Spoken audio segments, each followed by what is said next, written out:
was called Afghan Girl. Uh-huh. Very famous magazine. Yes. Had a cover named Afghan Girl, and it is considered their most recognized.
63 WMMR, and we will go to Tom, see if we can get the answer. Tom, good morning. National Geographic. Well, that's correct, sir. Hang on, Tom. I like your business. I like your efficiency. We'll get your information, and we, sir, are going to set you up with a $150 Fogo de Show gift card. And when you order at Fogo, you don't order an entree. You order a night of different things to taste and enjoy. Experiences carved tableside. You can get to Fogo to discover what's next. Make a reservation for Center City or King of Prussia at fogo.com. I remember that was a haunting picture. The girl had incredibly green eyes. Mesmerizing eyes. Beautiful eyes, yeah. All right, so let's go through the entertainment report stories here. Emily Ratajkowski, this follow-up from yesterday. She's opening up about allegations that she made against Robin Thicke in her debut book, which is called My Body.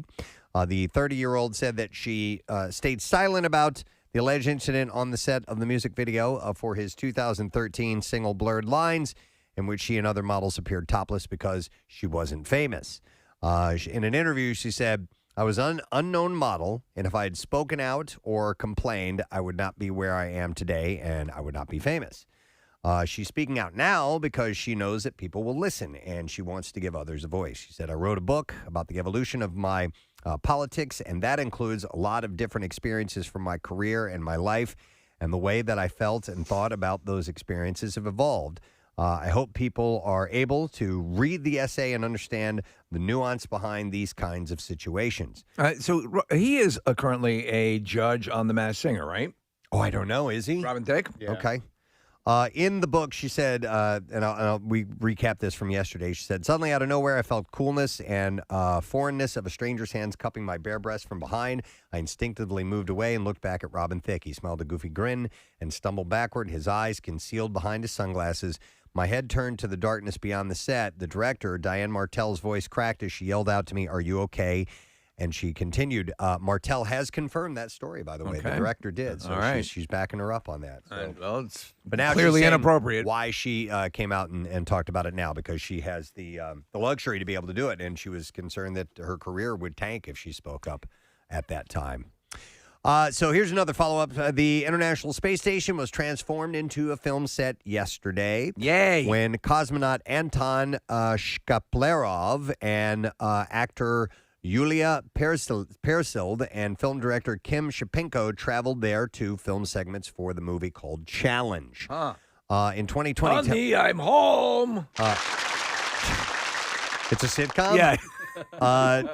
In 2020, Tom Cruise and director Doug Liman announced that they'd be filming in space with NASA's cooperation and in collaboration with Elon Musk's SpaceX. Cruise's American Made will have to settle for number 2.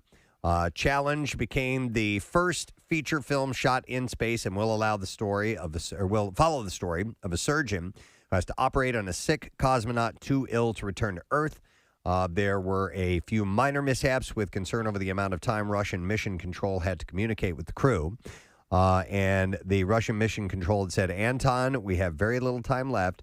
And after that, just as you trained for, you'll be fine.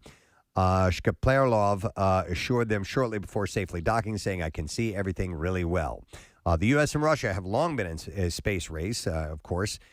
Started in the 1960s and kind of continued with this today, but it did, except it was Russia and Tom Cruise who were facing off. Yeah, exactly. I was turning on a website yesterday. It's called whoisinspace.com. Right. And it's got who is currently on the space station, which is kind of cool, but it also has all of like the different probes that are going around the solar system. And so you can kind of scroll through and see which nationalities up there, how long they've been up there, what the mission time is like. It's neat. It's pretty dorky, but it's that's pretty cool. Yeah, it's cool. Yeah. Let's see. Prince Charles may be keen to cancel Meghan Markle and Prince Harry's inheritance of Clarence House. Once he becomes king, of course, Charles will call the shots. But I shall never become king because the bitch won't die. Per reports, did you say that out loud? I did not. No, okay. Per reports, Charles moved into Clarence House after the Queen Mother's death in 2002, and due to ongoing tensions within the family, the plan to give Harry and Meghan the home is no longer in the cards, they said. Now the home is, quote, now more likely to be saved for Prince George, Princess Charlotte, or Prince Louis. Though apparently the property's outdated decor is a turnoff for younger royals, so it's likely to undergo renovations. What kind of standing does Prince Spaghetti have with the royal family Prince these days? Spaghetti? Yeah. I don't know. This also comes amid reports that Charles plans to scale down the monarchy. Yes. And will reduce property holdings. We should reduce property holding. He plans to turn Balmoral into a museum. We're going to turn bowel movement into a museum. Bowel movement into a museum. And Prince William and Kate Middleton to Windsor Castle.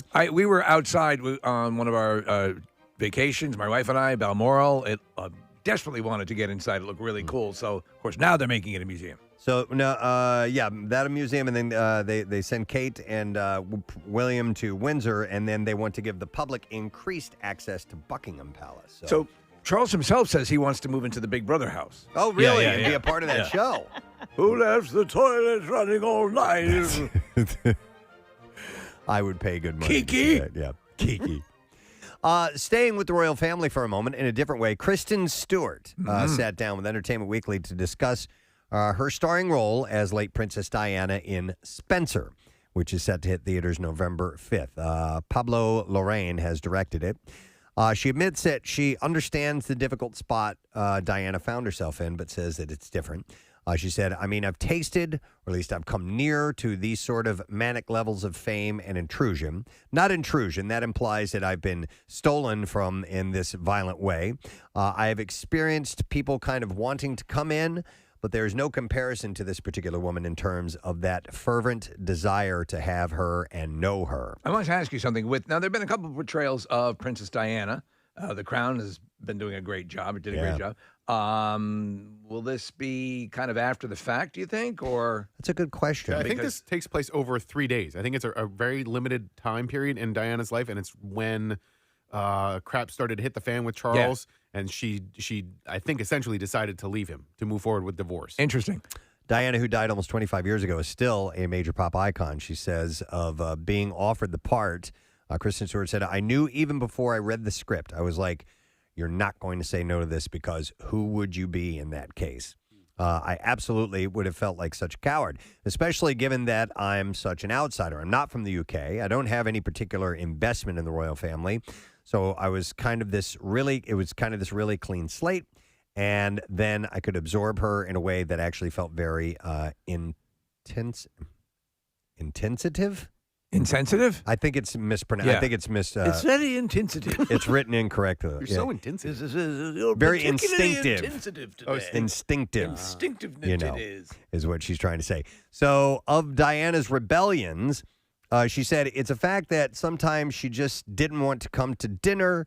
And if that's all you've got, if you're backed into a corner and the only way to bare your teeth is to change your clothes or not come and eat, if you're so voiceless and never listened to and never asked any questions, you're going to do things in order to be heard that are very easy to judge. If this is a hit, do you think they will follow it up with Spencer for Hire and make her a detective in Boston? Oh, that would be the best. Yeah. That would be Princess the best. Diana, Spencer for Hire. That's fantastic.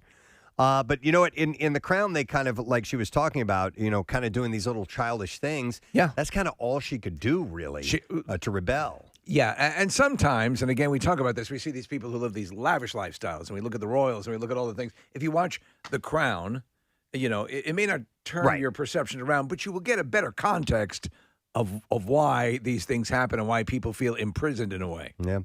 Stewart also admitted she binge-watched Emma Corrin as Diana in The Crown. She said, I watched it probably in one night. No, she said...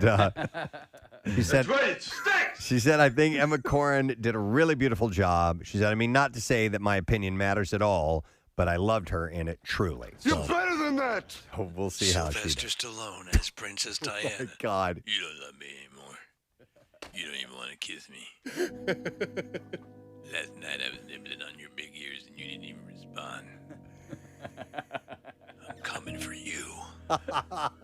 He can't let go of Rambo, man. No matter what role he plays, he's got to throw a little John Rambo in there. Oh, yeah. I'm coming for you. I'm coming for you.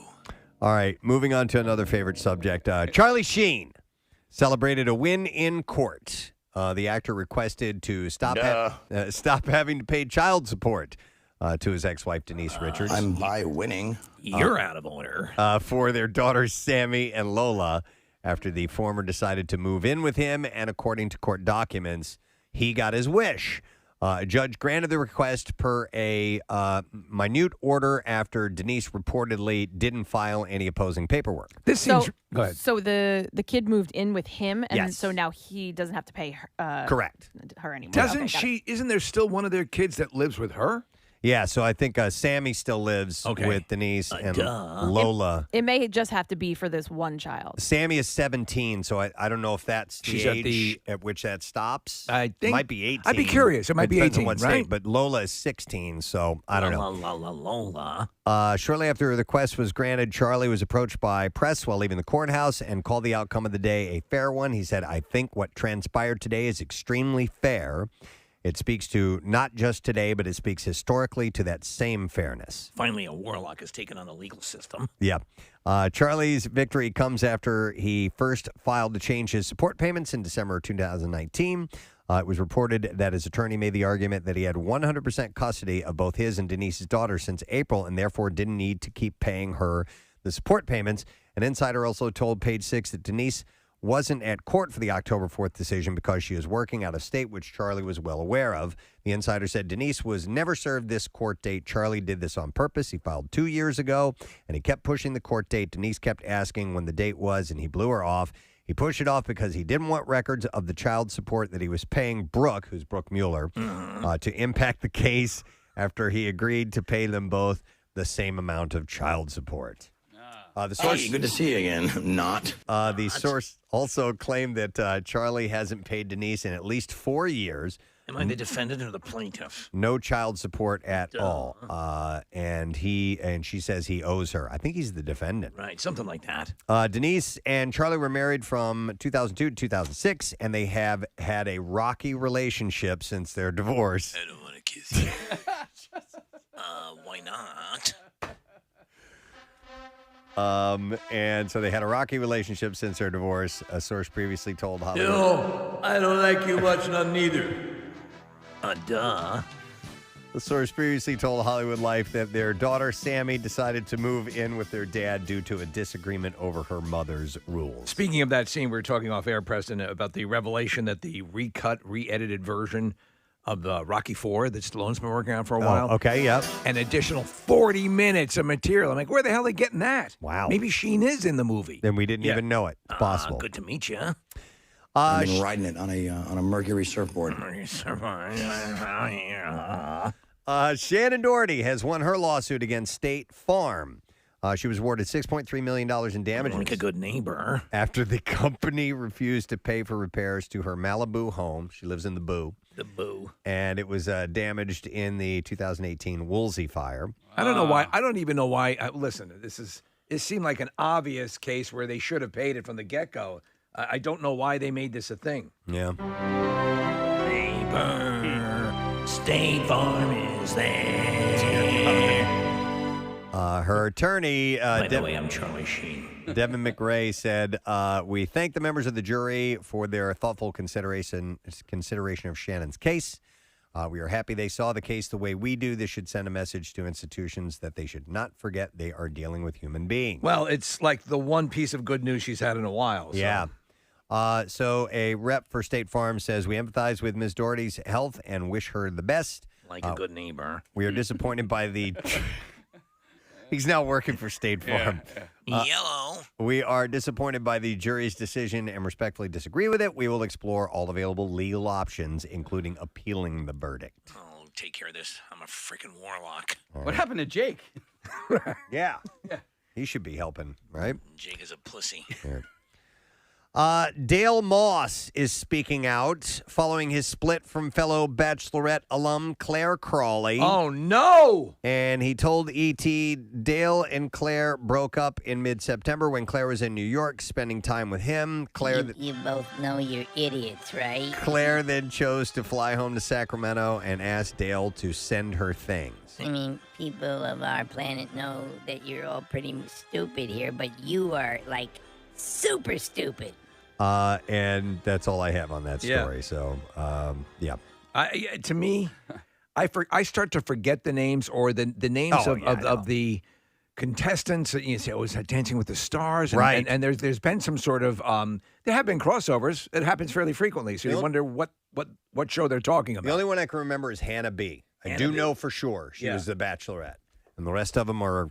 It's just you can go to hell. Yeah, I don't. I remember don't her because she was older, and I also remember her because she was disciplined by a guy on the show because he didn't care for her making the guys play like strip. But that was his move. Yeah, that was his move. No, to I look know. like he was. He didn't like what?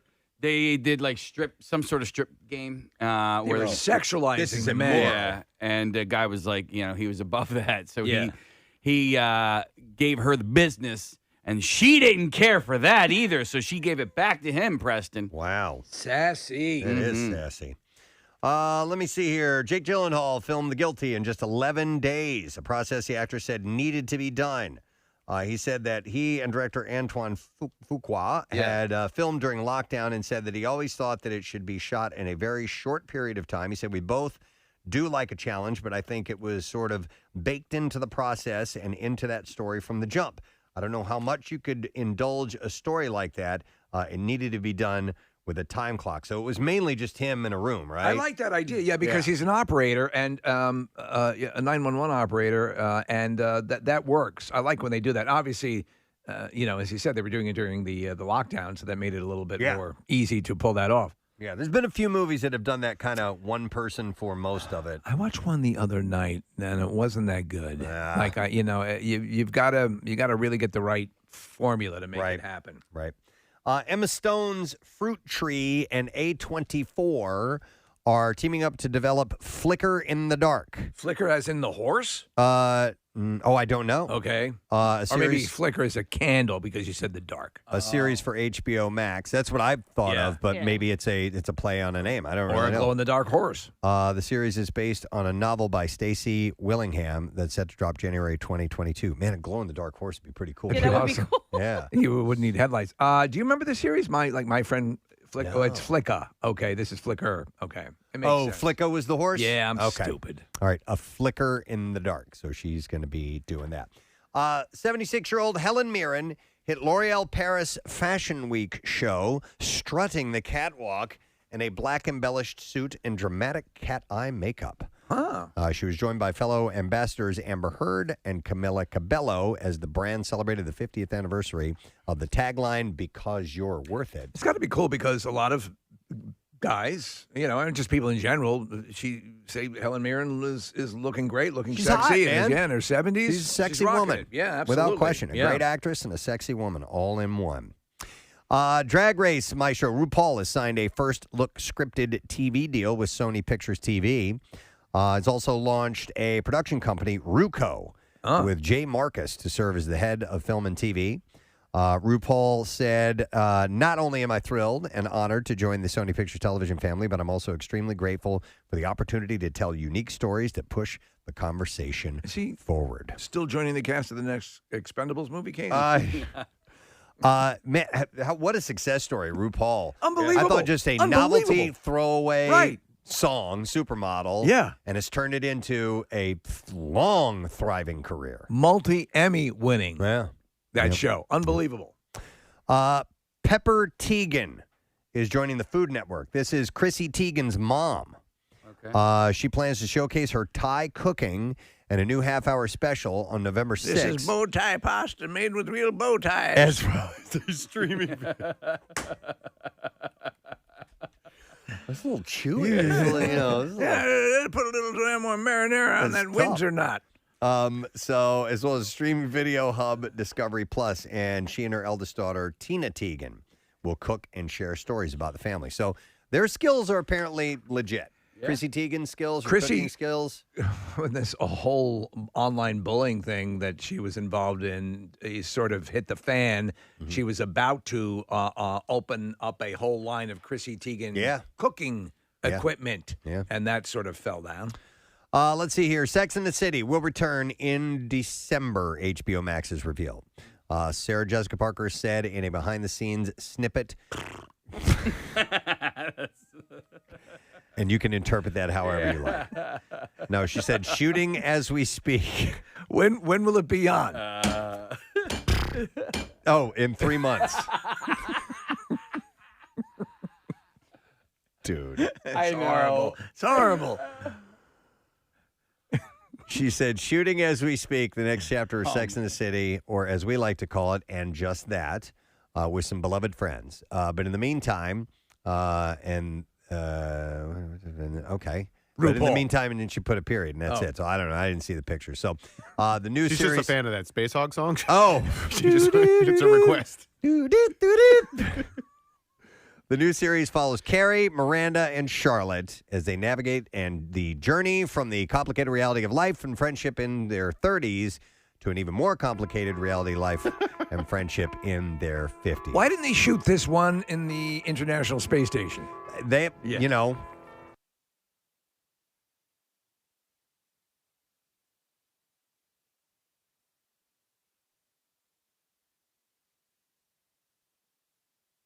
HBO Max has unveiled a teaser trailer for the Game of Thrones prequel called House of the Dragon. So what are you thinking from what you saw? I'm back in, man. Okay. I am back in. Yes, the show is set 200 years before Game of Thrones and follows the House Targaryen and the Targaryen Civil War that became known as the Dance of the Dragons. I'm your freaking brother. So with Game of Thrones, the Song of Ice and Fire is what the whole the series is called, the series of books. I got a really great gift for my birthday from Beth, our former video director, or one of our video directors, and it was a comprehensive look at the history of all of these houses in this series, in this story, and it goes back hundreds of years in the Targaryen. So there's all kinds of things that happened that these people that write these fantasy things, they have these big, immersive universes that have all this lore and history that I don't know how your mind can come up with all this stuff. They're exploring all that, and it's amazing. Yeah. Yeah, I agree. It blows me away when you have something like this, or the intricacy of the Dune books, or the J.R.R. Tolkien. Yes, all J.K. Rowling. Yeah. I mean, that's think about, and you always wonder, and then some of them actually just literally write straight through as the story unfolds in their own mind. Right. And then some have walls full of index cards. Yeah. And it looks like a crime scene. You still haven't watched this, right? Case, I've jumped in a few times. I was committed, and I got pulled away or distracted for some reason. Now I'm wondering if I jump in on this, am I going to be at a loss? Yeah. Go back and watch it. I mean, take up a holiday break or whatever, and it's pace yourself with it. It's really well done. I don't know what it is. Look, you're like, but I'm not. I can't. I can't trying. do it. I'm trying, Mother. They're all going to laugh at you. Watch one less Goldbergs and one more Game of Thrones. Yeah, it'll be good. By the way, we still haven't gotten Kathy on board for Ted Lasso. You're the only one. I know. I got to do it. You got to do it. This one you can do because I think it's the season finale. Yeah, this Friday. And you're only talking about 20 episodes? Yeah. Both and they're only seasons? 40 minutes long. Yeah, yeah. I think I'm more. You're gonna love it. There is a drama aspect to it, right? Yeah. Oh, yeah. It's going to make you, believe it or not, it is going to make you feel good. Like there's real characters with nuance. There's a specific show. Like I'm into when I sit down to watch TV, I'm not really into like I did like comedies. I watched Friends, Seinfeld, all that kind of stuff. It's but not like that. if I'm gonna sit down and watch a show, like I like the drama. Kathy, it's not that. Almost every episode I shed a tear. Yeah. Okay. I well up in every episode. And I can't remember if the first two or three have anything like that. Maybe by the third one, but it starts getting like, wow, that really got me in the heart. Are there any raunchy sex scenes? Oh my God, that's really absolutely. what I'm into. Big time. Huge dogs. Kath, when I was telling people to watch it, I implored and pleaded that they give it at least 2 episodes, 2 full episodes before.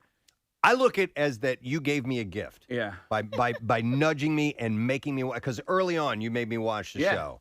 And I'm like, okay, just to get Casey off my back, I'll watch a show. I'm like, this is possibly the greatest TV show I've ever seen. Now, how do you feel about Fish? Fish? With Abe Vigoda? No, this is the band. Casey gave you that gift, too. I thought you were talking about TV show Fish. Abe Vigoda? Dude, Fish. Is that back on? Fish has a song with Abe Vigoda in the lyrics. Oh, really? Yeah.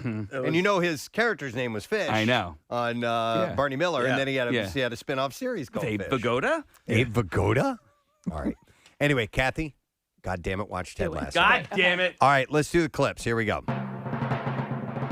In the Dark wraps up its third season as the life of Murphy Mason continues to grow more complicated. In this clip, Perry Matfield. Yeah, I know all this. I do. I watch it. Discusses how the show has benefited from being on streaming platforms. Here it is. Even when we're making the show, I feel like the show is made to binge. Like it's just a binge show, you know? And I'm really glad that the CW has allowed it to go on to Netflix after, because that is where a lot of people have found it. That is kind of where I feel like we got a little bit of a following. The season 3 finale in the Dark premieres tonight on the CW. So what is it? That's where I found it on Netflix, though. Yeah. It's a CW show, and I found it on Netflix. It popped up as, next thing to watch. It's about a blind girl who, in the beginning, the first season, she finds this handsome dude. He's with a big dong. Well, there's a lot of sex scenes. She's a blind girl who loves sex. Is basically what it is. And then she gets herself into some trouble, and now it's 3 seasons in. It at points it gets to be a little much with the trouble that they're in, but Right. I'm still watching it. You enjoy it. Okay. Yeah. All right. Nice.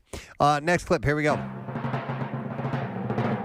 007, the Suave's secret agent, returns for one last mission in No Time to Die. And here, Daniel Craig talks about focusing on his job despite being under intense pressure. There was a certain weight on them that was hard to sort of escape from, but also, I was an actor then, I'm an actor now, and I had a job to do. So you don't think about all the other stuff. You just sort of go, well, what I got to do? I got to get the scene right. Let's not mess up here. And not messing up probably the one thing that connects the two. I didn't want to mess up either scene. No Time to Die is in theaters on Friday, by the way. You going to get out and see it? Or I'm going to see it. I'll either Okay. see it at home or I'll see it in a theater. But, I have a pretty good setup at home. But I tell you what, he just rescued the series. He's been phenomenal right from the beginning. And I remember when they announced him, the big thing was, is there a blonde James Bond? He's great. And he's got that sort of, as Ian Fleming described Bond, a blunt instrument. And he's got that. All right, and speaking of that, we actually have a pair of run of engagement passes to see that movie, No Time to Die, which means as long as it's in the theaters, you can get out and see it. So it's opening on Friday, as I mentioned just a moment ago. Caller number 15, we will give you a pair of tickets to go to the movie. 215-263, WMMR, caller number 15. We are going to set you up with that. Is the Billie Eilish, is that the song that's for this? In this movie. Okay. It seems like That was years a- ago it was yeah. announced. Yes, that's Right. how long this has been delayed. Right. All right, let us take a break because we have a lot going on today. Actor John Lithgow is going to be joining us. Rick Wakeman of Yes, the keyboardist, is coming in town for a show. We're going to talk to him as well. We got the Money Clips, Fox Good Day, and a bunch more. Stay put. We'll be right back. Kate Middleton and Prince William are opening up about their family life and what it's like behind palace walls. We enjoy swinging. The pair joined baking guru Mary Berry for a Berry Royal Christmas. I love her. On the BBC. Do you really? Yes, I do. Oh, okay. Sharing his perspective on how he has been talking to his kids about the causes they champion. William noted that when he drives Prince George and Princess Charlotte to school, they point out homeless people and ask questions. Daddy, run over them. They frighten me. Will do. He said, on the school run, I know it sounds a little bit... I killed that one. Got one. Keep score back there. Do you all have a pad and paper and pencils and such? 1-1.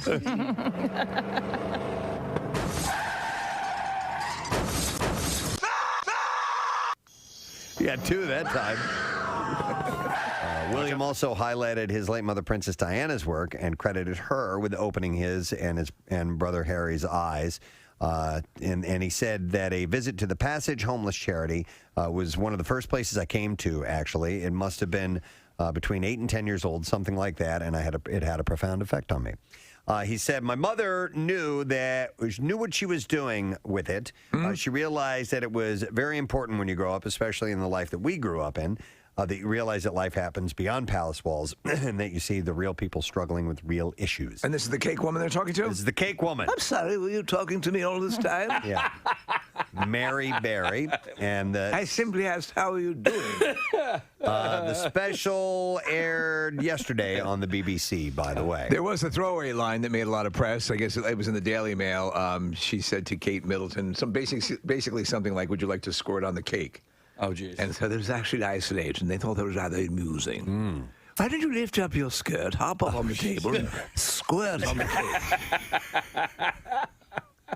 Squirt. You know, like they do in pornographic films. Royal jelly. Royal jelly. Wow, you're like a geyser. Okay. Kevin Costner has set a new drama at ABC. ISB will tell the story of elite special agents of the Investigative Services Branch, whose job it is to solve the most complex and heinous crimes committed in national parks in the Pacific West region. ISB? ISB. He is going to produce and write this. It's a procedural. Former The Flash showrunner Aaron Helberg and Costner will co-write and executive produce. And Helbing will also be, act as the showrunner. I don't think he's planning on acting. He's producing in the whole thing. He's also producing a series for NBC called DVDA. Oh, really? Yeah, which and it's another division, Preston. I guess that is. They have there's 2 openings in that particular division. Jesus. Oh, and there's 2 different divisions, right? Yeah, exactly. Okay. So 4 openings total. Yeah. No, 2 openings, just 2 4 openings. positions. Wow. I'm with DVDA. Any openings there? 2. You guys are talking about the Delaware Valley Dance Academy, right? Yes, of course. Yeah, 4 positions. 4 positions for 2 openings. Right.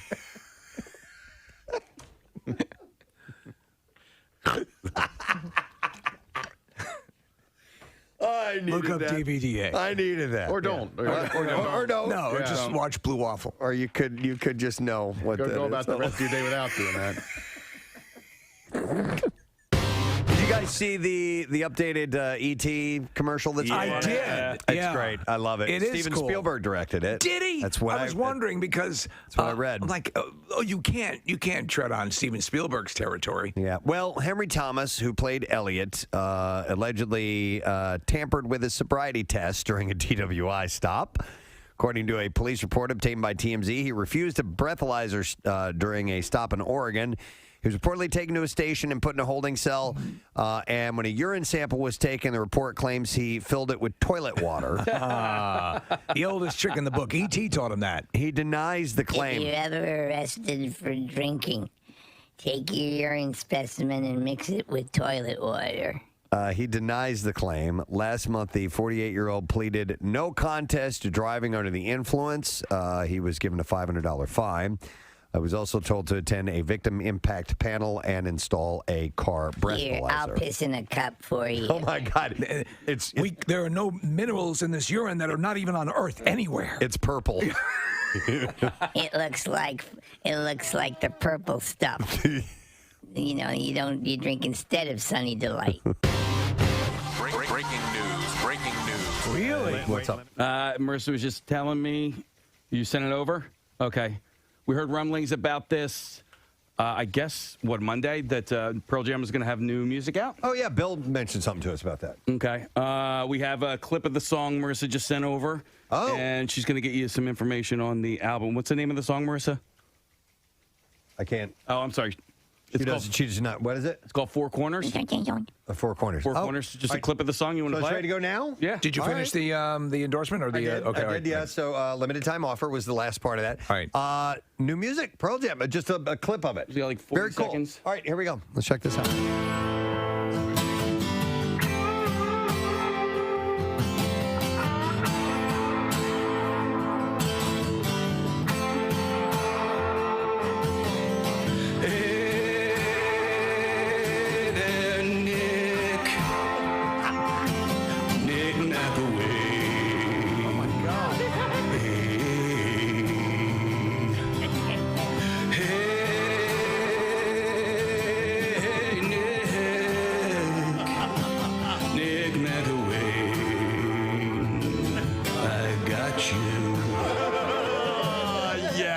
Hook, line, and sinker.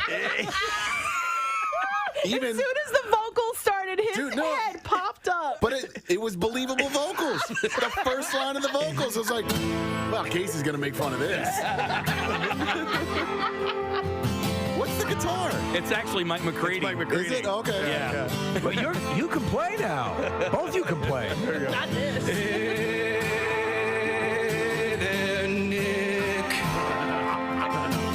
Nick McAway.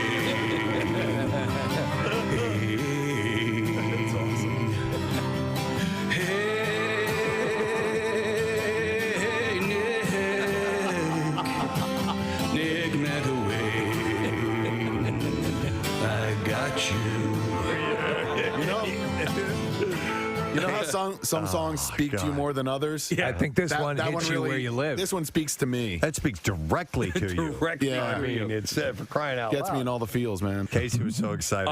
He played that for me yesterday. I was even more excited last night when Nick tweeted out you had answered somebody's tweet about Pearl Jam coming out with new music this week. I was like, oh my God, this is so perfect. Well, there's a, and I saw that you liked that tweet, by the way.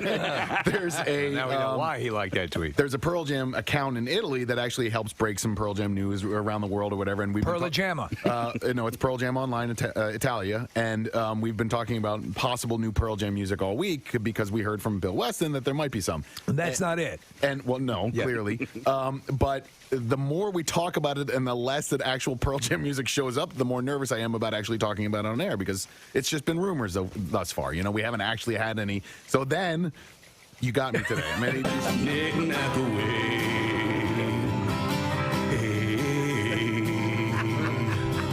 Could you imagine? Could you imagine? Because he was certainly impressed with MMR and the whole thing, and you know the reference. If at some point some reference in some way pertaining to you, Nick, ended up in a song, whether it be not by name or a reference or something. Just or call it the a day at that point. I just retire if that ever happened. Yeah. I'm done. All right. So that's your breaking news. Breaking news. Music news this morning. Brand new Pearl Jam. No, the rumor is actually that there is new music from the band that's supposed to surface. Supposedly? Supposedly. I ask you. I guess this week, but whether that comes to pass or not, remains to be seen. So we will see. And yes, we got a lot of people texting that you got them as well. Nice. Some phone calls coming in too. So please welcome Mr. Frank Caliendo to the show. What a great entrance. I walked in and I met old friends from the hallway. Wow. It was somebody from another station down the hall was like, wait a second, are you Frank Caliendo? I'm like, yeah. He goes, okay. And then he walked away and didn't let me in. And then I'm just standing there with these other guys, and which we became great seriously? friends. No, yeah. And sometimes you just know. And then, and then I was like, "You're not gonna just let me in?" I would have left these guys here in a heartbeat. I have no problem with that. And they're like, "We would have done it too." They're like, "You're just stuck here with these two creepy guys." I'm like, "You have no idea what my life is like. You're zero on the creepy meter.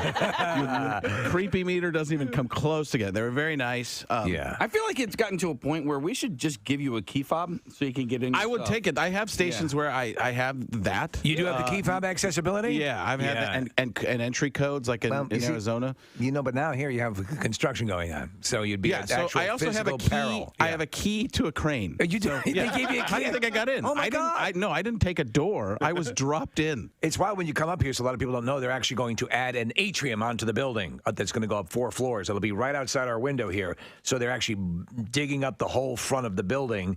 And so we haven't heard it as of yet. But, Nick let me know in advance. Did you walk over here? Yeah. No. Okay. What do you think? I think I Ubered from across the street? I wouldn't put it past you. How lazy do you know that I am? But I mean, your hotel's literally a block away. Let's just tell everybody where I'm staying. That's great. Room 472. Then you want to see some creepy factor, guys? I want to tell you guys because I was so excited this weekend. I shouldn't say never. I hadn't been to one of these in a while. It was a comic convention kind of thing. Yes. Yeah. You're a comic book nerd. I like comic books. I'm getting into them. I'm getting back into them. I liked them when I was a kid. I'm more into the stuff that my daughter's into. Barbies, My Little Pony. No, You're into more. Just looking for a joke. It just got creepy again. Yes, no problem. I like to comb their hair. My Little Pony. You know what they call those bronies? Yeah. Yeah. No, Is there such a thing? I'll get into it. I got no problem. It's a legitimate fetish. They're called bronies. Not that there's anything wrong with that. So, hey Jerry, what I was going to do there was going to get real creepy. So this one was called AceCon, all right, and Arizona? No, it's a national thing. Okay. I think they might do one in Philadelphia too eventually, but they go all over. And they do major celebrities from the movies. Yeah. So Tom Hiddleston was at this one, who was cool. Loki. Yeah, we love Hiddleston, yeah. Oh, and he's nicer in person than he is as Loki, first of all. But he's so nice, but he comes up, I don't know if I can never tell this because he was so smooth and so incredible and so British that he comes over and he knew who I was. And that was one of those moments I'm like, well, this is pretty awesome because my daughter's like, huh? Well, he's an impressionist as well. Oh, he was so great. he's got to know your stuff. Very, very good. Yeah. He comes over and he's talking about, but he has the one-up. Like, he's friends with Jeff Goldblum. So he's talking about Jeff Goldblum. Yes, he's doing this. He's like, he'll come over and he'll be like, how are you? Good. You look great, Tom. You really do. And that's when you meet people, too, it's like that. So we're going back and forth, me and Hiddleston. Tommy, as I like to call him. Tommy and I are going back and forth doing Jeff Goldblum. We're doing some Pacino and stuff like that. It's like, whoa, he does more of the Scarface kind. But so we're doing that, and my daughter's like thinking this is the greatest thing in the world. Awesome. And so that wasn't even the end of it. So I want to tell you about this thing too. So they take pictures with people. Like, you can pay. It's expensive. Like, it can be for a couple $100. Yeah, but you're gonna get a frameable quality More photo. than that, Yeah. it was incredible. People were bringing props. People were bringing birthday cakes, fake birthday cakes. Everyone sit back because we're going to hear a tale that Kathy is going to tell us about something that's been going on in her home. Something devastating. It is devastating. Yeah, she's dressed as the Gorton's fisherman. I don't know why. So I put it on my Instagram stories so you guys could take a look and see. Oh, so we have a beta fish, and we've had him for a little while at this point, probably a year or so, something like that. He's this beautiful blue beta fish. We got him a little tank, like more than just the bowl. From an actual aquarium pet store, the whole thing? All right. Yeah, it has like a small filter in it because they told us, you can just keep them in the bowl, but if you want to do a filter, whatever, we clean the water, we feed them what it says on the back of the fish food twice a day. It's only like 3 or 4 little pellets twice a day, once in the morning, once at night. So you're doing everything. Doing everything we can. And all of a sudden, one day, it's in Jace's playroom where he plays video games. And so I walked in there and I was like, oh no, what's wrong with Beta? His body is like curved, like it's almost like curved into like an S shape, or right. Oh, and he's swimming with his nose down into the rocks, he can't swim at either on his side or straight down. So he's not swimming normal like he normally would, and he looks like he's in pain. Like only some of his fins look like they're working, the others are not. I used to have an aquarium for years, and I remember getting a bendy fish. And I flush him down the toilet. I don't know what you did. Okay, so really, that's my question, because I thought, okay, this guy's on his... Looks in pain. I remember the fish that I had that was all bendy like that. I'm like, something's wrong. I was a kid, so I was like, it does, and I feel bad. Like, he looks like he might be in pain. So I did Google it. It said clean out the tank. It can be a number of things. We may have been overfeeding him, even though we were doing what it said on the fish food. Let me ask you. We cleaned out the tank, did everything that we could, at least what Google told us to do. Put him back in there, and I'm thinking, okay, he'll either get better or he's probably going to die. Well, he's not. It's been like about a month now. He's still swimming, looks like he's in pain. So do I leave him? Is he going to recover, or should I just be flushing him down the toilet? A couple of questions. You say, are you the one that oversees the feeding? Sometimes. Sometimes. Is there a possibility that Jace is floating some extra food to him now and then? Jace is pretty good. He kind of goes by the rules. But yeah, he's not. If he's overfeeding him, he's only feeding him twice a day. Okay. Maybe he's putting more than the 4 pellets in there. He knows what's going on, and he knows only the 4 pellets. So maybe, that could be. Life expectancy for a beta on average is between 2 to 5 years. Well, we've only had them for a year. Yeah, they can last. They can last forever. By the way, does fish food still stink really bad? No, these are like little tiny pellets. This Oh. isn't like the We had that flaky stuff. Was Yeah. that Tetra? Tetra or something like that. Oh my That's what we God, have. that stuff stank. Yeah, we have a tank, Kathy, and it's in Ben's room. I bought new fish on Sunday. Brought them home. Bought a little angelfish. On Monday, one of them was dead. Yeah. So, like, sometimes they just are weird. Sometimes they just swim down. And sometimes they can do that for like 2 or 3 years and be totally fine. So, I don't think you should flush him. Yeah, I just think don't he's want him to be in pain. well, he's a fish, so pain is relative. I bought a beta fish several years ago. It was the only time within my now family. Like I said, when I was a kid, I had a 30-gallon tank, and man, the thing was a pain in the ass. But I'm like, I'll get just a beta fish, a little, because you can keep it in a bowl. Right. Small. Yeah, It's not. They're not- indestructible. And yeah, they're pretty. And one day, the thing died. The next day, I did exactly what we were supposed to do as far as regulating the temperature and making sure the water was pure and ready to go. Dude, one day. It's I'm such like, a okay, crash. that's it. We ain't trying this again. That's the one shot. Well, that we're I not took getting a at it. horse. Yeah.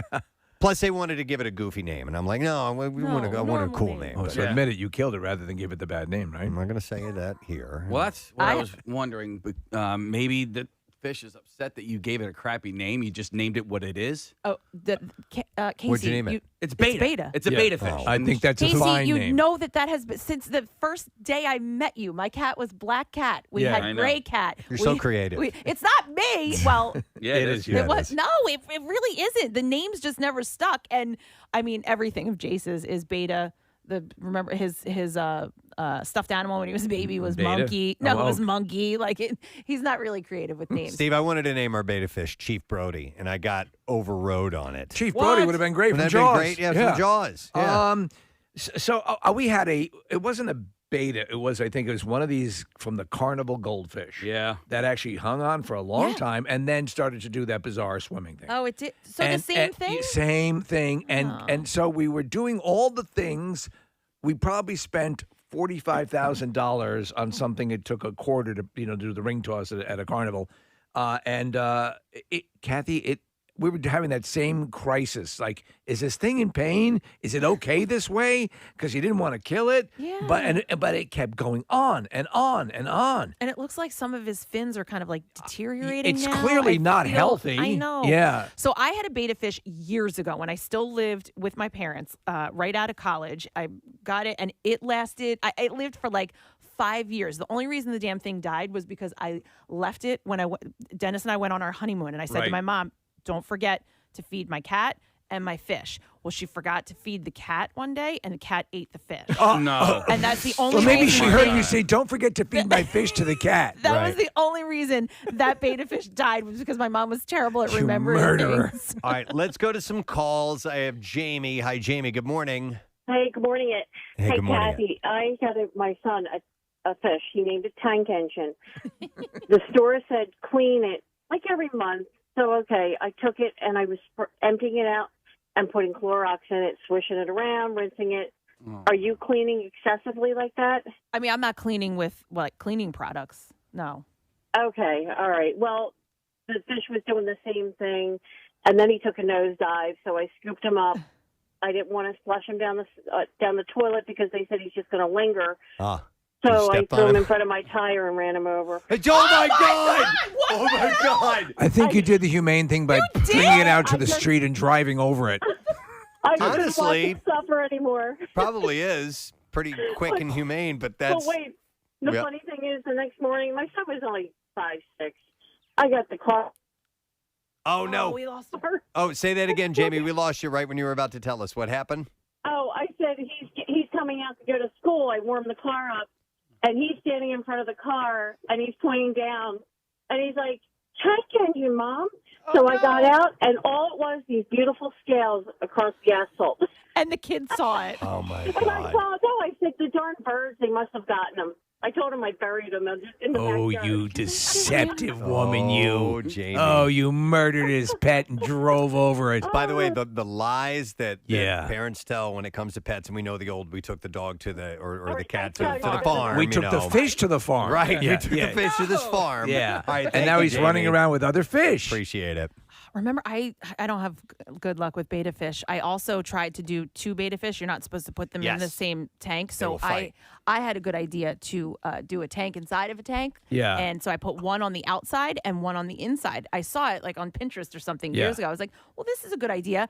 I think I stressed them out so much. I'll bet you that you did. Yeah, one died shortly after, and then remember the second one. I was cleaning his tank, and I was putting him in a little cup, and he jumped out and went down the drain. And I turned the garbage disposal on while Jace was eating lunch. Oh my God.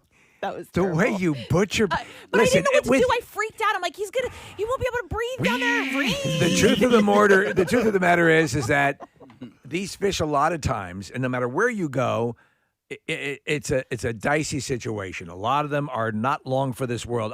Same thing happens with the little little turtles that you get. A lot of times you can do everything under the sun the right way, and it's just the luck of the draw. All right, let me go to Ivana. Ivana, good morning. Good morning, guys. Hey, what's up? I had betta fish, and they were my favorites. And I just wanted to let you guys know there are antibiotics that you can put in the water that will help clear up whatever issue your betta fish has with their scales and their swimming sideways. So you think that an application of this antibiotic might reverse this completely? Yes, it will help control advancement of the infection, whatever it might be, and help the fish get back to normal. Wow! I never knew.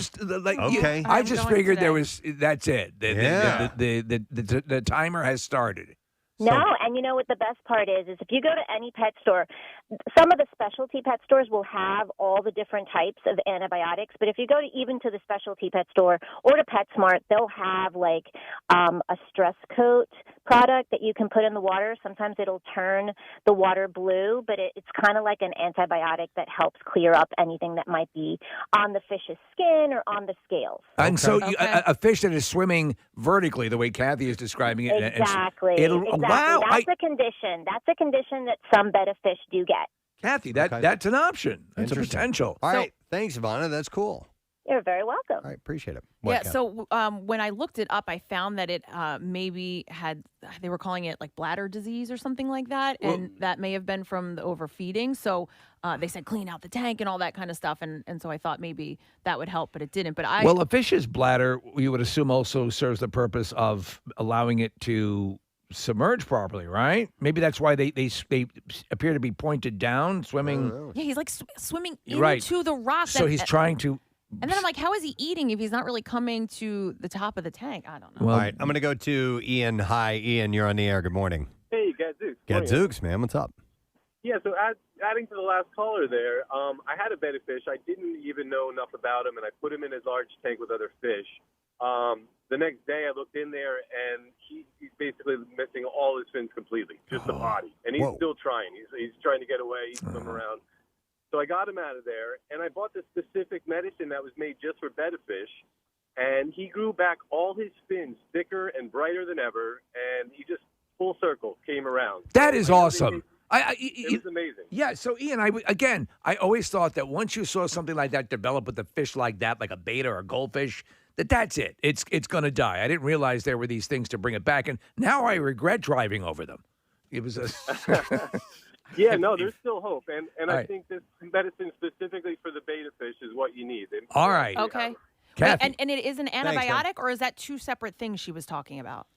Yeah, no, I think 2 separate things. They have the antibiotics that is specifically for the betta fish, and then they have this slime coat that'll help with, like, she said the fins and everything like that. Okay. Can you go to line 7, Preston? I think Yes. that's what I'm talking about, Pat. We'll go to Pat. Hi, Pat. Good morning. What's going on, guys? What's up, buddy? So there's actually a thing called a swim bladder in a fish, and whenever you see your fish go to the top of the water and gulp for air, it's actually bringing oxygen into their swim bladder to help with their buoyancy, to keep the fish level and afloat. If they get an infection in that swim bladder, what happens is they kind of don't know which way is up, and they'll float down, they'll float sideways, and they'll kind of look like they're in distraught. Okay. Usually it's benign as long as you treat it properly. Might I ask, how often, what do you do when you're changing the water? How much water are you changing? All of it. You shouldn't do that. So when you water change, I was a big fish hobbyist for a little bit. Okay. You actually get beneficial bacteria in that water over time from the fish and all the negative stuff you put in. Okay. So when you change all the water, what you're basically doing is affecting the entire ecosystem that was created in that tank. You should only be changing about 50% of the water. Okay. Okay. And so right now, because of that, you're going to want to go get water treatments kind of immediately with antibiotics to get the ecosystem kind of kick-started again.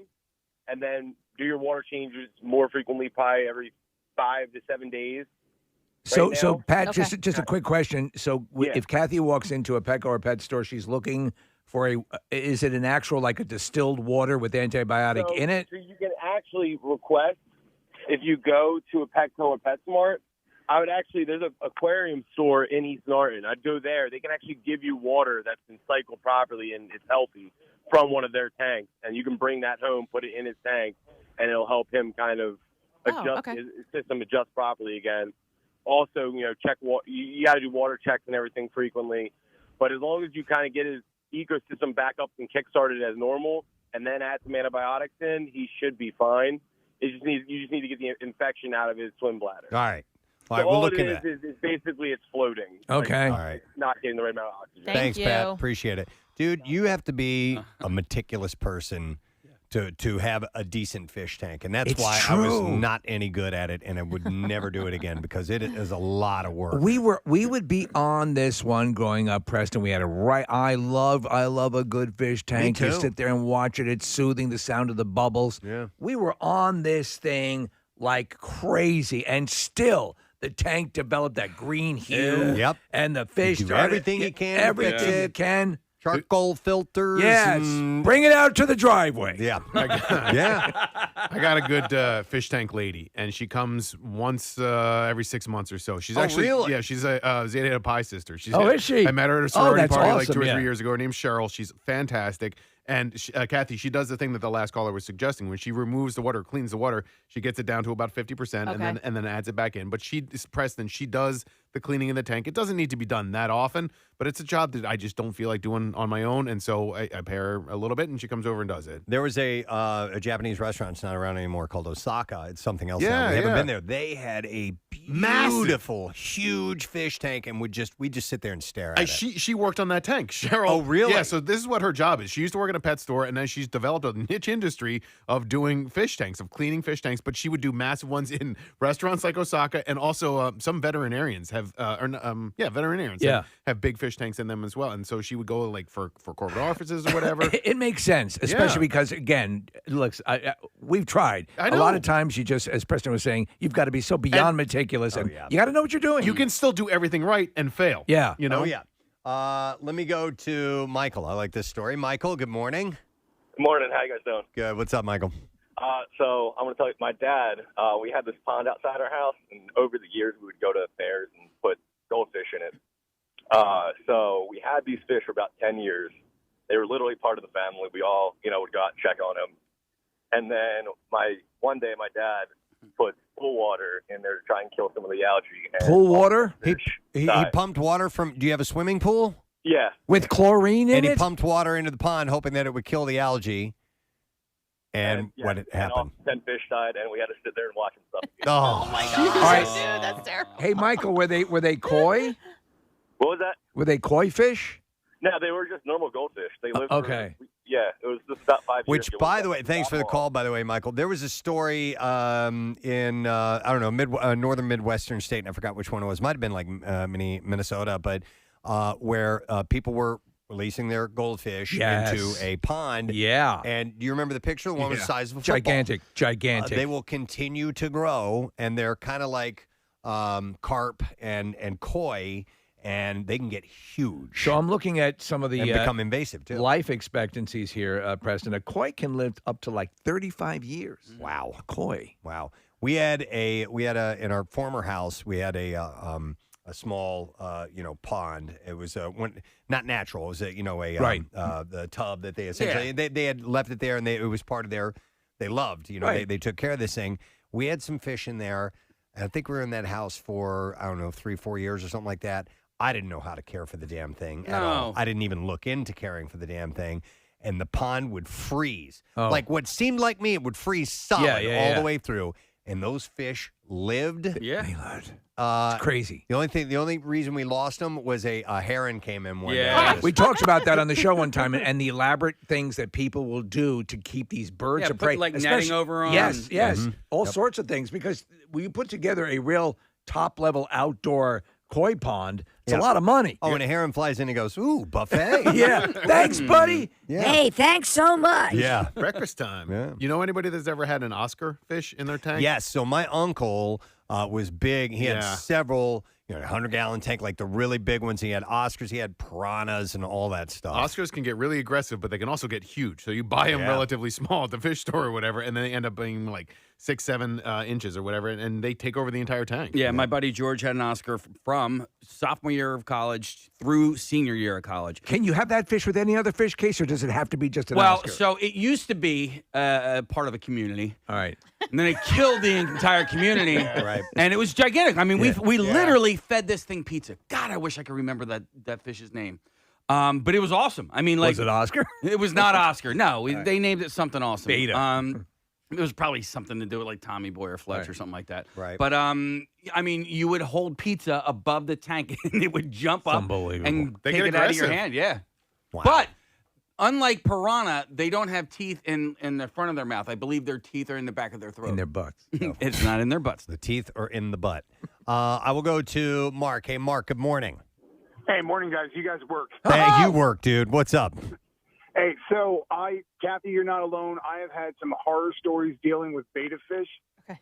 My daughter won the class pet when she was in 4-year-old kindergarten. Mhm. And essentially what happened was we brought the fish home, we raised it, and then like a few months in, it died. And I told my wife, hey, my daughter named the fish Don. Like, Don's dead. And she's like, oh, well, we'll just get her another one. Well, Get another Don. Don 2 lasted maybe about like 3 months. Well, long story short, when COVID started, I don't know what happened, but beta fish were not lasting. So I was literally buying a fish a day, replacing it for my daughter. Replacing Don over and over again? All right. What number Don did you get to, Mark? We're currently, I believe, on Don 21. Oh, my God. Dude, Don 21. And so it got to a point where, like, COVID got so bad we couldn't really leave the house. And my daughter would look in the tank like, oh, where's Don? And he had, like, a little house in there. Like, oh, he's quarantining inside his house. He came for a while. Oh, my God. Don 2.1. You just put oh, my God. 21 Dons. And are they, how much they cost? They're like $10, $12 or something like that, Kath? Do you know? Like $4. $4, like, okay. Stores ended up giving me, like, free ones after a while. Like, I literally bought one, got to my car, and came back, and, like, it died in the walk to the car. Oh, my God. That's the risk you run. That's why I like the ones. Thanks, Mark. And again, talking about winning them at carnivals or fairs or stuff like that with the ping pong toss, and you get it in the thing. Those things are just, they're going to die, and they're going to die quickly. It's just the nature of them. Pancake had one of them for like years. Did he? It never died. From a carnival? From a carnival. Wow. From the St. Mike's Fair, I think. The animal that pets that we went through the most as far as them dying were hamsters. Hamsters. I owned so many hamsters, and we had cats. Oh, boy. Either the cat would get them, or we had one that ate itself to death one time. Yeah, you mentioned that. Yep. You know what also happens? Where you'll get birds will, if you don't pair them right, or if you don't have them, they'll kill each other. Yeah, they will. We had one of those, the blackfish with the big eyes.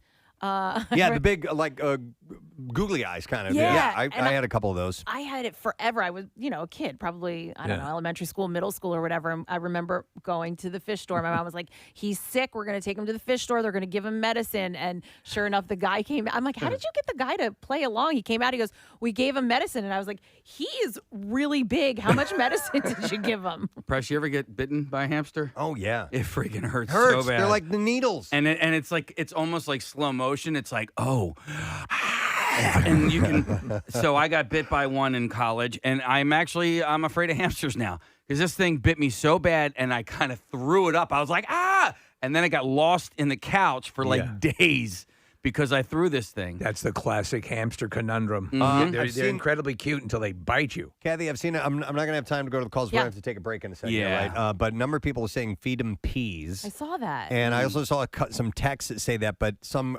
think that it does work and others think that it doesn't Okay, work. I'm going to Get go. the I go with the antibiotic water. antibiotics. Yeah. I'm But gonna real try quick, that. I want to go to this. This sounds interesting. I'm going to go to Mike. Hey, Mike, good morning. Hi, did I win Hershey Park tickets? Congratulations, Mike.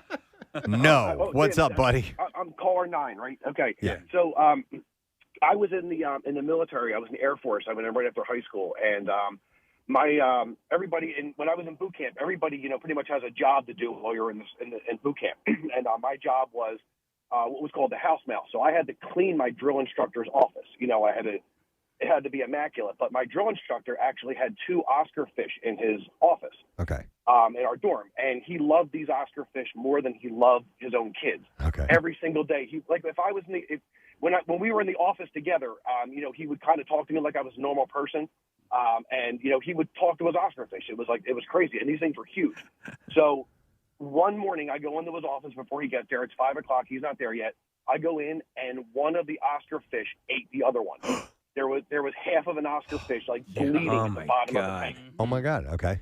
And I had to tell him, and it didn't go well because it came back to be like, what did I do wrong? Did I not feed them? And I'm thinking to myself, no, I did feed them because he made sure I fed them every night. So, that was a really pleasant conversation to have during boot camp. Oh, my God.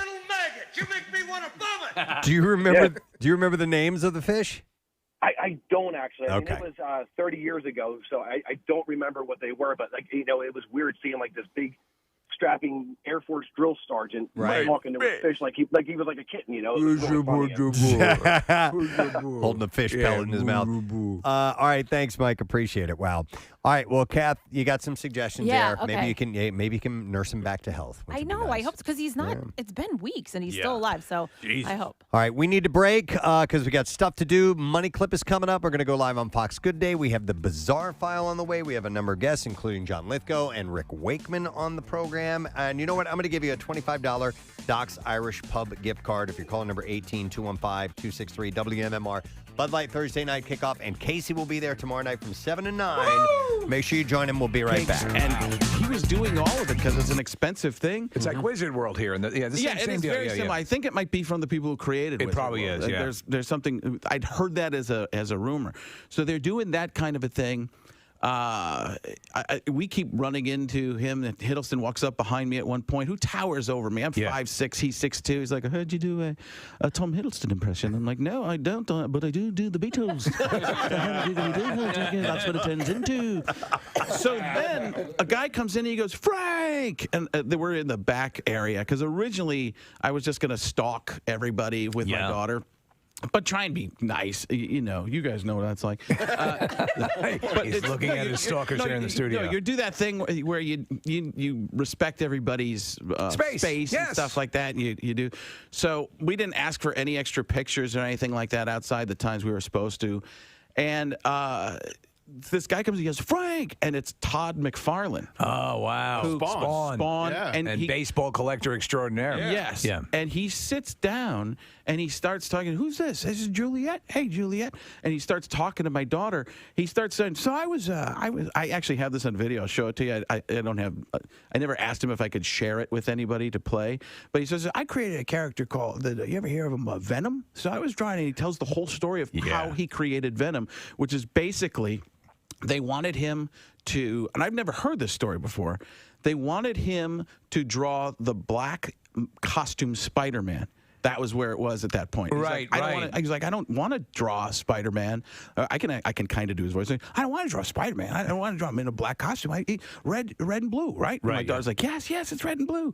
And he's like, so he starts drawing it there, and he starts going to, he's like, so the reason Venom's created because I was stubborn. I didn't want to do what they wanted me to do. I was like, and that was the genesis of the character. Yeah, that's what it says. He's like, we'll make a villain. He'll be the black character, and then the red and blue will be Spider-Man still. We'll all be happy, and that's how it turned out. Oh. Yeah, it's surreal. Did you watch The Family Guy this past weekend or the weekend before with Peter goes to the White House and works in the Trump administration? No. It was a funny episode, but as you can imagine, it skewered Trump a lot. I thought that it was you. I had to watch the credits because it sounded like your impression of Trump, which is a relatively easy impression, I think, I don't to think do. it's very hard. I don't, and I think that and because of how easy it is, people think that just doing the impression is funny. When that's not the case. It's not. Right. You've always done this. And mine is tremendous. It really is. There's a lot of people that are talking about my impression. Here's the thing. You guys do a great job. This is probably the #1 show I'll be on right now. And let me say that the ratings going through the roof, not even just the roof, through the stratosphere, and Space Force will probably find them. But we'll talk about this for a second. What were we talking about? Doesn't matter. It just got better. My stuff is silly. My stuff is silly that people who are like on one side or the other, they go, oh, that was great. I had that happen years and years ago in Texas. I was doing George W. Bush. Yeah. And they're like, you do, the people on the same show, people go, you must really love him. That was great how you did that. And other people walk out and go, you hate him, don't you? And I was like, you decide. You decide. That's what you want. If you're listening to me for politics, in this venue, you're in the wrong. But if you're able to nail it both ways like that, then you hit it. That's how I want to do it. Yeah. And for me, like, there's enough out there for the people that are pro this or anti this that. What am I going to do? Add to one of those sides? That's our philosophy. And I don't even believe that I would go. There are things I think that happen that are okay, that are good, and that are bad and awful. And it all happens, and it's whatever. I feel like eventually it's going to work itself out one way or another. But if people just scream and yell from the rooftops, it just makes other people mad. Yes. And that's where I come from. And besides that, Preston and I are big fans of dystopian future movies. So those are cool. Well, however it breaks, whether we're fighting vampires or zombies, whatever it is, or whatever, or maybe you were a mailman, Preston, like in the Postman. Yeah. Listen, my friend Rick and I met up with a lot of people. You just stab them in the brain. That's what you do. You don't grab them by the you-know-what. You stab them in the brain. When you hear that sound, it's tremendous. It gets really, really great. So, interesting story from the Nick McElwain camp. Your son had to have a medical procedure, nothing serious. Yeah, he's totally fine. But this was something that I'd never heard of before, and I thought maybe bring it up on the air because of that. It's called an epidermal inclusion cyst. So I'd never heard of that. I obviously know what a cyst is. It was about the size of like a Mento, and it's kind of like a flat disc about the size of a quarter, but no thicker than a Mento or a Spree or something like that. Did it have breath freshening attributes to it? Did it have Retsin? It didn't have any Retsin, no. Okay. And but removed quickly, easily, 3 stitches, sewed them right back up. It's funny that you mentioned, Steve, the Mentos and did have the scent to it. When I had a different, and I've talked about it in years past, I had a completely different kind of cyst. It's called the pilonidal cyst in our tailbone. And I got that thing lanced. Oh, God. Most painful experience of my life. Not only did it hurt, Kathy, you're really going to be disgusted by this. I heard it. I know. It stunk up the room. Awful. Really? It's awful. Did it come flooding out? The stench? It just smelled like rot. It just I couldn't believe it that I was in that much pain and I was still able to notice the putrid smell of that. Bonus. Right? Exactly. So let me ask you this. When they removed this from him, did they put him under? Was it done in a local anesthesia? And but the interesting thing, and I guess one of the differences between the cysts is this one was this sac developed around the infection, and cyst sac, and you could see it. So it was encased in this thing, and so it was almost like a solid just pulled right out of his body. So this protective sac that formed around the cyst sac. Was there. It's what the body does to protect itself from an infection. It's amazing what the body does in those cases, the way it attempts to expel anything. Any chance if you had left it there, it would have become a pearl? Maybe. I have one in my cheek. I've had it for years since I was a kid. A cyst? Yeah, and from chewing tobacco? No. The doctor said never to remove it, and that I don't ever have to, just because it would be like a surgery to inside or on the outside. What do you mean? It's like under my skin. Yeah. Well, I mean, you know what? If I can feel it from the inside. You could have something protruding on the inside of your mouth and not be able to see it or feel it from the outside. So you wouldn't be able to see it or feel it. You kind of have to push down. So it's almost like hidden between the inside of my mouth and my skin on the outside. But when I get sick, if I have a cold or my immune system is compromised, it gets a little bit bigger. Would I be able to feel it if I touched it? Yeah, probably. Okay. Yeah, I'd have to go all the way around the room. Yeah, I'd have to show you where it is and direct your finger. There we go.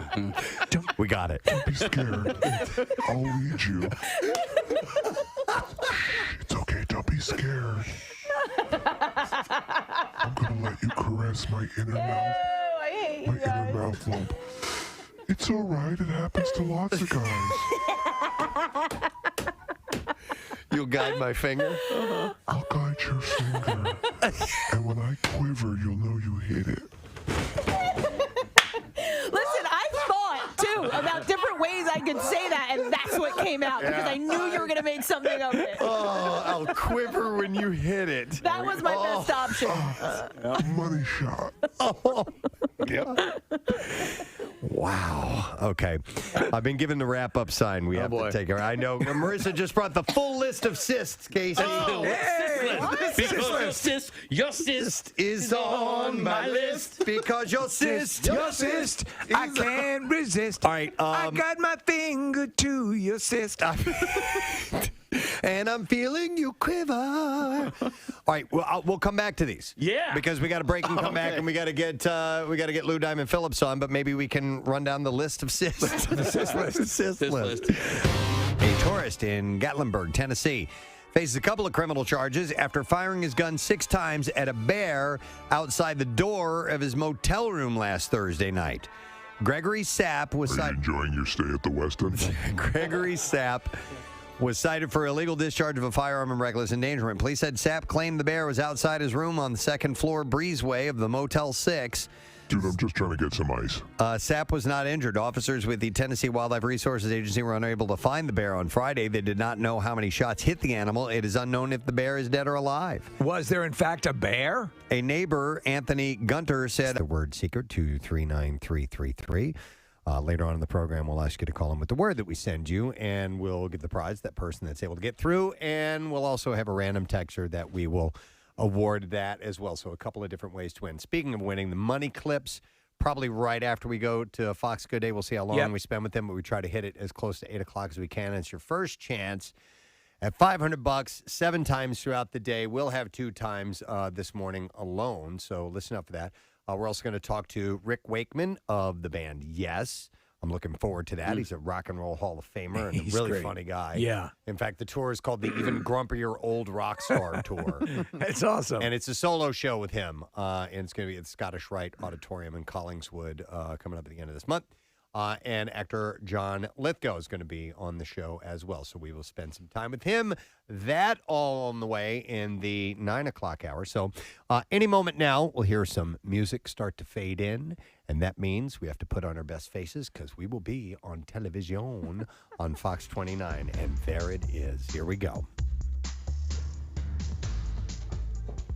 All right, Preston, Steve, and all the listeners, listen to this. Meghan Trainor, you all know her. Yes. And her husband, I think his name is Daryl. They like to do everything together. They're so in love. They have toilets that are next to each other in the bathroom. Yeah, we saw this. I'm not well, you know what?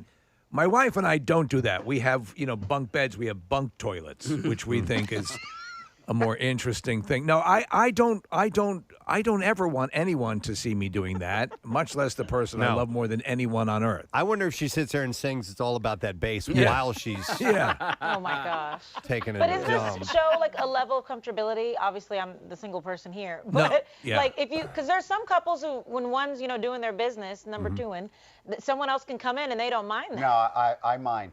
I mind. Yeah. I mean, I listen, mind. there's no question that in a relationship, when you first fart in front of the other one, that you've gone to a certain level. Right. You can get married now. But I don't think you ever need to go to the level of, honey, like I'm not going to hold my bowel movement so we can do this together, sweetheart. Oh, you have diarrhea. Yeah. All of this is unpleasant. There are certain functions. I think there is an air of mystery, and I'm certainly talking about air quality when you're doing this. Right. And there are things that you just need to keep to yourself. Yeah. No. And she's a successful musician who's made tons of money, I'm sure. How about 2 stalls next to each other? That would at least. Yes, Even stall. that would be uncomfortable, though. My wife and I have 2 separate bathrooms, and that is a godsend.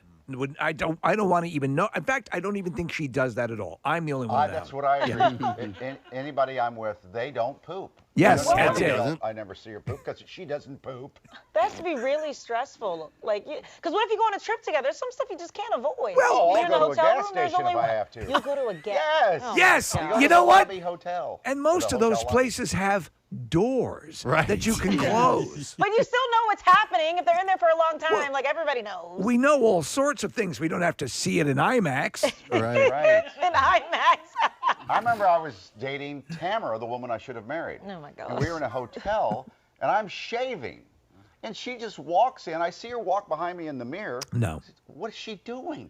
She goes over and sits on the toilet. Was going to poop. Whatever wonderful qualities she had, Mike, you were right. You made the right call by listen. You don't. That's a level of comfortability I can't embrace. Mike's in the hallway with half of his face covered in shaving cream. What the hell? People are walking by. I've got to get rid of this woman. She's human. She has to go somewhere. We know they're human things. It's just there's certain things you keep to yourself. Yeah. But meanwhile, the men can burp, fart, do all kinds of stuff, and we're just supposed to sit there. But and I can't remember the last. Yeah, there's that, but I rarely defecate on the couch next to my wife, so so there. I keep that to the bathroom and I close the door. Right. Right. How kind of you. Yes. This is a bad idea. I don't like it. I don't like it. It's dumb. Yep. All right. Bye. Bye, guys. We'll see you later. All right. And we were thinking of the old SNL bit, the love toilet. It's great. Which was for two people, and you could face each other. Right. It was like this twisted double toilet seat. It was like a thing. yin-yang. It was hilarious. Have you ever sat in an actual love seat? Sure, like a two-seated couch. We are facing each other. Oh, no. Yeah, so the actual classic love seat would allow people. Yes, it curved around so that you could sit, and you sit in a way that you could face each other and kiss. Basically, the way they display the love toilet here in the SNL parody is what a classic love seat looks like. That's one of their best fake commercials ever. It was just excellent. So wow, I didn't know that about Meghan Trainor though. It's so dumb. What? Yeah. No. Right? No. All right. Oh, it's 8:00. Here we go. 93.3 WMMR. It's time for an MMR Money Clip. You make every morning here so much brighter. Thank you. Now, here's your Money Clip keyword. Perpetuation. All right, the word that you need to enter is luxury, Luxury, and you have until 15 minutes after the hour to do that. There are 3 ways for you to do it. You can do it via text to the special contest short code number, which is 45911. Or if you'd like to be entered for the $10,000 grand prize, enter it via the MMR app or at WMMR.com. So the word is luxury. One random entry wins $500 in our company-wide contest, and that person will get a call from Beasley. So make sure you answer your phone. Contest rules are available at WMMR.com, and it is sponsored by Horizon. Luxury, Luxury. Come and get that money. Now, WMMR presents Kristen and Steve's Bizarre File. All right, it is brought to you this morning by DraftKings Sportsbook, America's top-rated sportsbook app. You can download the DraftKings app and use the code ROCK to get in on the action. Let's begin with this. Doctors have taken a 10-centimeter-long chunk of cement out of a 56-year-old's heart, giving a bizarre explanation as to how it got there in the first place. The chunk of cement was physically in his heart? Yeah, and it's weird. I'll explain. Doctors Gabe Wenninger and John Elfarades described how the man showed up in an emergency room with chest pain and shortness of breath. When they looked at scans, they found a 10-centimeter-long sharp object puncturing his right lung. During surgery, doctors pulled the narrow object out of his chest and found that it was a cement embolism. The cement got there as a complication of a procedure that the patient had a week earlier.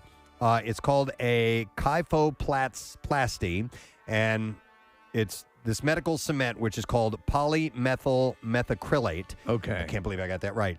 Is injected into the spine of a patient as part of the process for repairing damaged vertebrae. It appeared the cement had worked its way from the spine to the man's heart. You forget how things tend to travel in the body. Yeah. The cement can leak into the venous system, harden, and embolize. There were no complications from the second procedure, and the man nearly recovered after a month or so. Pretty wild. Yeah. And scary. Yeah. Israeli archaeologists have found a rare ancient toilet in Jerusalem. Oh, you're just talking about toilets. Dating back more than 2,700 years when private bathrooms were a luxury in the Holy City.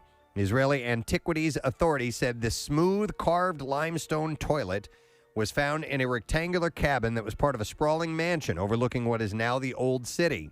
It was designed for comfortable sitting with a deep septic tank dug underneath. And apparently a private toilet cubicle was a very rare thing in antiquity. Yeah. And only a few have been found to date.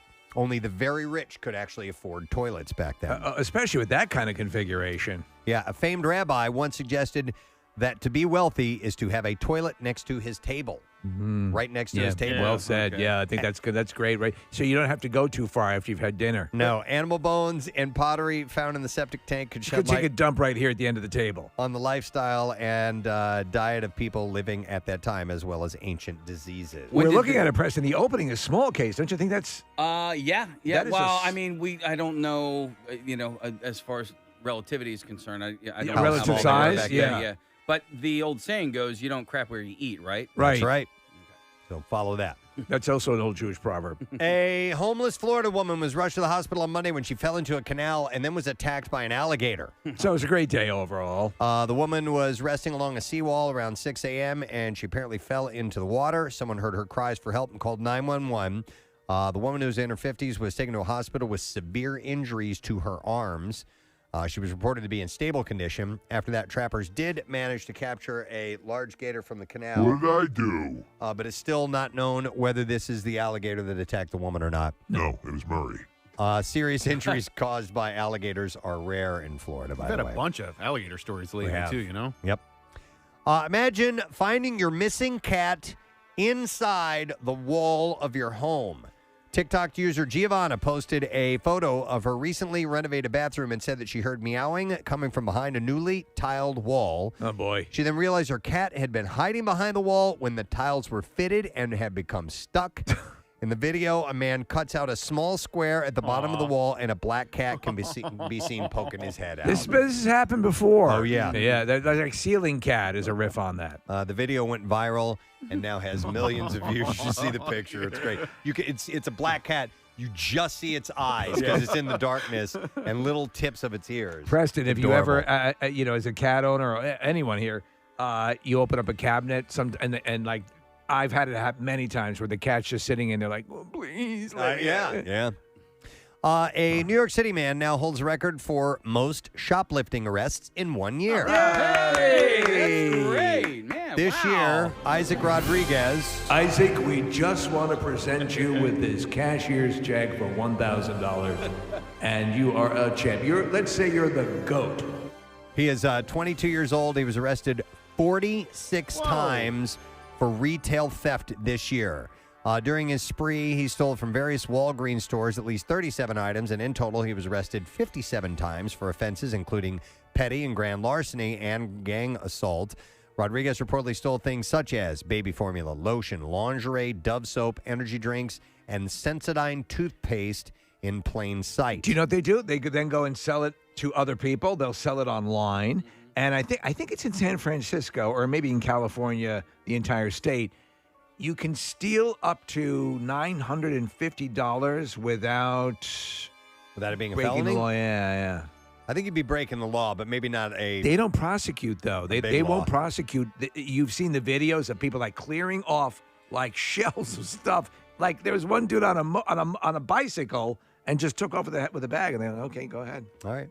And then one final story. A North Carolina-based 25-year-old said that she was rushed to the hospital after jean shorts wedgie caused her to develop cellulitis and sepsis, which is a life-threatening infection. Yeah. So the jeans sort of rubbing against... Well, I'll explain. Oh, Sam... I'm trying to figure this one out. Is her name, said that she felt uncomfortable in the shorts that she wore on a date, but decided to ignore it. She said she started to feel sick the following day. She said, I felt very sore and then started feeling ill. I feel sick and sore. Just not 100%. That night I noticed I had a large bump where the chafing had occurred. Ooh. And as time went on, it started becoming more painful. The pain was isolated to one spot, and it felt like a throbbing, stabbing pain. Jeez. 2 days later, she said that she was sent to the emergency room after getting the area checked out by her doctor. Sam said that she developed cellulitis, a bacterial skin infection that causes swelling, pain, and can become deadly if left untreated. The cellulitis had progressed to the point of septic shock,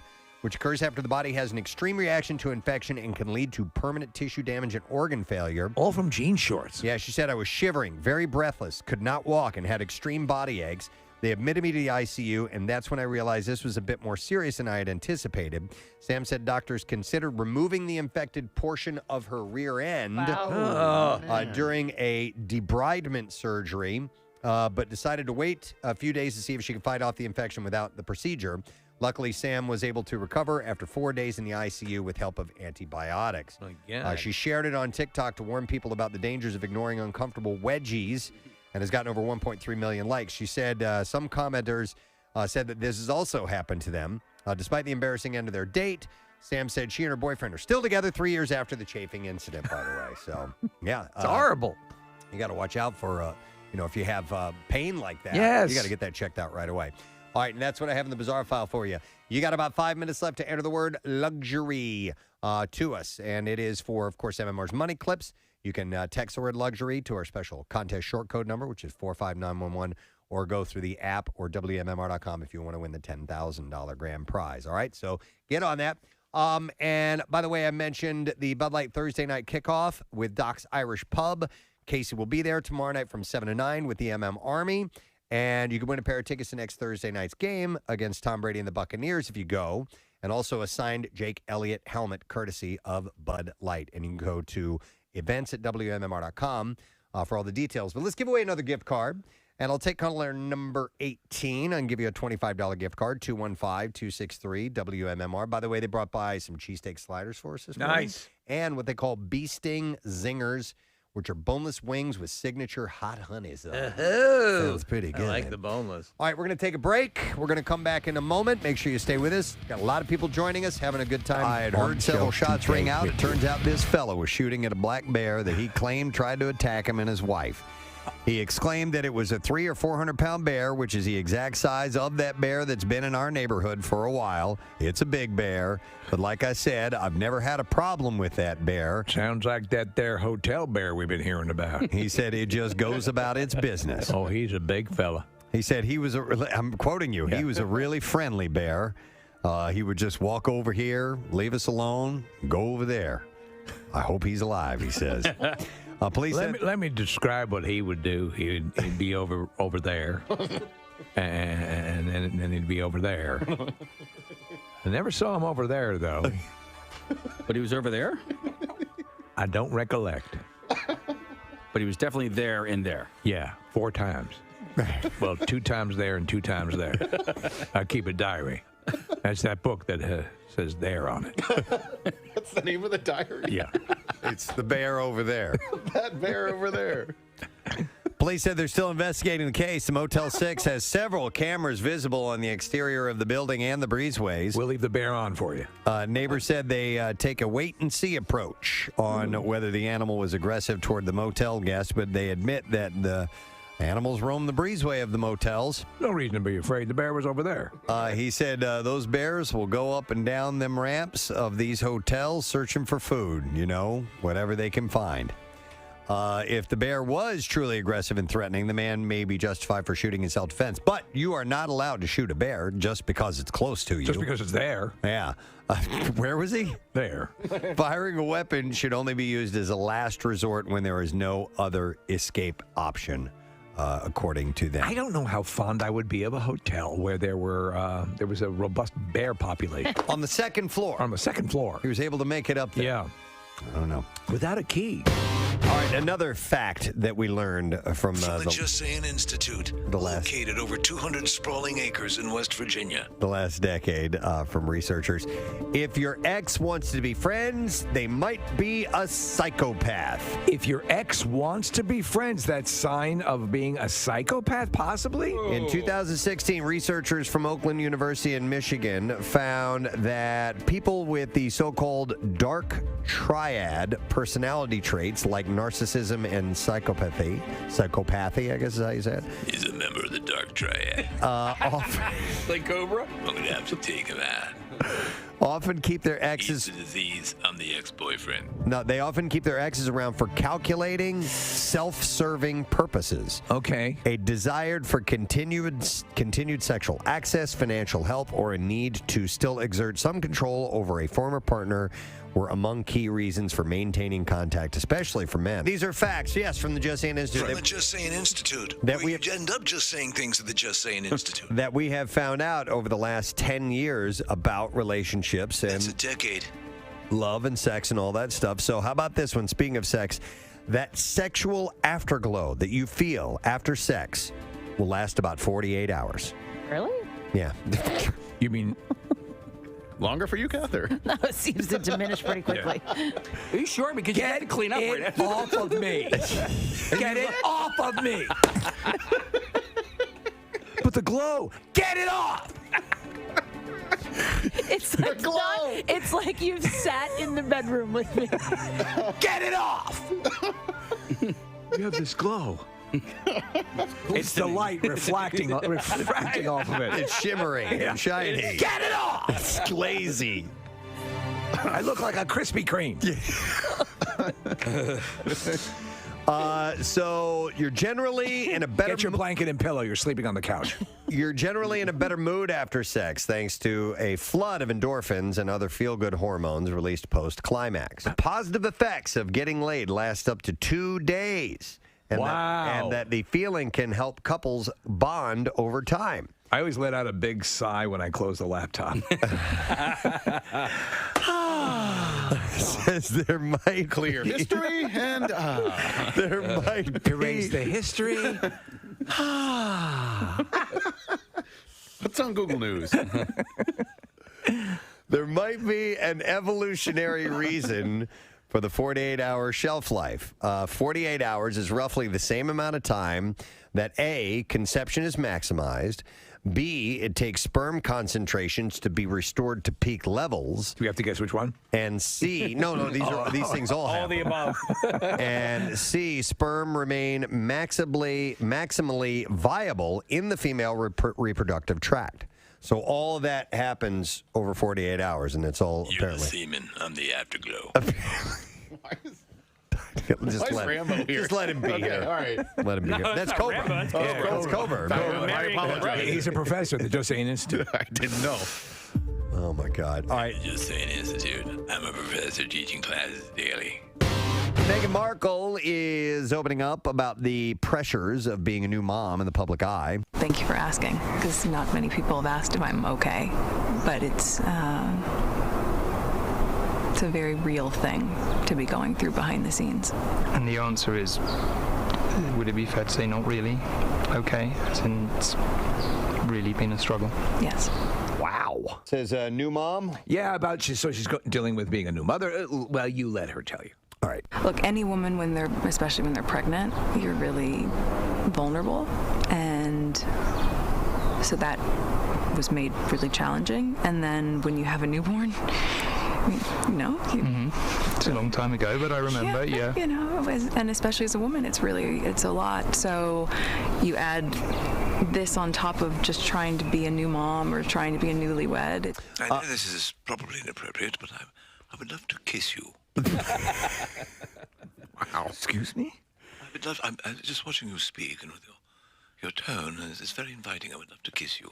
He's the Joe Namath. He's the Joe Namath of the British press corps. Yeah. I'm sure that this is inappropriate, but in that first clip, the British guy says to her that's it's really been a struggle to her, and to me, it sounded like it's really penis struggle. Yeah, I don't know if you guys caught that clip, Really but penis struggle. Go back to. You're right. I have struggled with many penises, depending on girth and other factors. Wow. But I have a perfect fit in my current husband, and it's good. You know, sometimes I don't even know it's happening. Thank you. Wait, let's hear that clip. Would it be fair to say not really? Okay, it's really been a struggle. Yes. In fact, the other night he rolled over and he said, God damn, that was great. And I said, what? And he had actually completed a sexual act. And I was wholly unaware. I didn't even miss. I was reading a book at the time. I had literally no idea, but that speaks to how quiet he is and how small. She's turning it into him. I've had things that were very painful, and I felt, I don't know, in a way, the word would be, I guess, build up, and I don't feel that. I feel as if I don't know.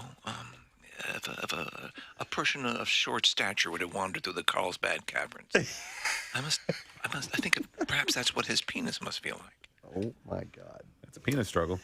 So this was kind of interesting. Jodie Foster almost played Cindy Brady when she was a kid. Wow. The Brady Bunch cast As revealed Nell. on Watch What Happens Live. Yeah, instead of a lisp, she can't communicate at all.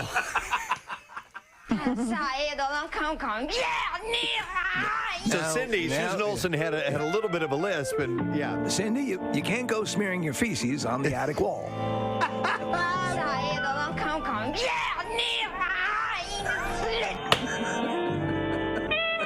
I know it's comfortable for you to spread your spore around the house to chase away predators. Mr. Brady could even communicate. He could have a moral lesson for Nell, who wouldn't understand him. Gaya fla bla ta qua. Fuego tabla. That's Nell. Where y'all going? Now, Nell, I got ta qua qua play play. That's her version. That's her version of Mom always said, "Don't play ball in the house, Steve." Play it one more time. Where y'all going? Yeah, Mom always said, "Don't play ball in the house." You know that. But apparently, it was on Watch What Happens live with Andy Cohen, Maureen McCormack, Eve Plum, Susan Olsen, Barry Williams, Christopher Knight, and Mike Lookenlamb were all reuniting there. This is ahead of HGTV's Food Network crossover special, a very Brady renovation holiday edition. Susan Olsen had said that James Gandolfini was supposed to play Bobby. That Jodie Foster was up for Cindy. So entirely different cast, right? Yeah, totally different. Something new from Hershey's. I have. You guys like Hershey's Kisses, right? I mean, pretty much. I do. They're especially on the holidays too. You get those cookies with the big single Hershey's Kiss right in the middle of it. Right in the middle, yeah. Hershey's has created a new flavor, and they arrived. No, I'm sorry. They arrived in 2019, and now they're back for Valentine's Day. It is the Hershey's Lava Cake Kisses. And is it made from actual molten lava? It burns the inside, the interior of the mouth. Yes. The kisses are dark chocolate with a gooey chocolate center. This seems very Jewish chocolate center. Bill Weston loves Is that a Jewish thing? Is that a Jewish thing? Gooey. This has a very Jewy taste to it. Mazel. They're so moist and Jewy. Mazel, mazel. Of course I would say that. Is that a Jewish thing? Oh, my God. And there goes the second. It's a wonderful cookie with the taste of Israel. The kisses are dark chocolate with a gooey chocolate center. Not a Jewish thing. Not a Jewy chocolate center. And I just said Jesus under my breath, too. Jeez. Well, he was a Jew. That's right. The limited edition holiday flavor is available at Target, Walmart, and other retailers. I like this concept. Do you like the chocolate molten cake? Yeah, I do. Oh my God, I very much do. I bought this for my my wife and our last anniversary. Wee's anniversary. And by the way, if chocolate has a discolored look to it, does not necessarily mean that it's bad. Yeah. Yeah, I did read that a while back. That doesn't mean that. So what does it mean? It's bad. Somebody look it even up. Jewier. It's kosher. Okay, all right, that's what it means. Yeah. So Preston, just a quick thing on these candies, the ones that have the molten, is that a soft center? It's a gooey, center. Chocolate. I like that idea. Yeah, I do too. Here we go. It says, when you see white or grayish film on the surface of your food, it normally means product has gone bad, but it's different with chocolate. When the cocoa butter fats... WMMR. All right, thank you, Kathy. Well, the stats and information is in, and it's time to take a visit to the Just Saying Institute. Oh. Just Saying Institute, home of the world's first beta fish euthanizing center. They'll take care of that for you, Take Kathy. care of that problem. Yeah. Well, listen, I thought this was very interesting.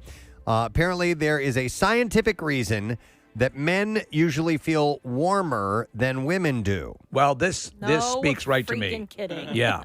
Tel Aviv University researchers looked at a number of bird and bat species and found that in the breeding season, males and females tend to segregate, with males living in cooler areas. This happens in the animal kingdom as well? Yes. So the females also end up giving birth in warmer climates, and this is a phenomenon that is observed in many species of birds and mammals. Well, men are very much like these because we like birds and bats because we fly and hang upside down. A researcher says in the human realm, we can say that this difference in thermal sensation did not come about so that we could argue with our partners over the air conditioning, but rather the opposite. It is meant to make the couple take some distance from each other so that each individual can enjoy some peace and quiet. All right. So it is nature, in a way, trying to foster a bit more harmony. Yes. You would think that subtlety is not something nature would do, but that is still pretty interesting.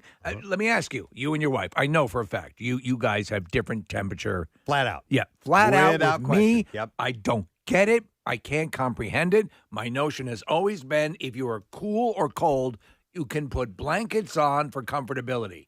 But once you're naked and you're hot, Preston, you're done. No, you're just saying this is so that you guys can be warm. You want us to freeze. Put a blanket on. But sometimes it's just too cold. It doesn't need to be that freezing. I can use my wife as an example. We have a swimming pool. We've had it for 10 years. Rochelle's probably been in it 8 or 9 times. Right. And that's it. Huh. It's too cold for her. Too cold. It's always too cold for her. Yeah. I know. I know. Okay.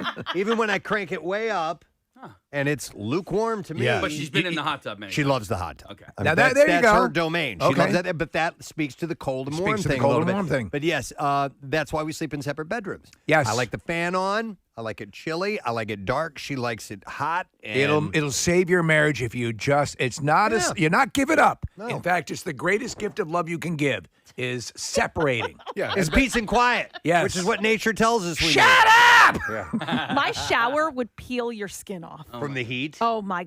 I mean, it's like my thing is just a tiny bit over from like the hottest it'll go. I take a hot shower, Kathy. I do like a hot shower, but I increase the heat as I go along. right. You know, that's like the the proverbial frog in the boiling water. Yeah. So 2 things. We're in this weird zone right now where you still kind of need the AC on because it's humid during Last the day. night I had it on. Yeah, and I did too, Steven. So last night in our house, it actually got a little chilly. And so we, for the first time in the history of my relationship with my girlfriend, we had the opposite happen where she was warm and I was actually a little chilly. So I put the blanket on, and she's like, I turned the AC down a little bit more. And I was like, okay, whatever makes you comfortable. Here's what happened. 2 things. She got her flu shot yesterday, and she was sitting on a freaking heating pad. I'm like, what are you sitting on a heating pad and then complaining about the hotness? Don't you understand, woman? So here's what I did. I made the transition last night, Preston. I went from my Zack Snyder small blanket to Justice League small blanket. By the way, I always make sure the Batman is on top when I have it. Yeah. And I moved to your blanket, Casey, that you got me years ago, which is the most comfortable blanket you'll ever own. Oh, I love that. Yeah, and so I just do that. But I mean, yes, I got to have the AC on. There has to be that transition. And Preston, throughout the winter, don't you sleep with a fan? Yeah. Oh, yeah. I do. Yeah, without question. They also add, the researchers do, that human females tend to have much more physical contact with one another compared to human males, which could also account for this phenomenon. So wait, we have contact, so we're colder? You do a lot of lesbian stuff. No, but wouldn't that make us? Wouldn't that make us warmer? We're touching people? Yes. Yeah, meaning that you crave that. You want that heat, that warmth. I would think we're just so cold. Like, get away and let me be cold. By the way, can we also admit this too? Do you guys like sleeping intertwined with another? No, I don't like not. that. Stop touching me. Yeah, Get thank away you. from me, you filthy Do we agree animal. on that, Kathy? You're the same way? Yeah, stop touching me. You're disgusting. Yeah, I very quickly after cuddle time is like, okay, you go to your side. If back when we were sleeping in the same bed. Right. Like, okay, I'm going over here now. I can't even think about sex with that sick beta in the other room. And I have pillows in between us and everything, so I can... The wall. Yeah, the wall, exactly. That's what Rochelle calls it, the wall. And my wife and I are very happy with this because she can sleep her way and I can sleep my... Yes. And you know what? And sleep. We legitimately sleep. Exactly. It's important. Yeah. All right, so anyhow, this is apparently... the researchers have looked into this, and it's a fact, Jack. It's nature, apparently. Yeah. Okay. Even the bats know it. All right, so that's one thing from the JSI. Another one involves a caller who was on the line, and we found out that, and we have Cheryl. First, let me go to her. Cheryl, are you there? I'm here. Hi, Cheryl. So I just read from the Just Saying Institute that it is a statistical fact that people are happier when they win money. Is that true? They are absolutely ecstatic, I heard. Did you just win $500? I did. How about that? Cheryl is our money clip winner, by the way. I love it. So you're feeling pretty good, huh, Cheryl? I am. Excellent. Where are you from, by the way? I live in Seattle City. Oh, really? Okay. And you listen to us via the MMR app? No, I have an hour and a half drive to work every morning, so I listen to you for an hour and a half. Wow, we love you. Bless you. That's Do you awesome. drive back to the city? Yes, I do. Yeah. Wow. Not every day, but some days. Enough to other drive you days stark I'm raving mad. Right. Well, just as a thank you for your loyalty and all that time you spend with us in the morning, $500 courtesy of MMR for you, Cheryl. Thank you guys so much, and I just absolutely love listening to you. You make my ride. Oh, you're awesome. We love you. Thank you, Cheryl. Congratulations. And there you go. It's just that simple. Next opportunity coming up at 10 a.m. All right, back to the Just Saying Institute, and we'll go with this story that I saw. Kids with higher levels of general knowledge and verbal reasoning tell better jokes, according to a new study. What is this again, Preston? I'm sorry. Kids with higher levels of general knowledge and verbal reasoning tell better jokes. Yeah, that's probably true. You guys, as parents, when kids tell you what they think are jokes and you have to pretend they're humorous, is that one of the...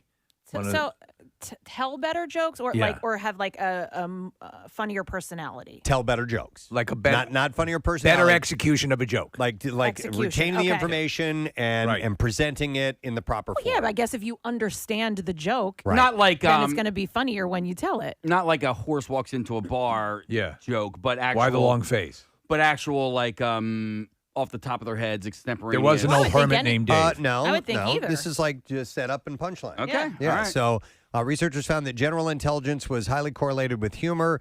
With the higher a child's level of intelligence, the greater their... No, I guess I'm sorry, Casey. Your ability to be humorous. Okay. Ah, there you go. So just in general. The lead study author, Professor Uger Sack. Uger Sack? Yeah. No, there's no goddamn way. Said Uger Sack? Yeah, Ugursak. Wow. His first name is Uger and his last name is Sack. Table for Sack?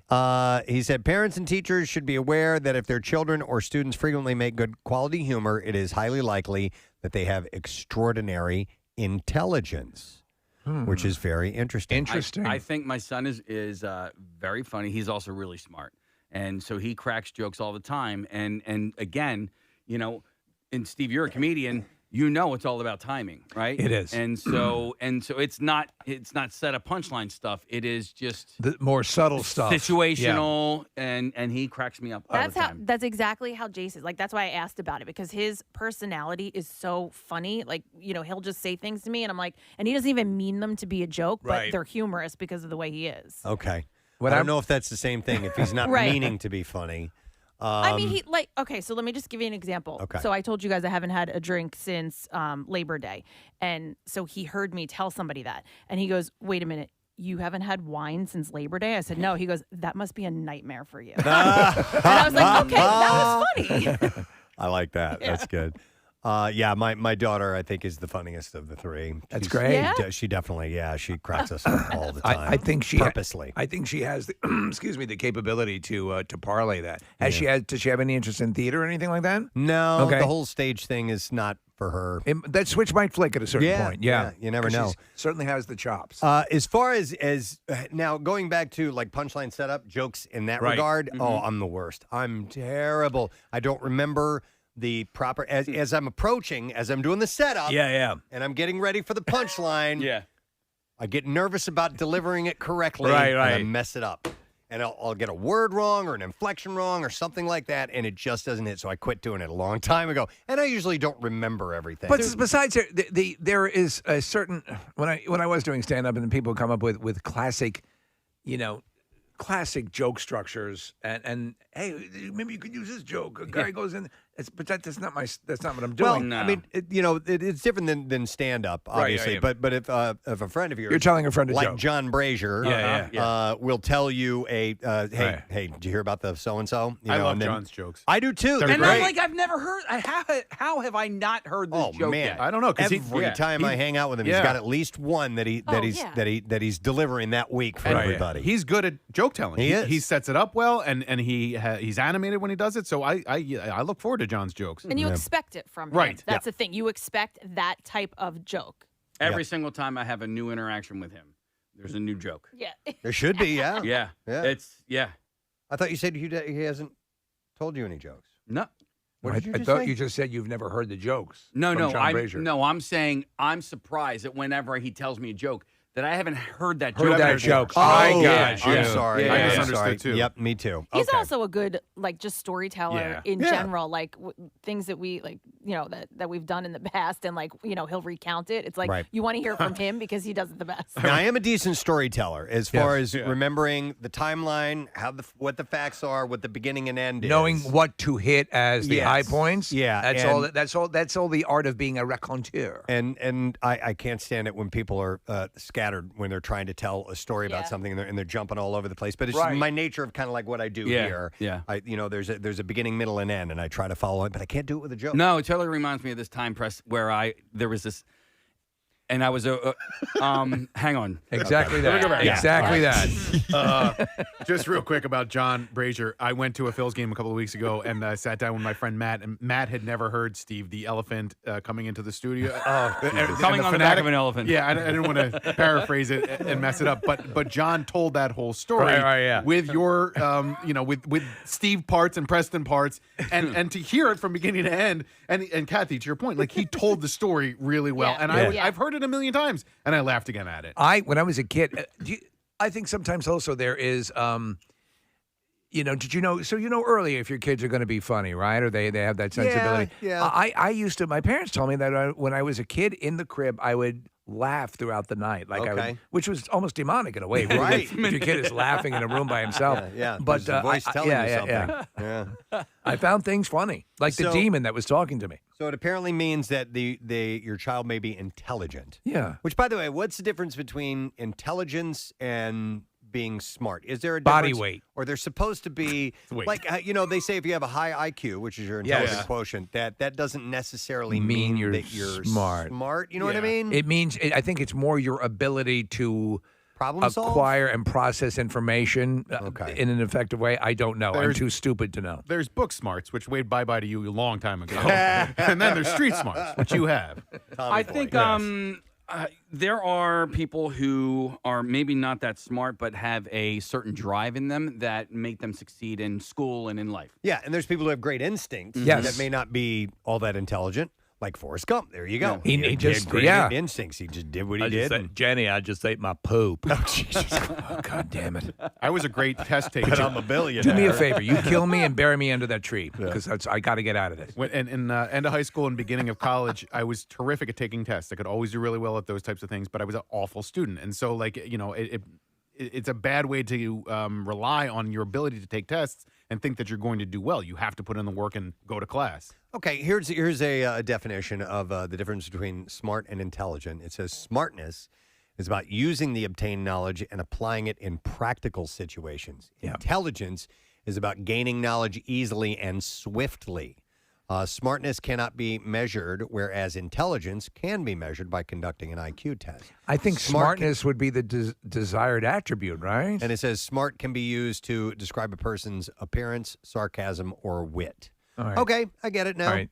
I So it's follow. not body weight. No, it has nothing to do with body weight, unfortunately. But we're going to move on to something else. And this actually speaks a little bit to a guest we had on yesterday. Henry Winkler was on our show.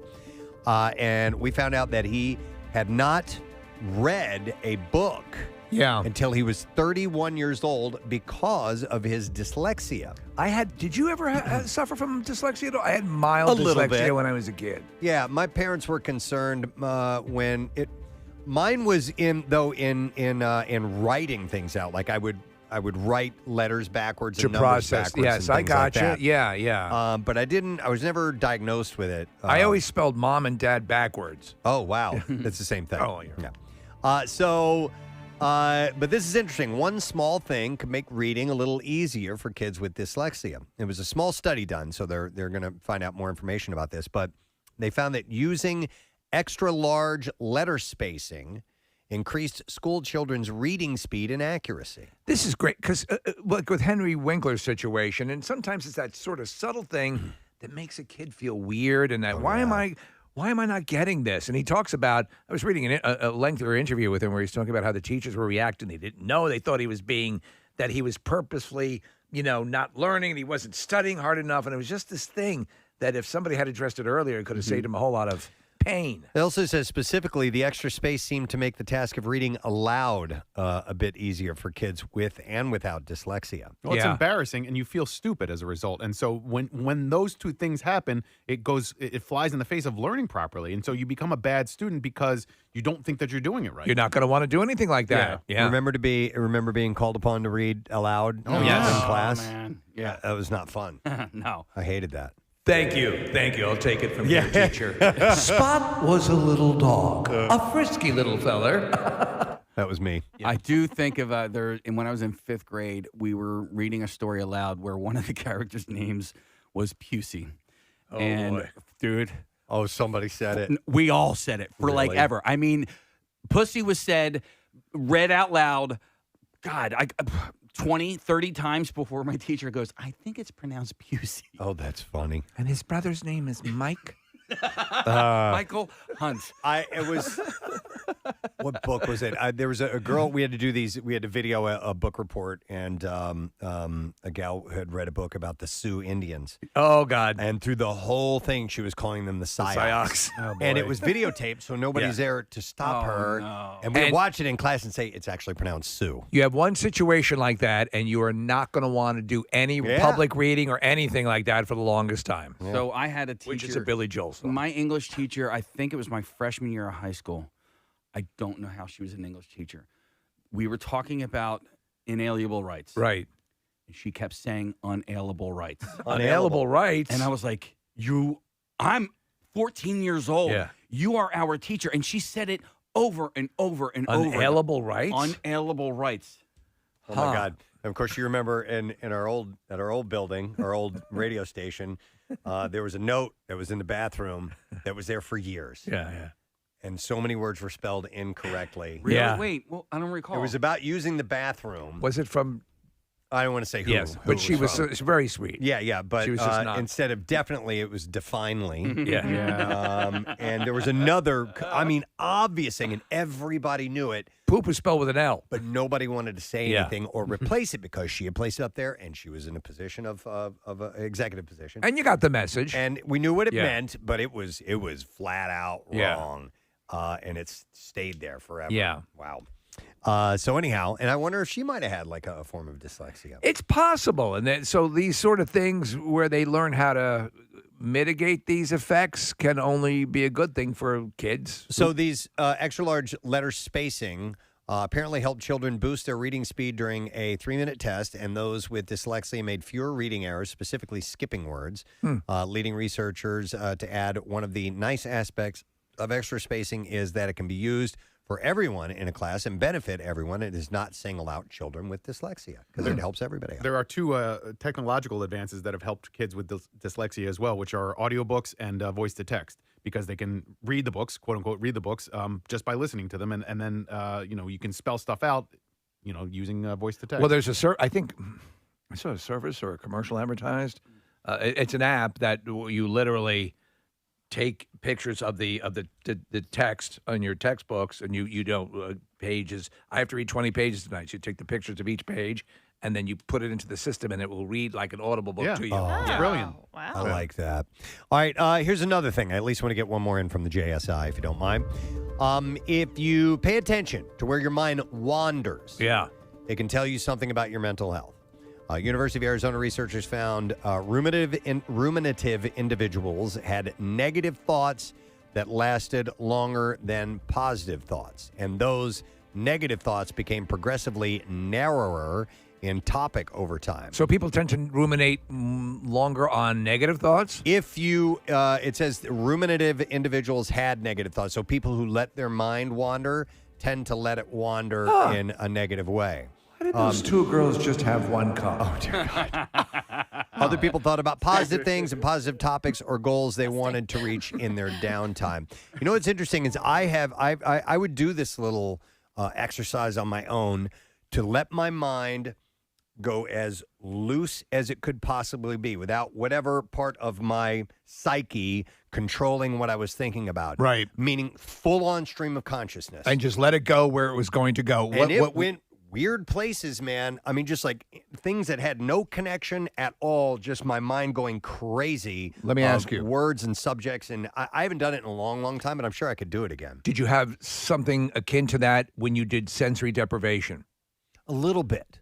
Okay. Yeah, I was yeah. looking for that. I did not get that. Yeah. But that's something I would like to experience. Now, my mind is always wandering in a bizarre way. It's just the way I think and process or lack of thinking. Yeah. But that to me would be interesting to see where you end up. Yeah, letting go of your focus altogether and just seeing where that mind of yours goes. It was pretty trippy. It felt a little otherworldly, to be honest. Yeah. Maybe a smidge scary. But A higher consciousness. Yeah, it was odd, but I haven't done that in a long time. Maybe I'll do that today, but maybe I won't. Maybe Do I'll it during just the sit meeting here. later on. Ooh, that's a good idea. That's the perfect time to do it. Aardvarks. What was that? Something about aardvarks? So the study co-author said, eventually we hope to connect the psychological characteristics of idle thought to the biological patterns of activity and connectivity, changing across time to provide a fuller picture of consciousness and mental health. I don't know exactly what that study means, but somebody can learn something about what you're thinking about. There you go. That's what we I don't know. Well, this is my TED Talk. Some people can learn about things you're thinking about. All right, and that is all we have time for at the Just Saying Institute, which is home to the new... the new, it is... Beta Fish. Yeah, the new Beta Fish Euthanizing Center. There you go. All right, let's take a break. Oh, no, wait, I'm sorry. Do we have time? We don't. Oh, well, okay. It's got to be quick. Make it quick. John Brazier has a quick joke for Yes. us. Hi, John Brazier. Good morning. How are you? Good. I'm sorry. We'd love to talk to you, but this has to be quick. All right, I'll do it as quick as I can. The guy goes to a bar, sees a jar full of $100 bills, says to the bartender, "What's the deal with this?" Guy says, "Well, we've been doing this contest. Whoever can do these 3 impossible things wins a jar full of $100 bills." He said, "What are these?" He says, "Well, see that 300-pound muscle guy? Yeah, knock him out." He said, "What's the second thing?" He says, "See that Pit bull tied to the post. He's got a sore tooth. You got to pull it out. What's the third thing? See an old lady in the other corner. She hasn't had sex in 50 years. You got to hook up with her. He's like, no wonder nobody's won the jar full of $100 bills. So he's at the bar. He's doing shots, booze. He's hammered. He's slurring. He says, what, bartender, what do I got to do? He points to a 300-pound muscle guy. He stumbles off his chair, hits him in the perfect spot. The guy goes down. He goes, what's next? Points to the dog. Takes the dog off the post, takes him outside, closes the door. Everyone in the bar is listening and hear this. He comes running back inside. He's got mud, blood, hair in the air, shirt ripped, pants ripped. He says, he goes, where's that old lady with a sore tooth? Yes! John Frazier, director and fun of games. So good. At the Philadelphia Phillies. We love you, John. Thanks, man. All right, see you guys. All right, we'll see. I thought he was going to give a different punchline. Yeah. I love it. All right, we're going to take a break. We'll come back in a second. When we return, Rick Wakeman of Yes will be on the show. Stay with us. Chocolate separate from the cocoa mass and rise to the surface. It results in something called fat bloom. You going to eat your fat bloom? Are you going to eat that fat bloom? Listen, if you're not going to eat your fat bloom till I have it, it looks really good. Did I have So if it's white, it's... Could I please have your fat bloom? It looks extra delicious. It might not be bad, but it's called fat bloom. I'm going to pass on it. Okay. So let's just make a dessert, go cut right to the chase and fat bloom. One last thing. Marissa sent this to me. It involves booze, so thank you, Marissa. Red Lobster has added a specialty cocktail to their menu. Red Lobster is now offering a Bloody Mary, but with a twist in line with their brand. It comes topped with a lobster claw and one of their famous Cheddar Bay biscuits. Wow. And it does look quite yummy. So it's made from Tito's vodka, Marissa's favorite, and Bloody Mary mix that apparently is custom made by Red Lobster. The glass is then garnished with an entire lobster craw. One shrimp, an olive, a lime, a Cheddar Bay biscuit, and spicy seasoning on the rim of the glass as well. My mouth is watering. Really? That's working it for you, huh? Oh, man, a good Bloody Mary. Jeez. Murray. You and the Jewish thing. Jeez, oh, man. Listen, can I have a Bloody Mary and some of those Jewy candies? Bloody Murray. We should make a Bloody Murray. We should. Cream soda, gefilte fish, it's a Bloody Murray. Manischewitz. Yeah. Right? Do they make like a raspberry Manischewitz? Manischewitz. I've only seen blackberry. Have with your Jewy candy. I want to try a Bloody Murray. A Bloody Murray. Bartenders, come up with a Bloody Murray. I'm coming. Oh my! He said he wanted a Bloody Murray. and it comes with calamari, which looks like calamari. It looks like it's been from a bris. Sure. I'll have some calamari, a Bloody Murray.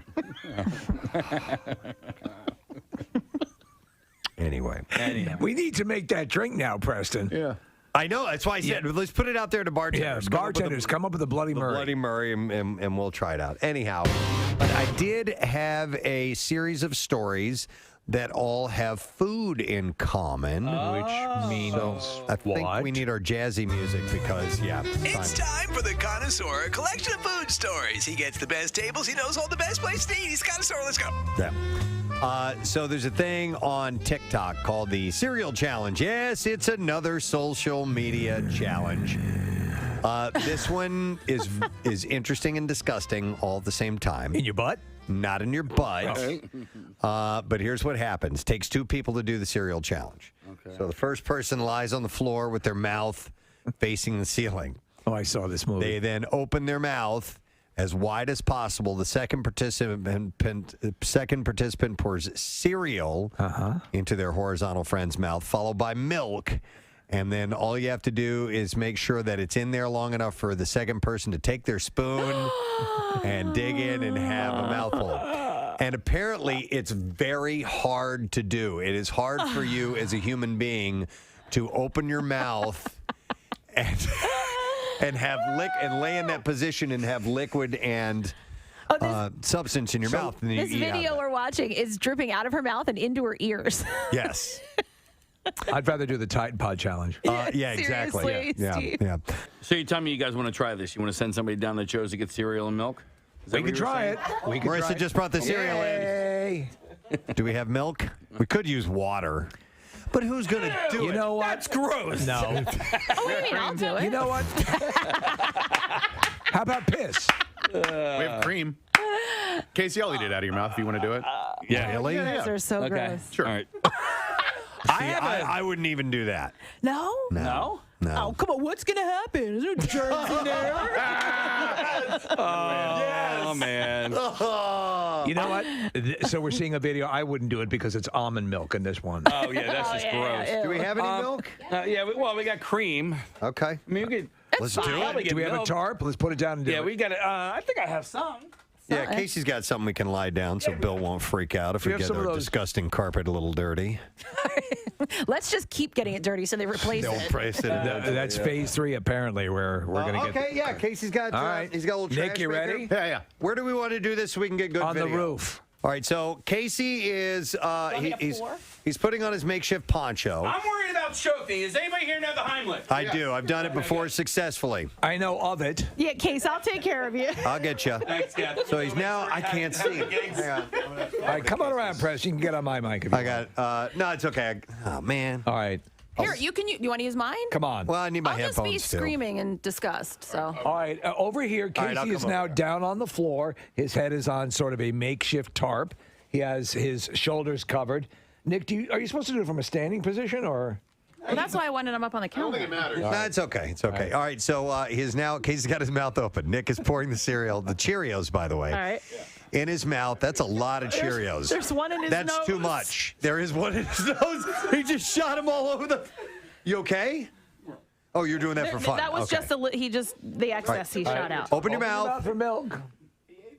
Here comes the choo-choo train. Wait a minute. This is one of the stupidest. All right, just a little bit. But Nick, that's too much. Sorry. He's trying to get some of that out. I've never done this before. I understand. All right, so here comes the cream. Open your mouth. All right, now get ready, Casey, because this is if you're going to choke, this is when it's going to happen. You need more in there.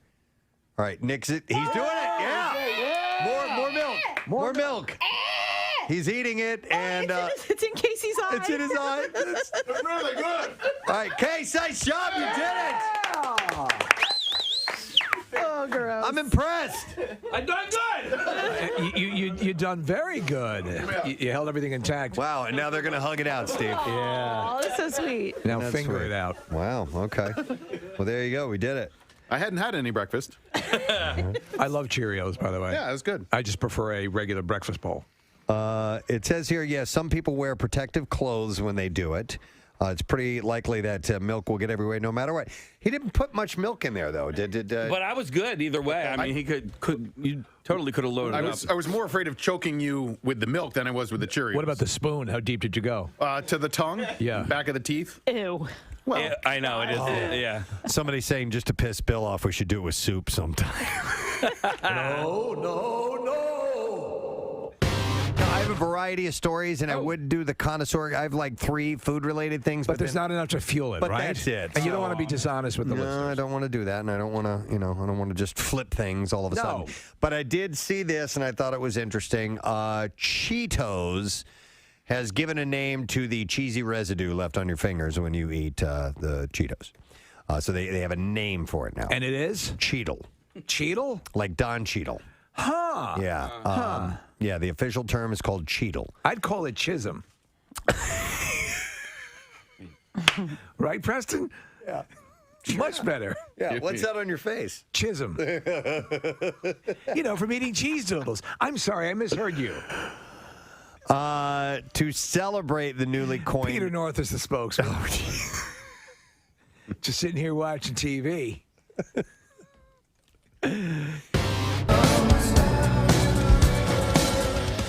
Unrelated sound to anything from Pearl Jam that I've ever heard before. I agree. I knew it was going to be different. I found that very surprising. We shall discuss in just a moment. First thing Casey said to me before I listened to it, he goes, "It's Talking Heads." He said, "It sounds like Talking Heads," and you nailed it, Case. Yeah. Spot on with that, because there are parts in there where he sounds a lot like David Byrne, And they're using a lot of synth elements in this particular song, which, of course, the Talking Heads did a lot of. And he says, "This is not my beautiful Pearl Jam." Oh, I missed that part. Yeah. Some people were texting in saying they hear a Chili Peppers vibe in there as well. And a lot of negative comments on the text messages. Let me give you my first impression on that. And I'm not a one-listen guy. I've said that many, many, many times, that it takes a lot of listens for me to warm up to a song. Casey and I listened to about the first minute and a half of it in the Q speakers here in the studio earlier this morning. I thought it was terrible. I didn't care for it. By the last 30 seconds here of that, I think I like it. So that's how quickly it turned around. I'm not a big fan of Eddie Vedder's voice in general, meaning the vibrato that he does. It's very choppy. But I think it fits well with the grunge, heavy, distorted guitar thing, and it kind of slides in there well. And that's why I didn't like the beginning of it, because you can really hear his singing. But by the end of it, the melody kind of got me. I've always been a sucker for synth pop. It's interesting that Pearl Jam's going that route. You can hear Matt Cameron is clearly using electronic sounds in his drum kit. There's a keyboard thing going on there as well. Who would be playing that, Nick? Is Eddie going to be playing keys? I don't know. I mean, they got two guitar players, so somebody could step up and play that. Eddie can play piano, but it's probably the producer, I would think. He does some growling in this video or in this song too. I heard like kind of angry Eddie, which I haven't heard in a long time. Right. So there's the vibrato stuff, which you don't care for, but then there's just like some rock. Yeah, like that. He's pretending to be a dog. Casey, play the. Yeah. Let me play it again. Yeah, let me see. Isolated. Let me see if I can. Hang on a second. It's just a couple seconds in. Hang on. Listen.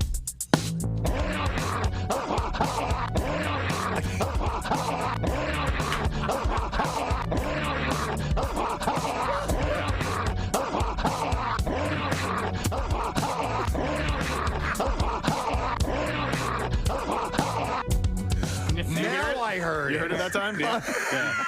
It's subtle. Steve, that fit perfectly. That was so good. Rhythmically, that was perfect. I'm a master on the growl. Oh my God! One more time. You. I missed it. You cue me. Here we go. Wait. 1, 2, 3, and there it is.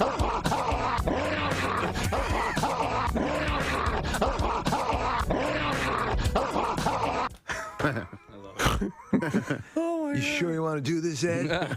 It's an expression of the animals in the world suffering from the glaciers.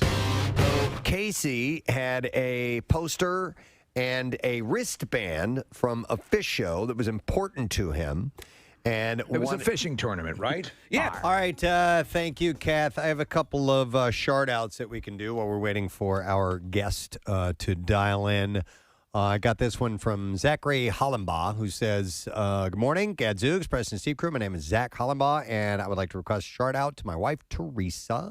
And today is our 14th wedding anniversary. Love you, Terry. She's amazing and has always just been a sensational soulmate. She turns soulmate. Feel free to call her that, Zach. That's actually a cool name. Soulmate. A little soulmate, aren't you? She turns on 93.3 when we take morning travels together, because she knows how much I love your show, and she does as well. So awesome. Anniversary shout out to you guys. That's great. Also, this one says, good morning, it. I know it's short notice, but can I get a shout out to my girlfriend Diane on October 8th? No, you'll get it on the 6th. So here we go, John. Look at that. It's her birthday, and I'm not going to say how old she is, but she's been celebrating her 21st birthday for a while. So that's from Johnny C. and Palmyra, so we'll send that one out to you. A few anniversaries, by the way. This says, good morning at Presbo. Wanted to request a shout out for my husband, Juan. This past month, my family has been devastated by COVID, first with the passing of my dad in mid-September on my 40th birthday, and then my mom passed away 2 weeks later. I'm sorry to hear that, guys. Through all that, my husband has been amazing and a rock for me. He's the only thing that keeps me going and gives me joy right now. On October 7th, we will celebrate our anniversary, so I'd love a shout-out for him to say thank you for standing by me through literally the worst moments of my life. That is from John in Westchester. So there you go, and sorry to hear about all that, man. Here's another one. This is from April Torres. She sent me some photos this morning. They went out to see Balanced Rock in New York. I was not familiar with Balanced Rock. What is that? It is I think it's actually a rock that is balanced. It's a natural formation. Yeah, it's I assume it's a natural formation. Yeah. It's a large boulder. It'd that's be less impressive if it was right. They put it there and said, "Look how we made that balance." But it's on these other rocks that are holding it up, and it's almost like they're. It looks like it was propped up on purpose, but it's apparently a natural. It's the way it eroded. Yeah, I guess it happened through glaciers. Yeah, through a long time of glacial movement, probably. So anyhow, she said, my husband is a huge fan of the show, and his birthday is coming up on October 15th, so I'm a little early on this. Can you guys give him a shout-out for his birthday? Have a good one. And that's from April Torres. So there you go. And then I got one more. It says, hey, my fiance Ryan and I love your show. We're getting married next week, October 15th. Can we get a shout out for our wedding? Any day leading up to the wedding would be appreciated. That's how you do it. That is from Monique Myers. So there you go. And that is the last one that I have. We're still waiting for Rick Wakeman to give us a buzz. So we got a little bit of time to go through some stuff, I guess. We know how to roll. Yeah, whenever this happens, I have to go and check my sure email and make sure I didn't mess this up. Had the proper time. Jennifer Lopez is on the phone. Oh, my God. That happened. That did happen. One time, Casey was, you get the hotline rings. That's the direct studio line. And we were in the middle of a conversation, and Casey's in the background. He's like, oh, no. We're like, we stopped what we were talking about. He's like, what? He goes, you guys want to talk to Jennifer Lopez? That was before she was, she had the rocks that she got. So she wasn't. She was famous. She was still famous, but she wasn't a superstar. Yeah. She wasn't A-list. We were not fooled by the rocks that she had. No, she was just Jenny from the block at that point. No, we still, Rick Wakeman, 9 a.m. Okay, so Wednesday, October 6th. We'll see if he gets in. I did see this. Philadelphia unveiled its first mural celebrating transgender and gender non-conforming people last week. We have so many great murals in the city. We have the most. Do we not have any city in the world? Yeah, the most of any city in the world. The mural called "We Are Universal" was created by the artist Ka Yangni. I don't know if I'm pronouncing the name correct or not.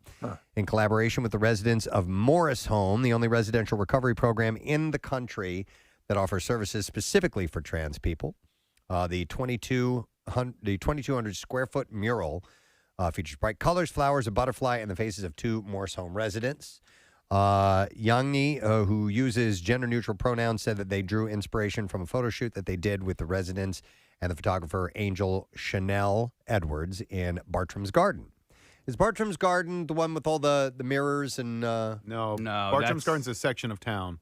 It's right on the river near, south of University City, or south of... the hospital area, where CHOP is. Because it says Bartram's Garden, a public garden and National Historic Landmark in Philadelphia. Yeah, it's in West Philly. I think you're thinking of Tallulah's Garden or something. You're thinking of that thing on South Street. Are you thinking of that thing on South Street? I am. Okay. Apologies. So some of the residents, hold on, Magic Gardens on South Street. That's what I'm thinking of. Thank you, Marissa. Our City Beat correspondent just ran in here. You ever see the mural underneath? It's a railroad overpass on 76 heading into the city. Yes, I know. I saw it just the other day. I was taking a little peek at it. Incredibly impressive. It's beautiful. Yeah. It's how they can do that size art and that much detail, that much realistic detail, just baffles me. Yeah. And we have a friend of the show whose name is John Ladacker. He is a mural artist. And a muralist. What are they called? I just made that up. I thought it was muralist. Oh, Okay, there we go. It mural could be. artist. He has done several murals Murray. in and Call him a Murray. around the city. And he loves the show. And he's done murals all over the country. And he's incorporated WMMR into a whole bunch of murals that he's done around the country.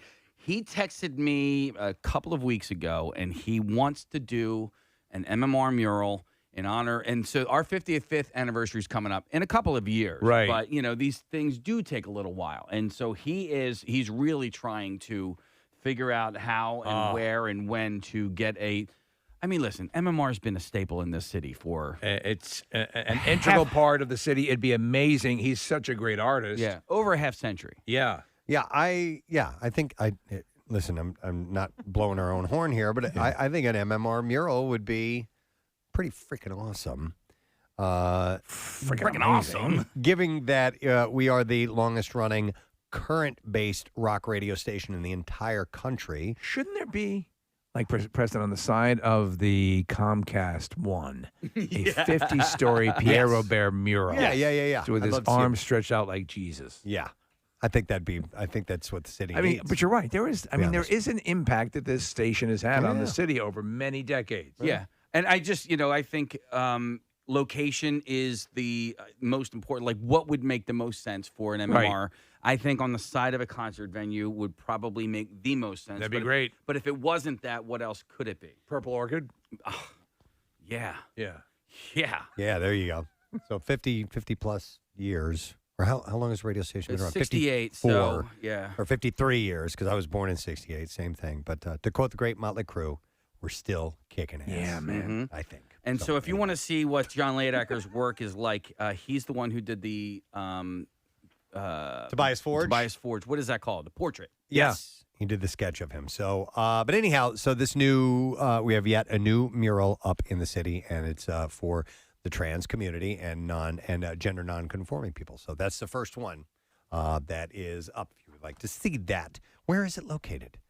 Didn't you say Bartram's Garden? Yeah, but I didn't know if there was an exact cross street thing. Oh, over there. It's over there. Yeah. Hey, see the thing over there? Yeah, that's the the new thing one. over there.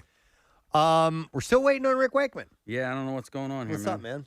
Well, we're 2 minutes away from John Lithgow. Well, so. I'm sorry, Mr. Lithgow will have to yes. bump Rick Wakeman if that happens. We love Rick Wakeman, though. I guess I'm kind of going through a junk drawer thing. I didn't even know that.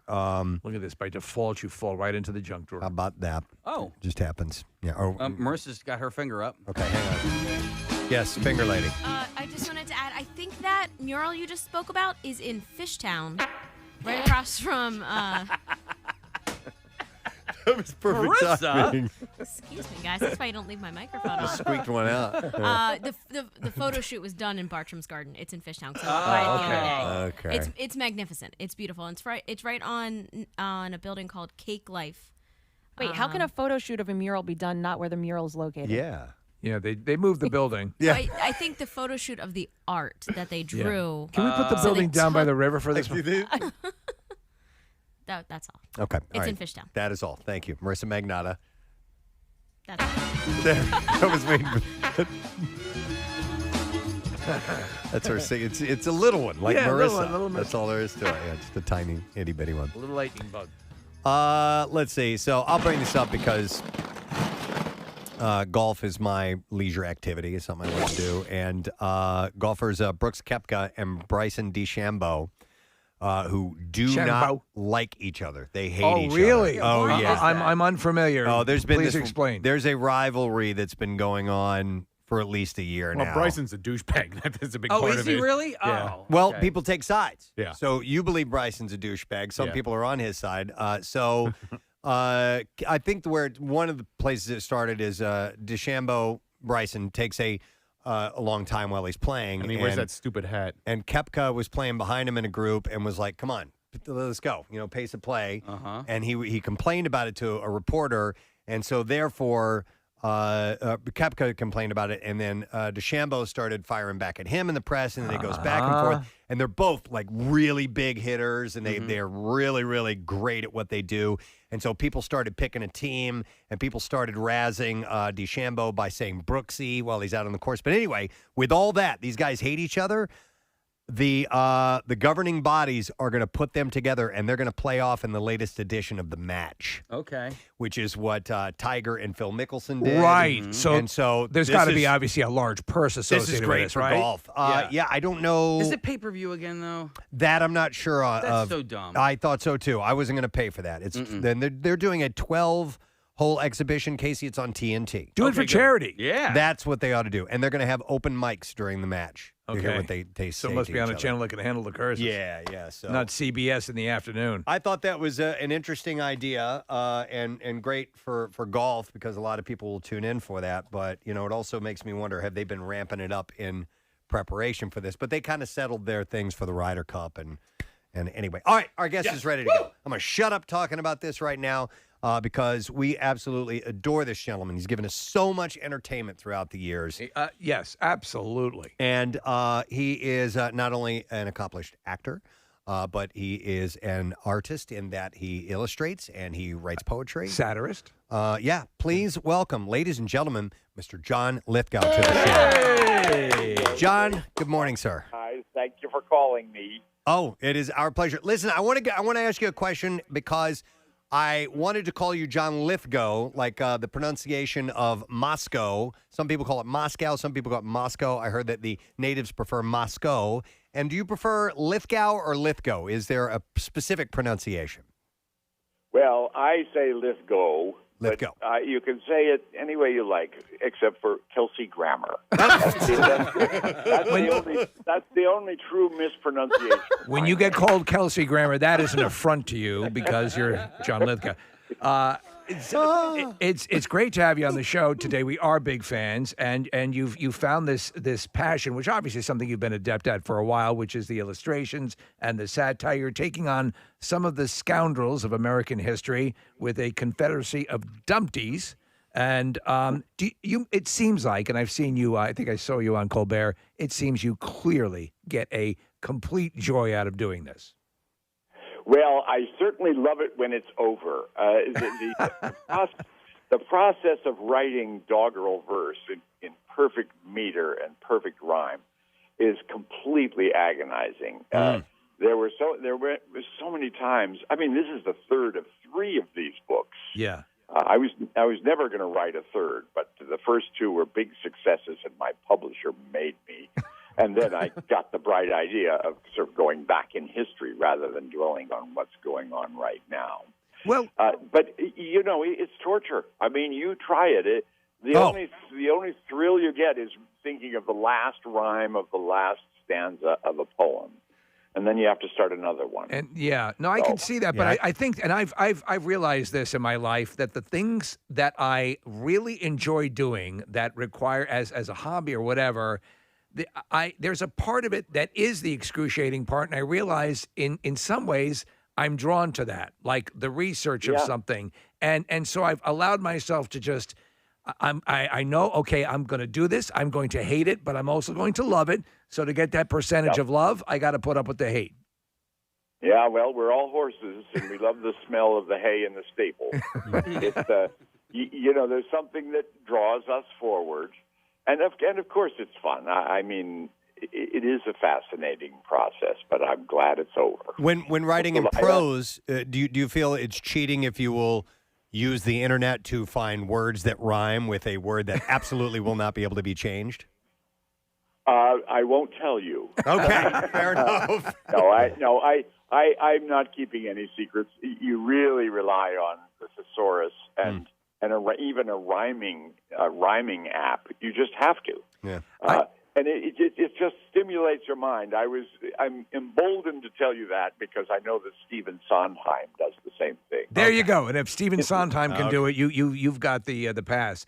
I love that you're dipping back into history with this a little bit. Some recent history with Leona Helmsley and Boss Tweed and Typhoid Mary. So, what was your selection process like when you assembled the names of the scoundrels you were going to put in this particular volume? Actually, that was fun. I just sort of assembled a database. My wife is a history professor. In fact, she had a lot to do with sort of coming up with the whole concept of the book, and she sort of steered me to her colleagues at UCLA and elsewhere. And I also just sort of made blind invitations to John Meacham and Rachel Maddow and Walter Isaacs and public historians who use moments of history in their journalism. And they rose to the occasion. They answered immediately. I told them, take 3 minutes and write down 5 names of scoundrels in American history that you suspect I have never heard of. And out came these amazing stories. People you will not know, John Romulus Brinkley, Sarah Howe, Theodore Bilbo, Benjamin Ryan Tillman.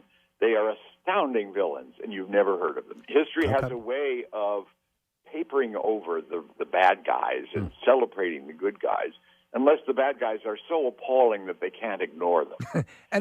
And sometimes the nuclear uber villain is sort of nostalgically remembered. In a bizarre way, they get a tacit pass because they're so outlandish. Yeah, absolutely. They're clowns, which is why it's very interesting how many of our worst tyrants are buffoons and are perceived that way until they become a real danger. A Confederacy of Dumpties is available at dumpty.chroniclebooks.com. John, I wanted to bring this up. Right before you came on, I was presenting a story about the first mural in Philadelphia that celebrates the trans community.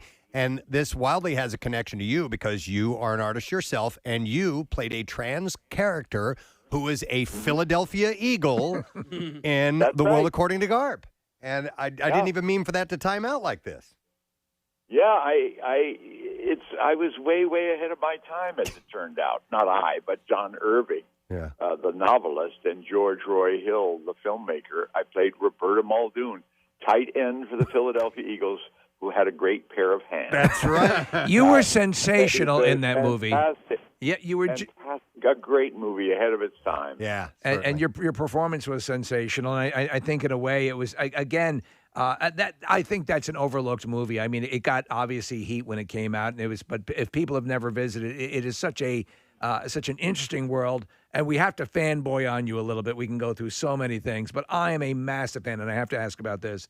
Buckaroo Banzai and your over the top performance is brilliant. I have to ask you. Thank you. Yeah. I so savor those compliments. That puts you in with the great brainiac nerds. I love you all. Let me ask you. I don't know whether you saw my recent turn as Rudy Giuliani on Stephen Colbert. Yes. But I use my Buckaroo Banzai teeth as Rudy Giuliani. Oh, my goodness. Like 40 years.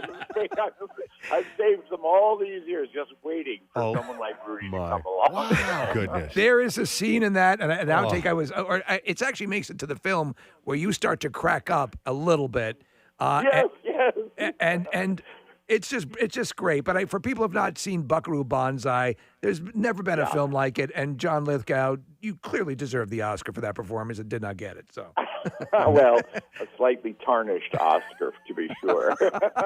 and what an actor, because I watched you in The Crown as Winston Churchill, and I remember coming back and telling these guys, and I said, guys, John Lithgow has put on a ton of weight. I had no idea. Yeah, I put on a ton of weight every morning at about 6:30 a.m. I didn't know it was a suit. Like, he's really let himself go, man. Wow. Yeah, I did. It's funny. I in quick succession, they cast me as Winston Churchill and Roger Ailes, and I began to think, what do people think of me? Yeah, but that's it with your career. And we were talking about this, John. Is that you can play you play the warmest. Like in terms of endearment and the father of Harry and the Hendersons, and yet you can play the most terrifying villain. How have you developed that ability? Oh, I don't know whether it's an ability. It's just good luck, I think. I mean, I came to movies from the theater, and not just theater, but Shakespeare. My father created and ran Shakespeare festivals in Ohio when I was a kid, and I was in like 20 different Shakespeare plays. And if you think of the Shakespearean canon, that's very different plays and very different roles. Yes. Every single night. And that's sort of the fun of acting to me, was being unrecognizable from one night to another in Shakespeare plays in repertory. Yeah. And in a curious way, my whole career has just sort of expanded on that. I think the career of a character actor who achieves a higher level of importance to the projects. You've been in so many where even to say a character actor, the characters are intrinsically important. But that is, to me, if you're going to be a movie actor or any kind of actor, that's the kind of career to have. Was that your original trajectory and goal? I never calculated a damn thing. Actors never really know what's coming down the pike. It depends on what other people think of you. Yeah. And you just sort of wait around for other people's brainstorms. I mean, I was lucky enough to do very different things right out of the gate when people first knew about me. I arrived in L.A. after 10 years in New York theater to marry a UCLA professor, actually. And in quick succession, I did Footloose, Terms of Endearment, the Twilight Zone movie, World According to Garp, and Buckaroo Banzai. Wow. That was in the first 2 years I was in L.A., and people said, what the hell? Who is this guy? Who is this guy, this chameleon? That's amazing. It put me on the short list for all the really out there parts. Yeah. Well, listen. So not only that, but I studied for 2 years in England. So I have this sort of English strain that can be called on when they need to play Winston Churchill. There you go. Well, we certainly appreciate all the years of entertainment that you continue to give us as well, which is fantastic. And the book is great, and we want to recommend it, A Confederacy of Dumpties, and that is available now. John, it's a treat. Thank you so much for coming on this morning. To talk to you from your great city. Love Philadelphia. Excellent. Thank you. John Lithgow, guys. Yeah. Oh, man. I forgot about Footloose. Yeah. He's the a-hole dad of Footloose. He's the preacher. There's a scene every time when Ren comes to the house and he's talking with him as the preacher, and he goes, he's talking about his father dying, Ren's father, and John's son is the preacher, and they have this quiet little exchange. And when he has, I'm going to tear up thinking about just now when Laurie Singer comes down the stairs, she says, I may not believe what you believe, but I believe in you. And that's such a great scene. There's even in Harry and the Hendersons, there's a scene where he does a caricature. He draws because he always wanted to be. He was an artist as a kid, and his dad got him into the gun business, which is not necessarily what he wanted to do. And so he does this big painting or cutout of the Bigfoot. Yeah. And his dad changes it to make Fangs it look more evil. Yeah. And when he's like passionately saying it meant something to me, it was really emotional in a goofball comedy. Yeah. The dude is fantastic. He is. And then if you've ever seen Daddy's Home 2. Yes. No. He is the loving, mushy father of Will Ferrell, as opposed to Mel Gibson's father. It's so good because Mel Gibson, they're meeting their fathers at the airport, right? And Mel Gibson comes down the escalator, and he's like, and they got him like lit, like he's just this badass. And then John Lithgow comes down, comes down the escalator, and he and Will Ferrell see each other. They're two grown men, and they kiss each other on the lips a couple of times. Oh, it's so good. So funny. That's excellent, man. That was really cool to talk to him. He's one of those guys that I'm sure we could have a 2-hour interview. We could, with him. and hopefully we'll get that point in the studios. And World According to Garp, Steve. So I was still a kid when that came out, and all I knew was Robin Williams is in this. Yeah. He cracks me up on Mork and Mindy. I want to see this movie. I was like, what in the world is this? It is an avant-garde film, and there are all sorts of things, but Robin Williams' character, Garp, is the forever optimist, and it's one of the most beautiful performances he gives. Glenn Close as his nurse mother. Yep. And there's all sorts. There are cults that get formed in the movie, and there's all sorts of weird women things. that cut their tongues out. Yes, It like took this bizarre left turn in the fact that his mother was like a feminist icon, an accidental feminist icon. And suddenly people want to kill her, and all these people just wanted to be. It was wild, man. You remember how Garp is conceived? She gets on a patient who's in a coma. Who has a constant erection. And has a kid. And does it, So yesterday, Preston, you said you wanted to hug Henry Winkler at some point in your life. I want to hug John Lithgow. He's just so adorable. And and when you hear that voice, too, even as Lord Farquaad from Shrek, my God, which is just I forgot about that. And he kind of overacts in that role. He projects in a certain way. Which, by the way, I believe that role was based on Michael Eisenberg from Disney, quite possibly. And so, but he it's this giant ego who looks at himself in the mirror all the time, and it's a parody, but he's brilliant in it. If you get it again, I don't want to. Buckaroo Banzai was a cult film that came out, a couple of decades ago. But he plays this guy who has. He's morphed into this super genius, this evil super genius, and he has this bizarre accent. And who else from Back to the Future? Christopher Lloyd. Christopher Lloyd is in it, and Christopher Lloyd's character. They all assume Earth identities. Yeah. And his name is John Big Booty. Big Booty? Right, but Lithgow goes, John Big Booty. And he always goes, Booty! Booty! It's hilarious. And that's a strange one, too, man. Completely That's strange. That's Yeah. definitely a cult classic for sure. Nice. Well, that was cool to talk to him. All right, we got a couple of minutes to play with. There's something I can mention. Korean exports seem to be sweeping the world, actually, right now. And more than 20 words of Korean origin have been added to the Oxford English Dictionary in their September update. Yes, I can see that, especially when you talk about like a K-pop and the series on Netflix, Casey, which Squid is Game. Squid Game. So Squid Game is now responsible. I don't know if you've seen like the Spirit Halloween store now offers like 10 different Squid Game costumes. Really? Yeah. No, I didn't know. And I haven't watched it yet, but they definitely cite both of those things, K-pop and Squid Game, in this I watched the first one. I'm going to watch it. Okay. So this to me is like Battle Royale. It's like the Hunger Games. Yeah. I prefer Battle Royale to the Hunger Games, but it's Case, I think it's interesting. It is. I finished it. I watched it in a few What'd you days think? with my. I enjoyed it. So Marissa's watching it now, and I didn't know that this was a thing, whether to sub or dub. Yeah. I dubbed. So I. I'm watched- gonna sub. You're gonna sub. Okay. So subbing Subtitles or dubbing. or Subtitles the or overdub. the dubbing. And so I want to go back and just watch a couple of them where they're subtitled. Yeah. Because there's one character in it where the overdubbing, I'm like, is she really that annoying? When you get good at it, which is a quick look down and a quick look up or whatever, and they're smart too. A lot of times with the way a movie can be dubbed. I'm not even just talking about or subtitled poorly, and they can be dubbed correctly as far as the pacing to allow you to absorb what's going on as things are happening up on the screen. Sometimes they do a bad job and it'll ruin a movie for you. So my hearing is so poor that I watch subtitles all the time. Right. Me too. Even when it's in English. But I have watched, there was a German show about time travel, and I watched the first couple episodes. Das Time and Travelers. And it didn't grab me. And Steve, so I had the overdub and I had the English translation. And they don't match up all the time. They don't. Yeah. You know what I do use it on because of the accents? Ted Lasso. Oh yeah, it's a good idea. Yeah, because there are certain some have certain thick accents and I'm not- regional European or regional English accents.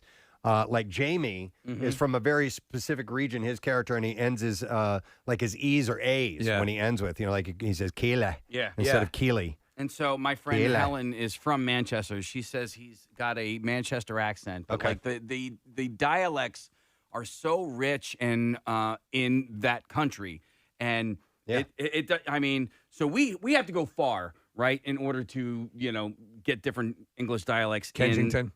Well, No, I mean, I'm kidding. you got to go to like New York, Yes. and then from New York to Boston, and so theirs is. It could be a lot closer, right? Yeah, right. Yeah. Their dialect could be from Philadelphia to Camden. Liverpool. Yeah. We don't have neighborhood accents around here, do we? If you ask a linguist, yes. Okay. When they break it down, like, there is a difference between the Delco accent and the Bucks County accent. So, but it's just minor at that point. But when people study this, and it is their field of study, they can break it down not by neighborhood, but close. Okay. And for all the sort of what they'll give you, the sort of what they consider the hard and fast delineation, there's always bleed over. I mean, when you're, it does happen. And the accents have diminished over the last few years because of national broadcasts, because of hearing how quote unquote normal people speak, and I think, Preston, actually, like the St. Louis accent was what people modeled on if they were going to get into news broadcasting. They would look at it because it was the middle of the country, it was neutral, it wasn't New York, it wasn't Southern California, so people could look at it and say, all right, that's that's an American accent. I've mentioned this before, but it's something that's always pointed to when they talk about Star Trek, which is to take hundreds of years in the future, and you have Scotty, right? It hasn't diminished one bit, and Chekhov, she's very beautiful. That would have muted a little bit. Probably. Yeah. Well, anyhow, Koreans use a term which is Hallyu, and it describes the phenomenon of the Korean wave of entertainment that has swept across Asia, and much of that world, and this word has been added to the Oxford English Dictionary. So, Hallyu. I've been immersed in a lot of Korean, South Korean movies. The good horror coming out of South Korea. The Train to Busan is a South Korean film, which is sensational. Good, great zombie movie. I doubt you'll know these, but I'll throw these at you and see if you know. Banchan. That means a dying betta fish. No. It's a small dish of vegetables served along with rice as part of a typical Korean meal, which might be betta fish. I don't know. Who is recommending? You know what they say?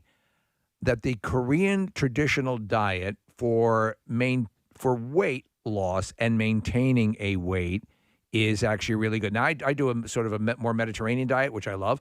Which is great for heart health and stuff like that. Kimchi good for you? I don't know. I mean, it's dish. cabbage and spicy cabbage. I know how to say hello. It's anyang. Anyang ike shipsyo. Oh, really? A more formal version. Oh, you took it further than me. Yeah. Or is it anyang habshimnika? I took Taekwondo for a little while. Oh. Yeah, that's how we would start and end the session. Is that a Korean martial art? Yes. Okay. I heard Korean is among the most difficult languages on the planet to learn because nobody else speaks it. You know, it's confined to that peninsula, and beyond that, it doesn't migrate into other languages. You know, like French will bleed into English, and things like that. If you speak Korean, that's it. It's an isolated language and therefore difficult to learn. Here's another one, bulgogi. Bulgogi? Yeah. I'm not familiar. Thin slices of beef or pork that are marinated and grilled or stir-fried. Sounds good. And then you have dongchimi, which is a type of kimchi. Okay, I'm interested in all of this. Radish and typically containing Napa cabbage. Then there's these things have just been added. All these words added to the Oxford English Dictionary. Hanbok. That sounds familiar. It's a traditional Korean costume worn by both men and women. The aegyo is a type of cuteness or charm considered characteristically Korean. And how come I have it? How about mukbang?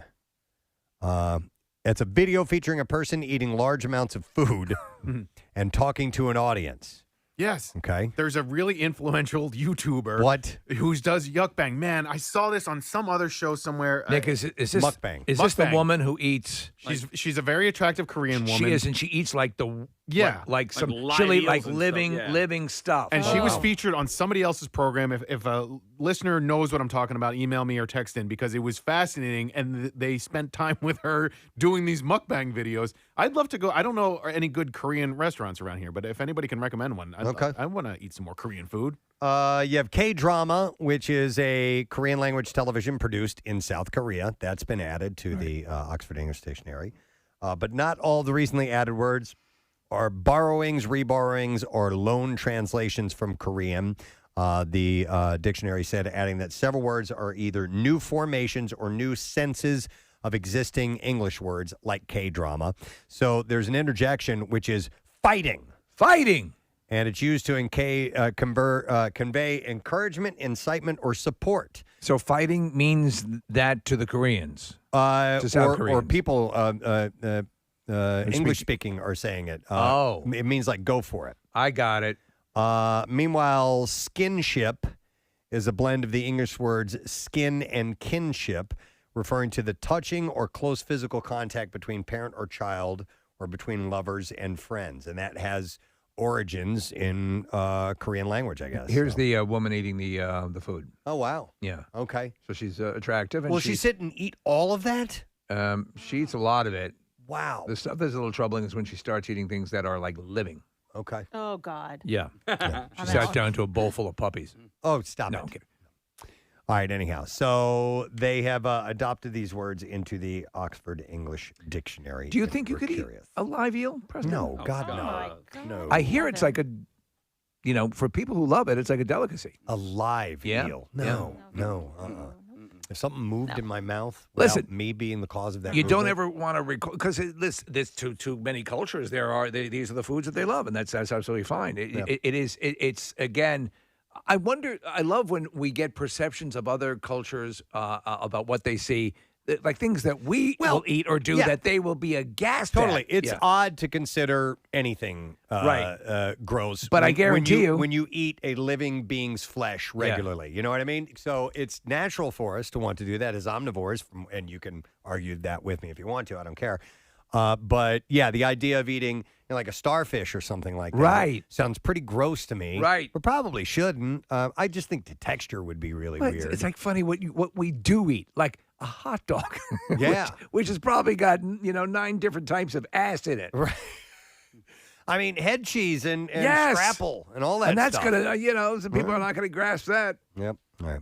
Well, anyhow, these are words that are based in Korean, and they are heading into the Oxford English Dictionary, and it is because of the Hallyu, the Korean wave. Well, it was The World According to Jeff Goldblum, which is a great show. It's on Disney Plus, and he went out and did a mukbang video. Thank you, Andrea, for texting me, because he sat down with this girl, Steve, and they went to like her Korean restaurants or Korean food markets in L.A., and they did a mukbang video together. We're watching her right now, and she's eating crab legs, this gigantic crab, and she's eating huge chunks of crab meat. That looks gross to me, and I love crab. That's just too much. Yeah. I get no entertainment out of watching No, that I would not at get into, all. but I would love to go to South Korea. I love the the culture. I love the people. Yeah, it's that'd be very cool. I don't know if I'd do this. I'd probably look for something one of the earlier dishes we were talking, but yeah. This piece of, oh my God, this piece gigantic. of crab that she just ate was the size of a whole hot dog. Yeah. An entire hot dog. And that came from a crab leg, and she just And swallowed it. by the way, Preston, she's like petite. She's Yeah, not. she's- yeah. Well, okay. All right. So that's the thing. Maybe that's what you need to do is eat entire king crabs. What was that called? Muck what? Mukbang. Yeah. Mukbang. Muck and Jeff. Okay.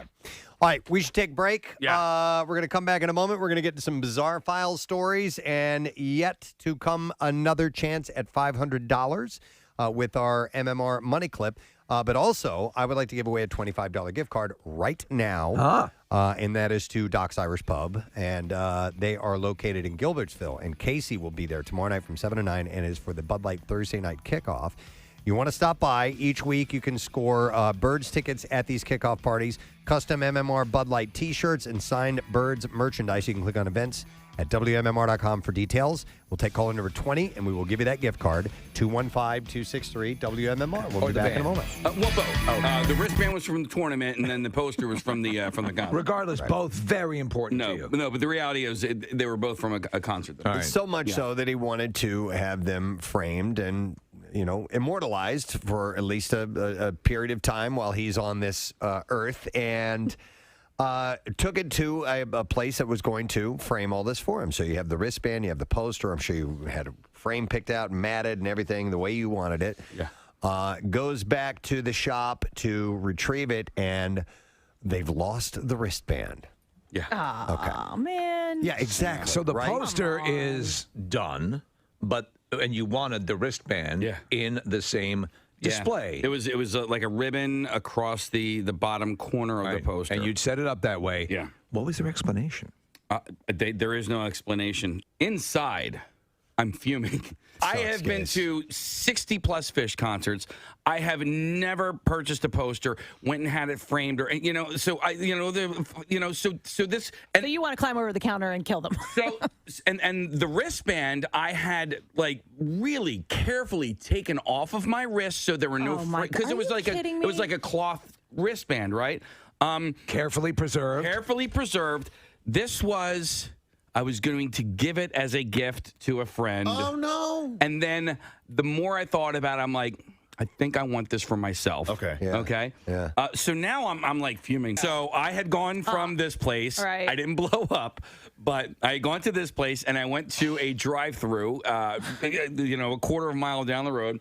And I got my money back, and I'm pulling out, and I noticed that one of the quarters is a Canadian quarter. I stopped my car. I put it in park.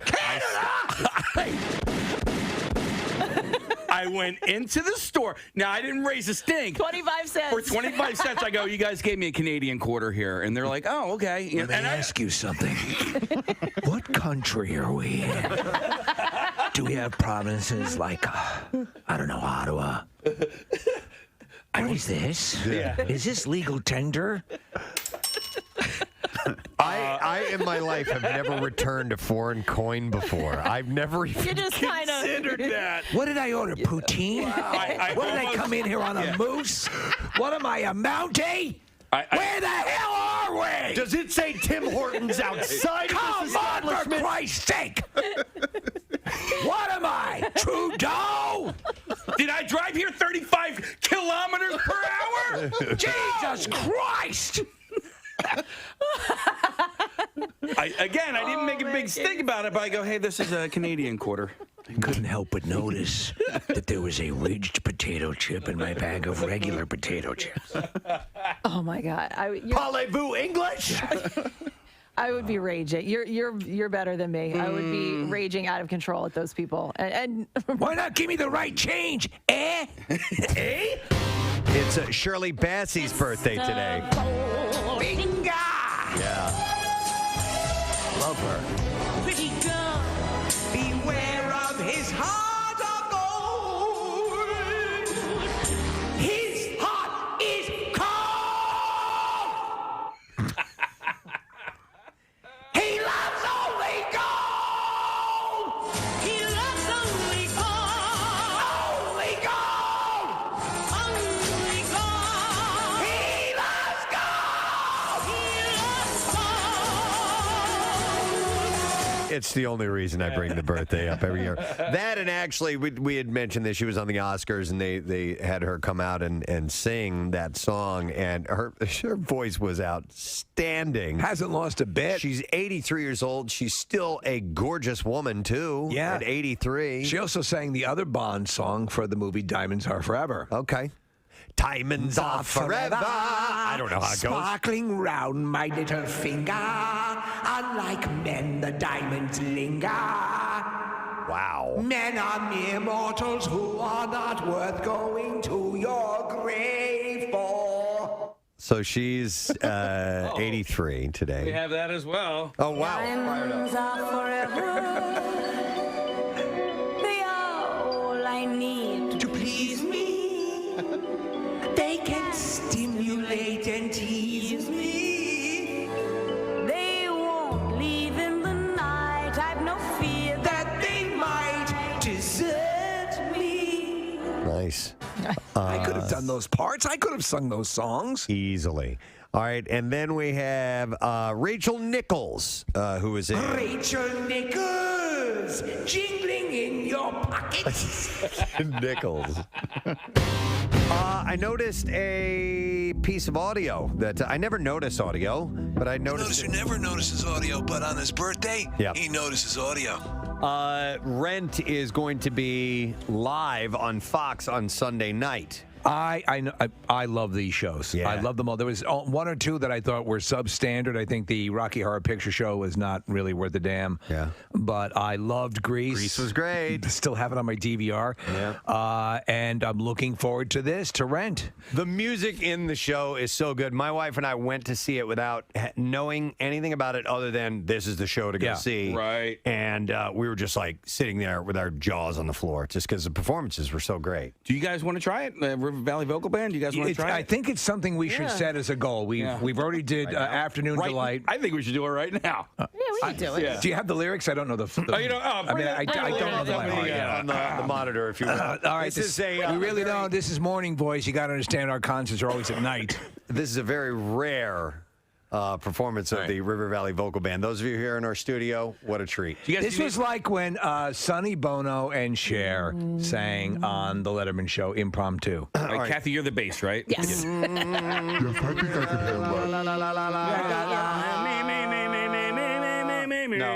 No.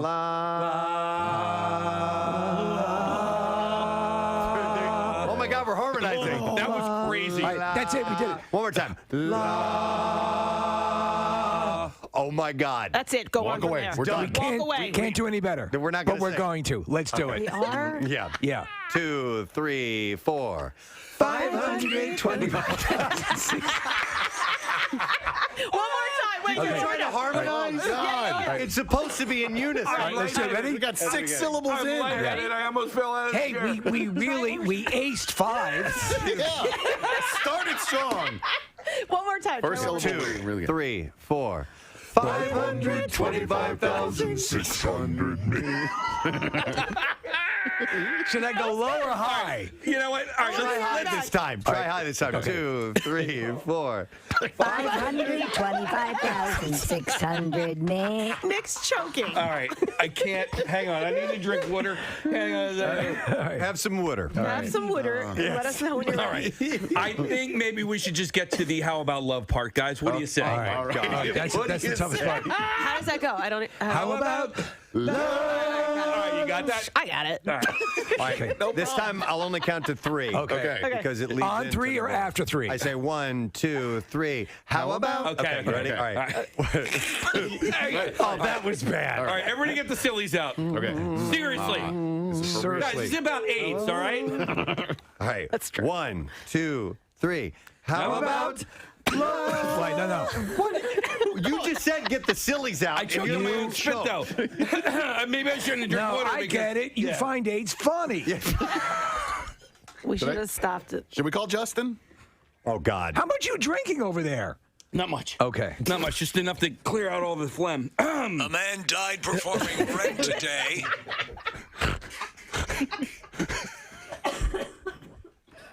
All right, here we go. Casey's crying. We're going to do How Look at About him. Love? It's so emotional. Okay. This song. All right, count us down again, All right, Preston. 1, 2, 3. How about love? How about Jeez. love? We got one line. We got one in. How about love. Measuring love. seasons of love?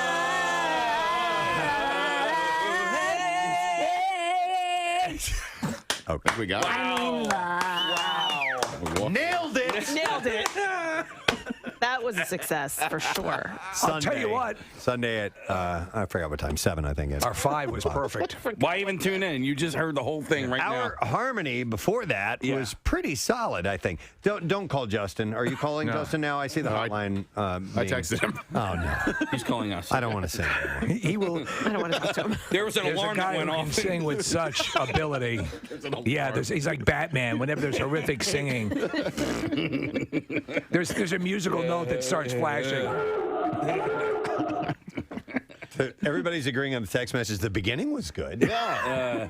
Somebody said, "Let's move on." Yes. All right, let's move on.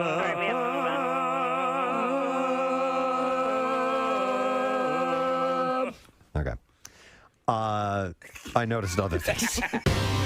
We have to do something now. Oh.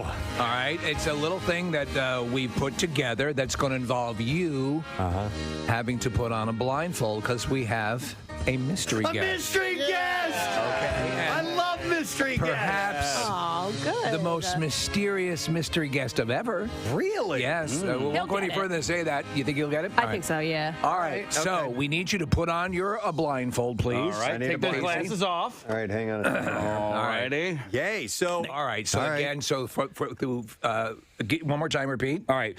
We're playing 100 questions. 215. No, 20 questions. 215-263 WMMR, the number, by the way. This is 20 questions for Preston, and it's questions 1 through 5, 6 through 10, 11 through 15, and 16 through 20. All right. And then not at all. All right. Is the person in the room now? No, Not yet. no. In Not fact, yet. if we could bring our mystery guest into the room. I am blindfolded. I can't see anything. I always get nervous when we do mystery guest. I don't know why. It's always hard to get somebody to agree to this. Yeah. Because, how are you?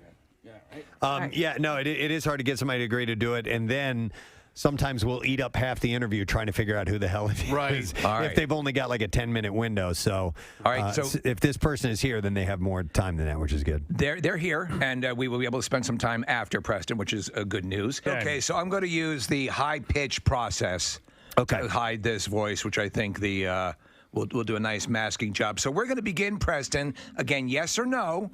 And you're going to have enough time to sort of narrow it down and ask our mystery guest your first question. Okay. Have we ever met in person before? Yes. Oh, okay. Do you live in and around the Philadelphia area? Yes. Okay. Are you a public figure? No. No. Oh, wow. Okay. Well, wait 1 second. Wait, was that Steve? That was Steve. With the processor obviously still on. People. Ask that question again. Are you a public figure? Yes. Okay. He's modest. His answer might have thrown you, and he is. How many questions is that? That's three. That's three questions. All right. So you're a man. Steve just said he, by the way, so I got that. Oh, man. Ooh, a little one out of the way. Are you in... is your profession in journalism? Yes. Ah, okay. Do you appear regularly on television? Yes. All right, wait. That's 5 questions. Do you have a guest real quick? Yeah, I do. Okay. Matt O'Donnell. Wow, okay. All right. Did I get the wrong network and piss somebody off? No. You're good. We wouldn't do that to you. All right. Mike Monsel's online for. Let me tell you, your mystery guest is very good natured. He's smiling. So. Okay. All right. So it's not Matt. It's someone I've met in person before. They're on TV. Journalism. You can ask more questions. I'm going to. I'm just trying to figure out where that might lead me in my next question. Would we consider ourselves, or do you consider me a friend of yours? Yes. Oh, okay.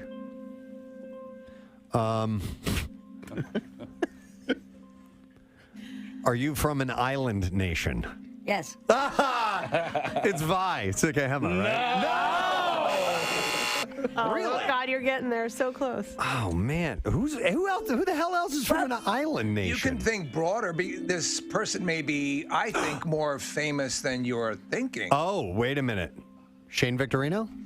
No. All right. Good guess. That's 6. That's not a nation, but it's an island. In just a few minutes, we'll do the MMR money clip and have a chance for you to win $500. So I want to do this now before we do the bizarre file because I would like to give away another $25 gift card for Doc's Irish Pub. And they are in Gilbertsville. And Casey will be there tomorrow night from 7 to 9.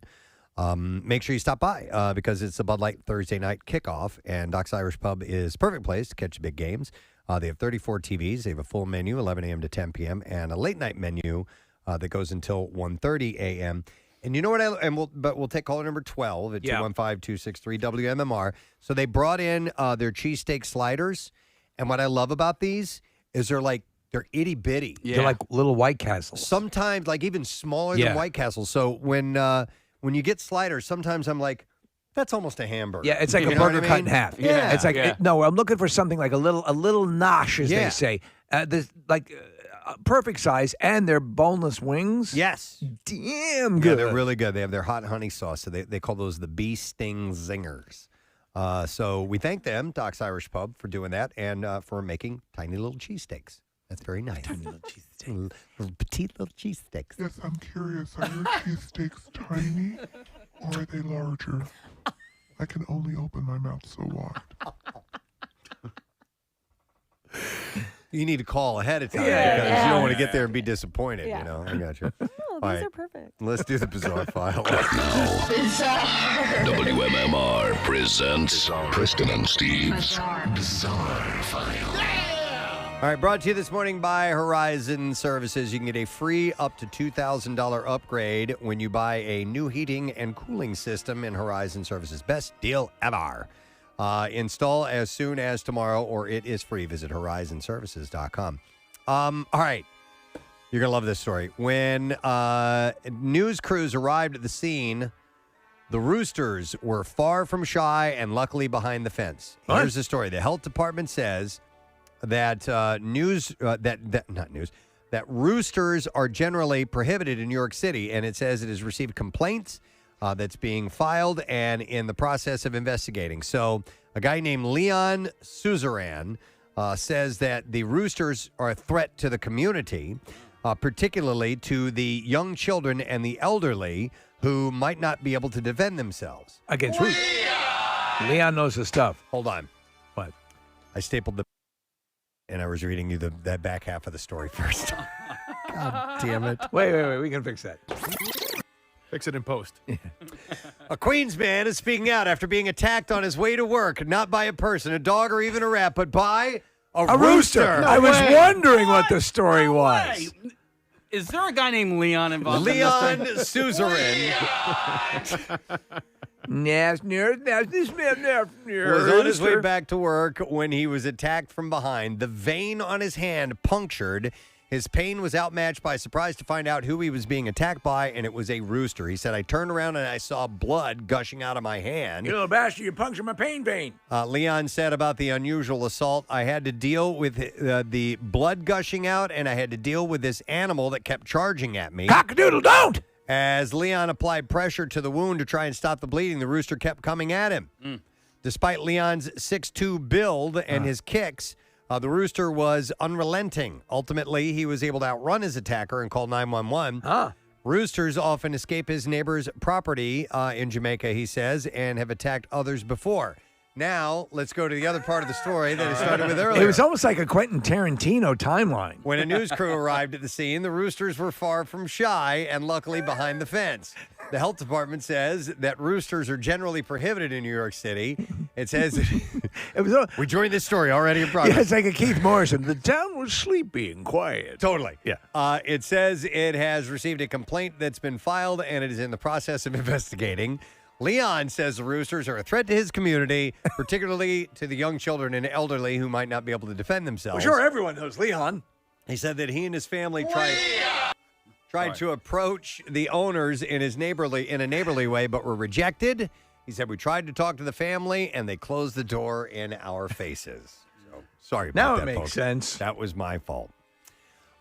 This is terrible news. Every week during the summer of 2018, a woman bought 10 cases of apples, 50 pounds of carrots, and dozens of eggs.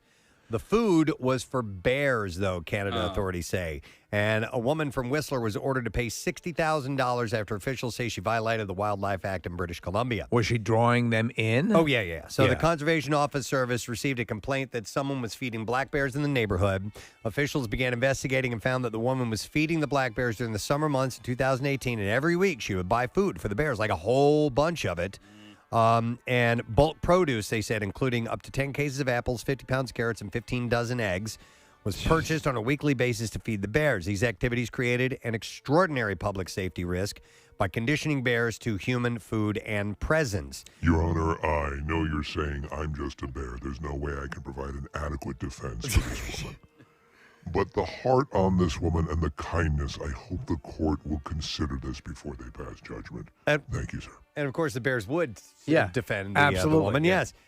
In September, wildlife officials euthanized 3 bears that were visiting the residential area. They had to. They damaged property and showed no fear toward people. Well, that was her fault. She was totally screwing with everything. The penalty is $60,000, by the way. It is the highest penalty imposed under the Wildlife Act. After demanding that an interloper get off of his sprawling lawn, a 90-year-old Florida man twice punched a neighbor in the face, according to police who arrested you son of a bitch. the rowdy nonagenarian for battery and resisting arrest. Thomas Conrad was busted Saturday afternoon following a dispute over a gardener cutting grass outside his home. Conrad's next-door neighbor, Jack Henson, told police that his lawn guy was being yelled at by Conrad for being on his property while cutting the grass. Conrad recalled telling the gardener to get off his property. After asking, he didn't hit him yet. After asking Conrad numerous times to leave them alone. Leave me alone! Henson recalled an agitated and aggressive Conrad declared, I should punch you. You son of a bitch. I fought in the war of 1812. I want to fight you. I want to fight you. Henson said he replied, go ahead, but I wouldn't advise or police will get called. I want to fight you. I think I want to fight you now. And I'll do it along with you. Cops allege that Conrad... Let's do it naked. ...then punched Henson twice in the face. And when police later arrived at Conrad's residence, he was resting and did not... His wife said he was resting and didn't want to be disturbed. 1, 2, 3. After this... I forgot we have that. After his spouse convinced him to speak with cops. Sesame Street with with now you're Frank going to learn Rizzo. something, Kate. You're going to teach us how to count. Get 1, ready. 2, 3. 1, 2, 3. You got that? How about the alphabet? Did we learn that at all? A, B, D, B, C, D, F, Z. I'll kill a lot of you. After his spouse... Just the 3 of us, 4 of us, me and you. After his spouse convinced him to speak with cops. That's almost like a rhyme there. Yeah, and a dog named Bo. Just the three of us, four of us, me and you. And a dog named Bo. Well, he was walking a dog Absolutely, at the time. Remember, yeah, this you is Bo. lush. So after his spouse convinced him to speak with cops, Conrad recalled telling the gardener to get off his lawn. He claimed that Henson told Get him away from me. Told him to punch him in the face, and that time he punched him twice on the left side of his face. Deputies then asked Conrad if someone was to ask him to shoot them, would he do it? And he replied, "Then I would have shot him." Wow. For being on my lawn. 1, 2, 3. He was advised he didn't. He had apparently advised that he had done nothing wrong because the victim asked him to punch him in the face. Oh, all right. When cops tried to explain that he had committed battery, Conrad told them to get the F out of my house. Get off my lawn. And began to walk away. Get away from me. That's a classic old, pissed off old guy. Get off my lawn. As deputies sought to take Conrad into custody, he allegedly balled up his fist, refused to place his hands behind his back after being handcuffed. He was booked into the county jail for 90? battery and resisting arrest. Yeah. This is him balling up his fist. Both misdemeanors. All right, and that's your bizarre file. And it is time for this. 93.3 WMMR. It's time for an MMR Money Clip. Whee! That's what I get to do. Now, here's your Money Clip keyword. The word is follow. FOLLOW. All right, and we'll give you 15 minutes to 15 minutes after the hour, that is, to enter it. And there are 3 ways for you to do it. You can text the word follow to the special contest short code number, which is 45911.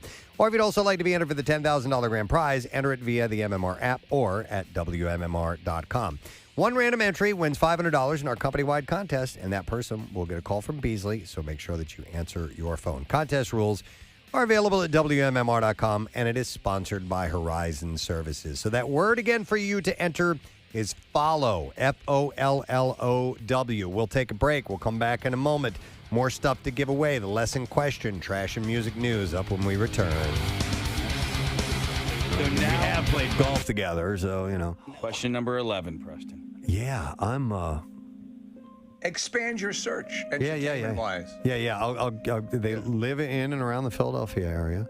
Entertainment-wise, journalism, television, island. There are some people who do it all. Who do it all?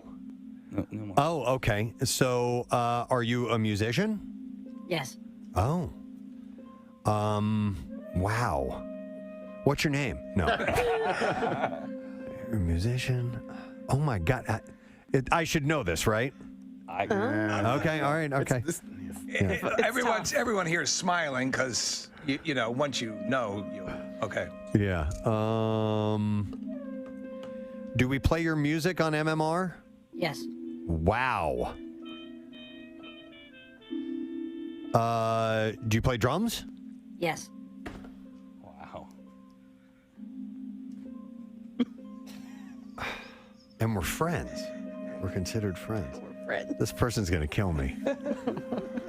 Are you black? Yes. And I still don't know who it is. What a waste of a question. Well, I'm trying to, you know.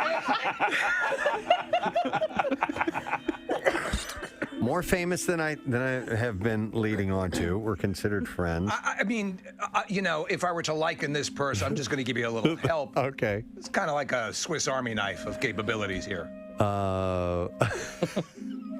This person's going to kill me. I thought you'd be better at this, Preston. Dude, I suck at this. I'm good at getting answers. All right, well, Apparently, I'm good at getting yes answers. You've got nothing I haven't but yeses. gotten any no answers yet. Honestly, which should kind of lead you to, oh, my God. Oh, Steve. What? Some people texting in are starting to get it. Okay. Really? All right. Well, it's not Questlove because we're not friends. Yeah, that's true. And another guess? I mean, another question. I guess. Yeah, but what's going to help narrow it down? That's the thing that I'm trying to. Maybe other Trying to get to. capabilities, other talents. Okay. Yeah, but what? Do you like to eat? Yes. All right. Do you cook? I mean, like, would people know you for your cooking? Yes. Really? Jesus, none of this is helping me. Why are You don't know the cooking drummer? I mean, honestly, I journalist thought drummer. by this time. I know. But keep going. The island cooking journalist drummer. How could you? I mean, come on. Black How can I journalist drummer. not? How can I not get it? Yes. You know, you are on the film board. I'm going to help you with that. Oh my God, you're right. Okay, I am on the film board. You're an actor as well? Are you an actor? Yes. Oh, okay. Philadelphia actor, black drummer. You have 3 questions left, Russ. Really? Yeah. I'll give you another hint. It's the person who texted in Black Tommy Lee. That's wrong. It's not Black Tommy Oh, that Lee. helps Yeah. a lot. Acting. Dude, I'm drawing a blank. Are you giving up? No. Ask a few more. Okay. Maybe some projects or styles of acting roles, movies. You guys are just trying to give this away, aren't you? Well, I mean, I not know helping me. he's dying because I know Preston knows it, but he just go ahead. Acting roles. Do you do? Are you mainly known for comedy acting? Yes. Really? It didn't help. Dude, we didn't even use the voice processor there. Did that give it away? Tried to help him, Did you hear the voice? He's gonna know. It didn't give it away. No, it didn't give it away. Oh, man. Don't use the voice processor. Do you have a new movie coming out soon? Yes. Last question, Preston. Oh man, you got it. Man, I don't know. Come on, Preston. This is terrible. Is everybody getting it right on the text? Yeah. Everybody's narrowed it down. And have you been in our studio before? Yes. You have. That's your last question. You should know. I know. I don't know. I don't know. You don't know? Wait till you see him. I have no idea. All right, Preston. Damn it. Take off your blindfold. Wait a minute. Preston, this is one of the construction workers in our building currently. He said yes to every question on purpose. You suck.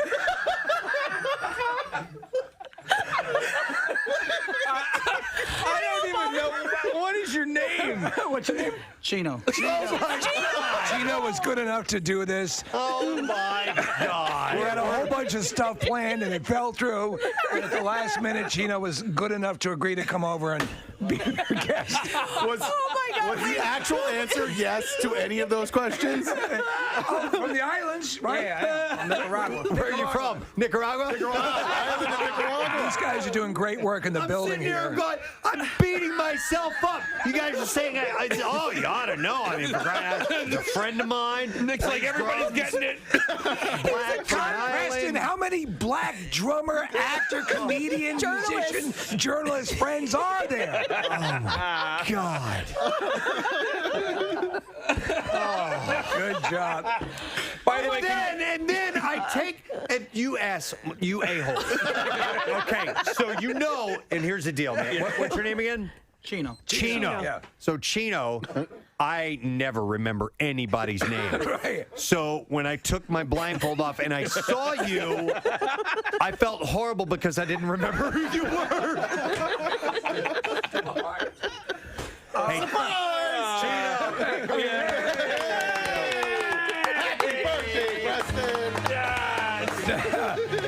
So this is the hottest Christmas toys for 2019. I found the article on CNET, and it's a long list, so I'll just go over like some of the big ones. Yeah, hit some highlights. Okay, the Spin Master Wild loves Juno, my baby elephant. I had no idea what this was. It's an interactive toy for like little kids, like ages 3. Wow. It's $70. $70. But apparently this is like a hot toy that the babies want. You know, obviously, I think what probably one of the most lucrative jobs in the toy industry is coming up with these incredibly long names for these toys. I know, Yeah. I played with G.I. Joes. Yeah.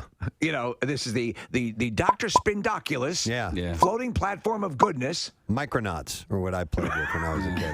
These little, Aren't kids supposed to be able little action figure thing. Oh, say, because this is sort of a responsive little pachyderm. Yep, that's exactly pretty what cute. It is. Yeah, It actually is cute. Okay. But and Kathy, I want it. Kids, babies don't know what they want. I mean, even if they're 3 years old. Well, I don't. Yeah, I guess I didn't mean what they want, but they're going to love it if you get this. It's one of the things that moves in. If they know what's good for them. If they know what's good for them, the little brats. Dude, okay. Okay. It is that cute, looks isn't it? really phallic, though, with the trunk thing. Yeah, well, so you can use it. Adults can use it for other things. All right, I'm moving on. Paw Patrol is also big again this year. Mommy, I want my toy back. That was the best gift ever. You tried so hard. It's so hard. And the Best part is I'm never going to forget. Just like elephants. Well, who could have ever foreseen that Gene Simmons putting ice cubes in his cereal would wind up with us having Lenny Dykstra in our studio? But it came to pass. And we welcome Lenny to our studio this morning. Yeah, I got to say that news you just did, like, that was unbelievable. I'm sexually aroused. You know? I mean, wow. It's impressive. That's all it took, yeah. Impressive. And then you open up with the Stones, right? Like, Yeah. So I'm going to give some inside info that, like, no one knows. Please. So when we played baseball, like, in the Phillies, we had to have when we did, like, blow. Yeah. You couldn't call it, like, who's got the blow. So we made up, like, I came up with it, and I said, let's call it Keith Richards, because he looks like a line of blow. So that was the nickname for It's legendary around the National League now.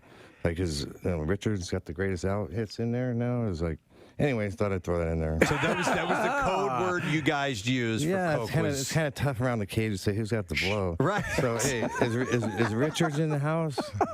Right. That's when I was a lot younger, though. A lot younger. I had friends that used butter was the word. Butter was the word? Comes up with a name for, whatever illegal substance you might be throwing around. But Keith Richards, I like it. That is cool. Richards, yeah. And the thing is, because he's cool without trying to be cool, you know? Okay. Yeah, that's true. I was reading about, Lenny, and doing some of the research once we learned you were going to be on the show. And obviously, we've had some Twitter action back and forth. I think the last thing that we had that came up on our radar was when the teeth, the dentures at the restaurant, and we're like, what in the F? And he's rooting around in the garbage. And then we heard there were $80,000. Yeah, look at them, man. They're damn good. Well, the thing is, it took 4 years to get them done because I had to have bone marrow redone. So it was a guy in South Dakota that did /careers. Gambling problem, call 1-800-GAMBLER. What's going on, Steve? Well, Dog the Bounty Hunter generating new TV interest now that he's hunting down Gabby Petito's fiancé, Brian Laundrie. Industry sources are suggesting Dog is the lead choice to join the cast of Sex and the City as Carrie Bradshaw's twin sister. Dakota Johnson celebrated her birthday in Los Angeles at a trendy Italian restaurant with her friends and mom, Melanie Griffith. Because of the marinara heavy menu, and Griffith's huge lips, waiters skipped the usual napkin and gave her a bed sheet. Hey! And finally, Oprah Winfrey. This is pretty sad. Opening up about her inner circle in a recent podcast, saying she only has 3 close friends. The 67-year-old talk show then listed them as Gayle King, Maria Shriver, and the Iron Sheik. Oh, wow. And that's your Hollywood trash. I didn't even know they were close. It's so weird. Wow. All right, let's see if somebody knows the answer to this. According to John Lithgow, what is the best or the worst way to pronounce John Lithgow? 215-263 WMMR, the number, and I will go to Mike. See if we can get the answer. Yo, Mike, good morning. Morning it. Good morning, it, sir. All right, Mike, according to John Lithgow, what is the worst way to pronounce John Lithgow? Kelsey Grammer. Yes. Kelsey Grammer is the correct answer. Hang on the line, dude. And we are going to set you up because you just got yourself a $50 gift card to join Iron Hill Brewery and Restaurant. And Iron Hill Brewery's top-selling IPAs and seasonal beers are now available everywhere that craft beer is sold locally. Visit ironhillbrewery.com and click Beer Finder to find a retailer near you. Now, Preston and Steve's Music News on 93.3 WMMR. All right, and it's brought to you by Iron Hill. Top-selling IPAs and seasonal beers are now available everywhere craft beer is sold local. It says they're now availably everywhere craft beer is sold. Are your beers currently available?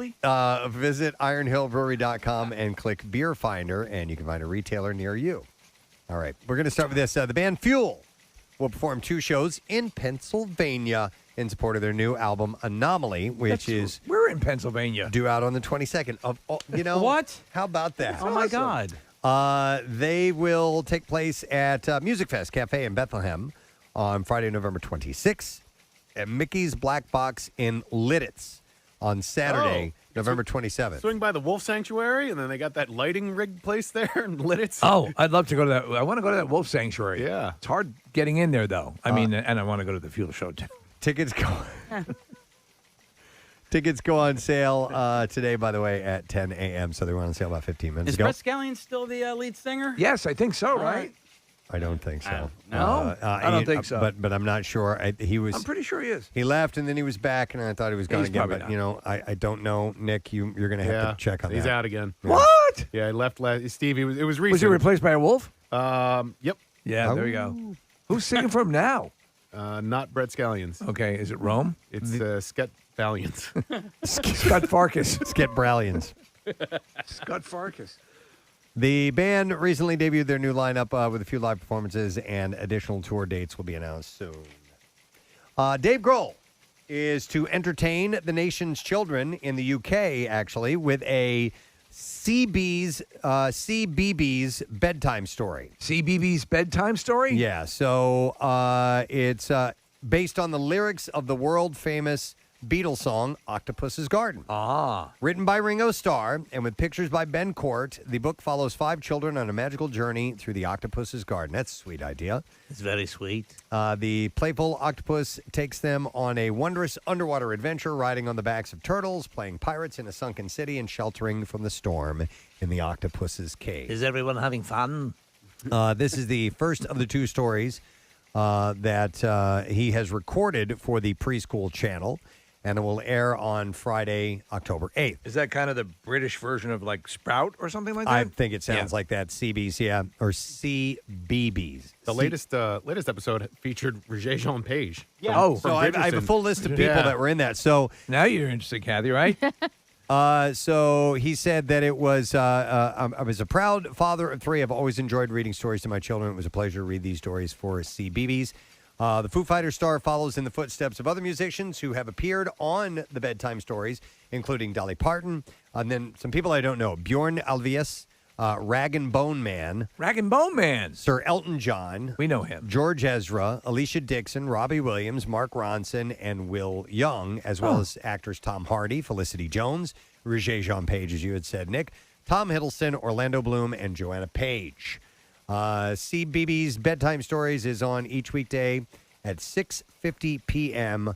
on the CBeebies channel and is also available on BBC iPlayer as well. And Dave's will appear on Friday. So cool for him. Speaking of kids' entertainments and submarines, Paul McCartney has just published his latest animated picture book called Granddude's Green Submarine. The book, written by Paul and once again illustrated by artist Catherine Durst, is a follow-up to the former Beatles' #1 New York Times bestseller, Hey Granddude. I don't remember Hey Granddude. No, I don't remember that either. So Granddude's inventions, this is according to the press release, are the stuff of legend, and his new green submarine doesn't disappoint. In fact, it flies as well as submerges. Granddude whisks the grandkids off on another adventure. Hi, Grandma. But he and the chillers soon find themselves in a pickle. Suddenly, it's Nandude to the rescue. So look at these Beatles all involved in children's projects. Yeah, that's cool. I like that. Let's see. How about this? Handwritten lyrics to Bruce Springsteen's 70s classics Thunder Road, For You, and Night, along with the Hohner Marine Band F harmonica used on the original recording of Thunder Road, are headed to the auction block via Bonhams, and the sale will take place October 28th. So this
$30,000. Wasn't the original title Get Her Done?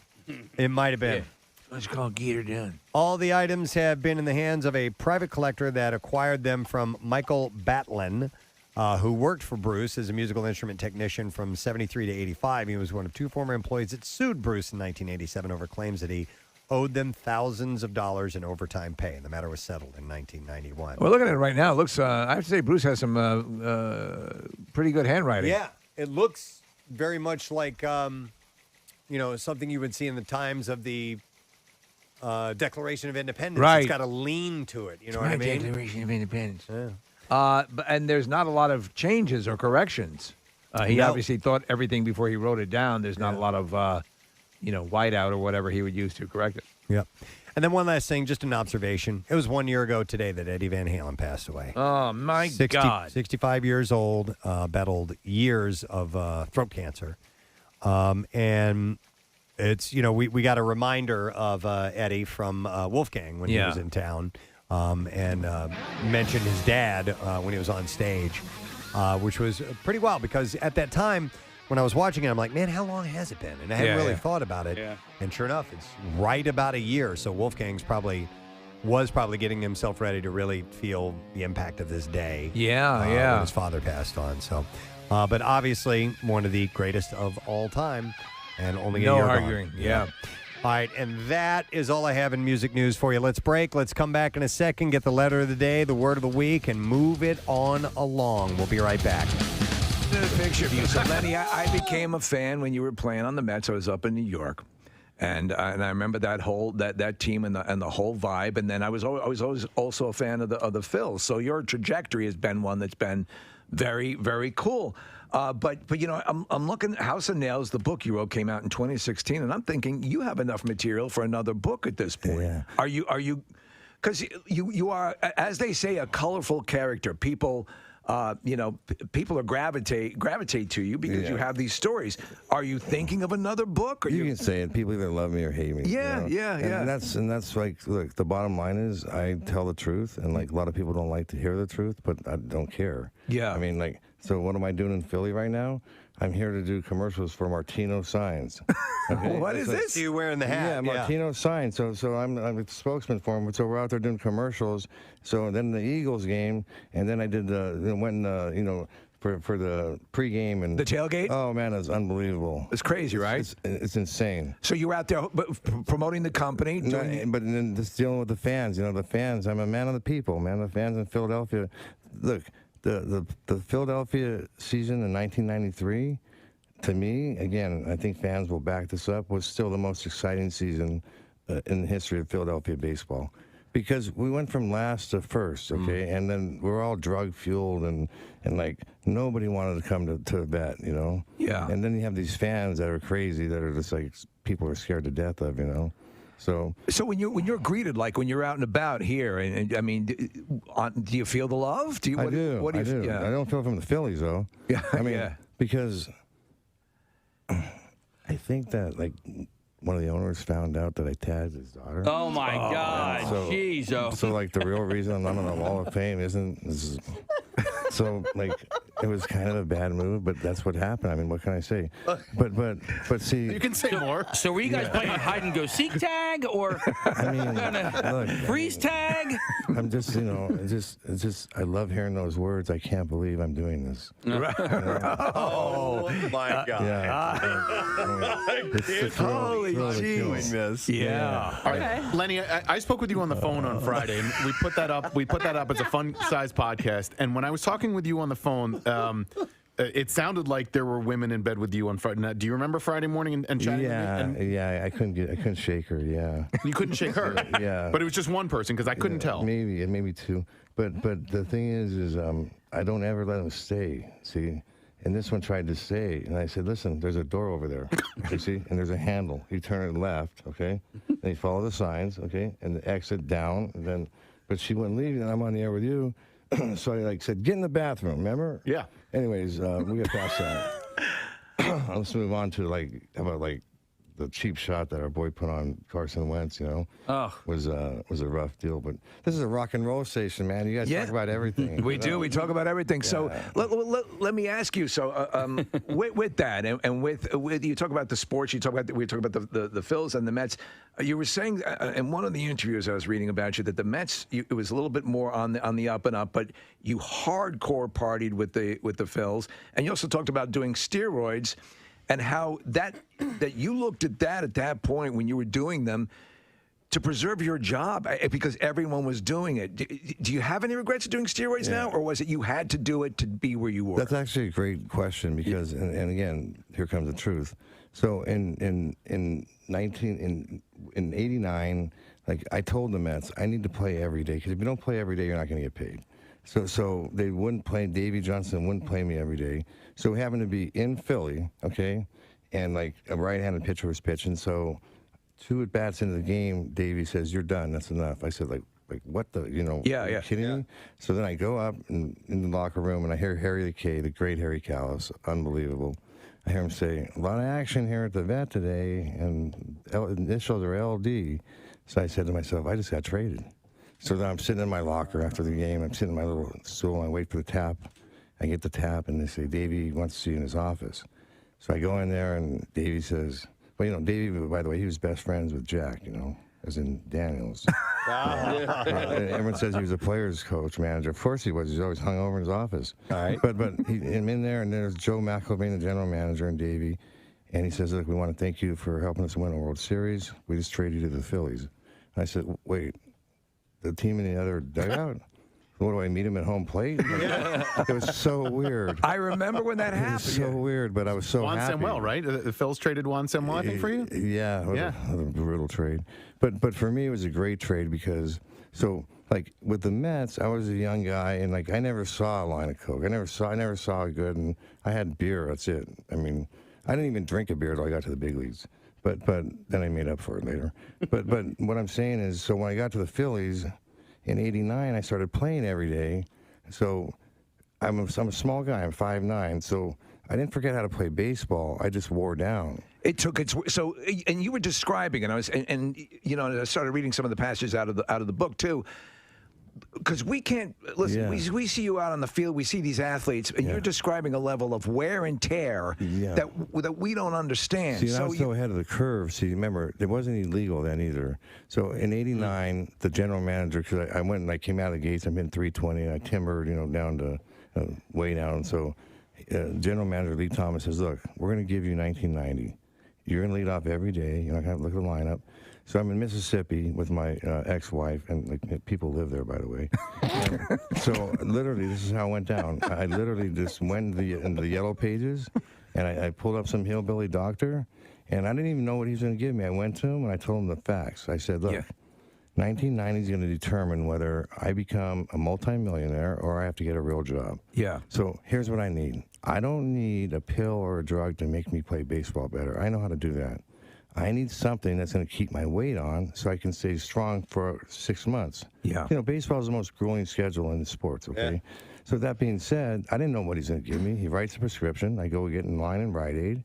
They fill it, and he says, "Come back, and I'll show you how to do it." And I come back to his office. He's got a harpoon waiting for me like this, and it's Decadurabolin, okay? Because remember... So is that a growth hormone? No, that's steroids. That's a steroid. Then as I became a chemist later, we mixed all that stuff in. But so remember, I had to do this because I physically wasn't capable of with holding. I couldn't hold up for 6 months. So that I did that for my family to make money because like I said, I don't need something that could make me play baseball. I knew how to do that.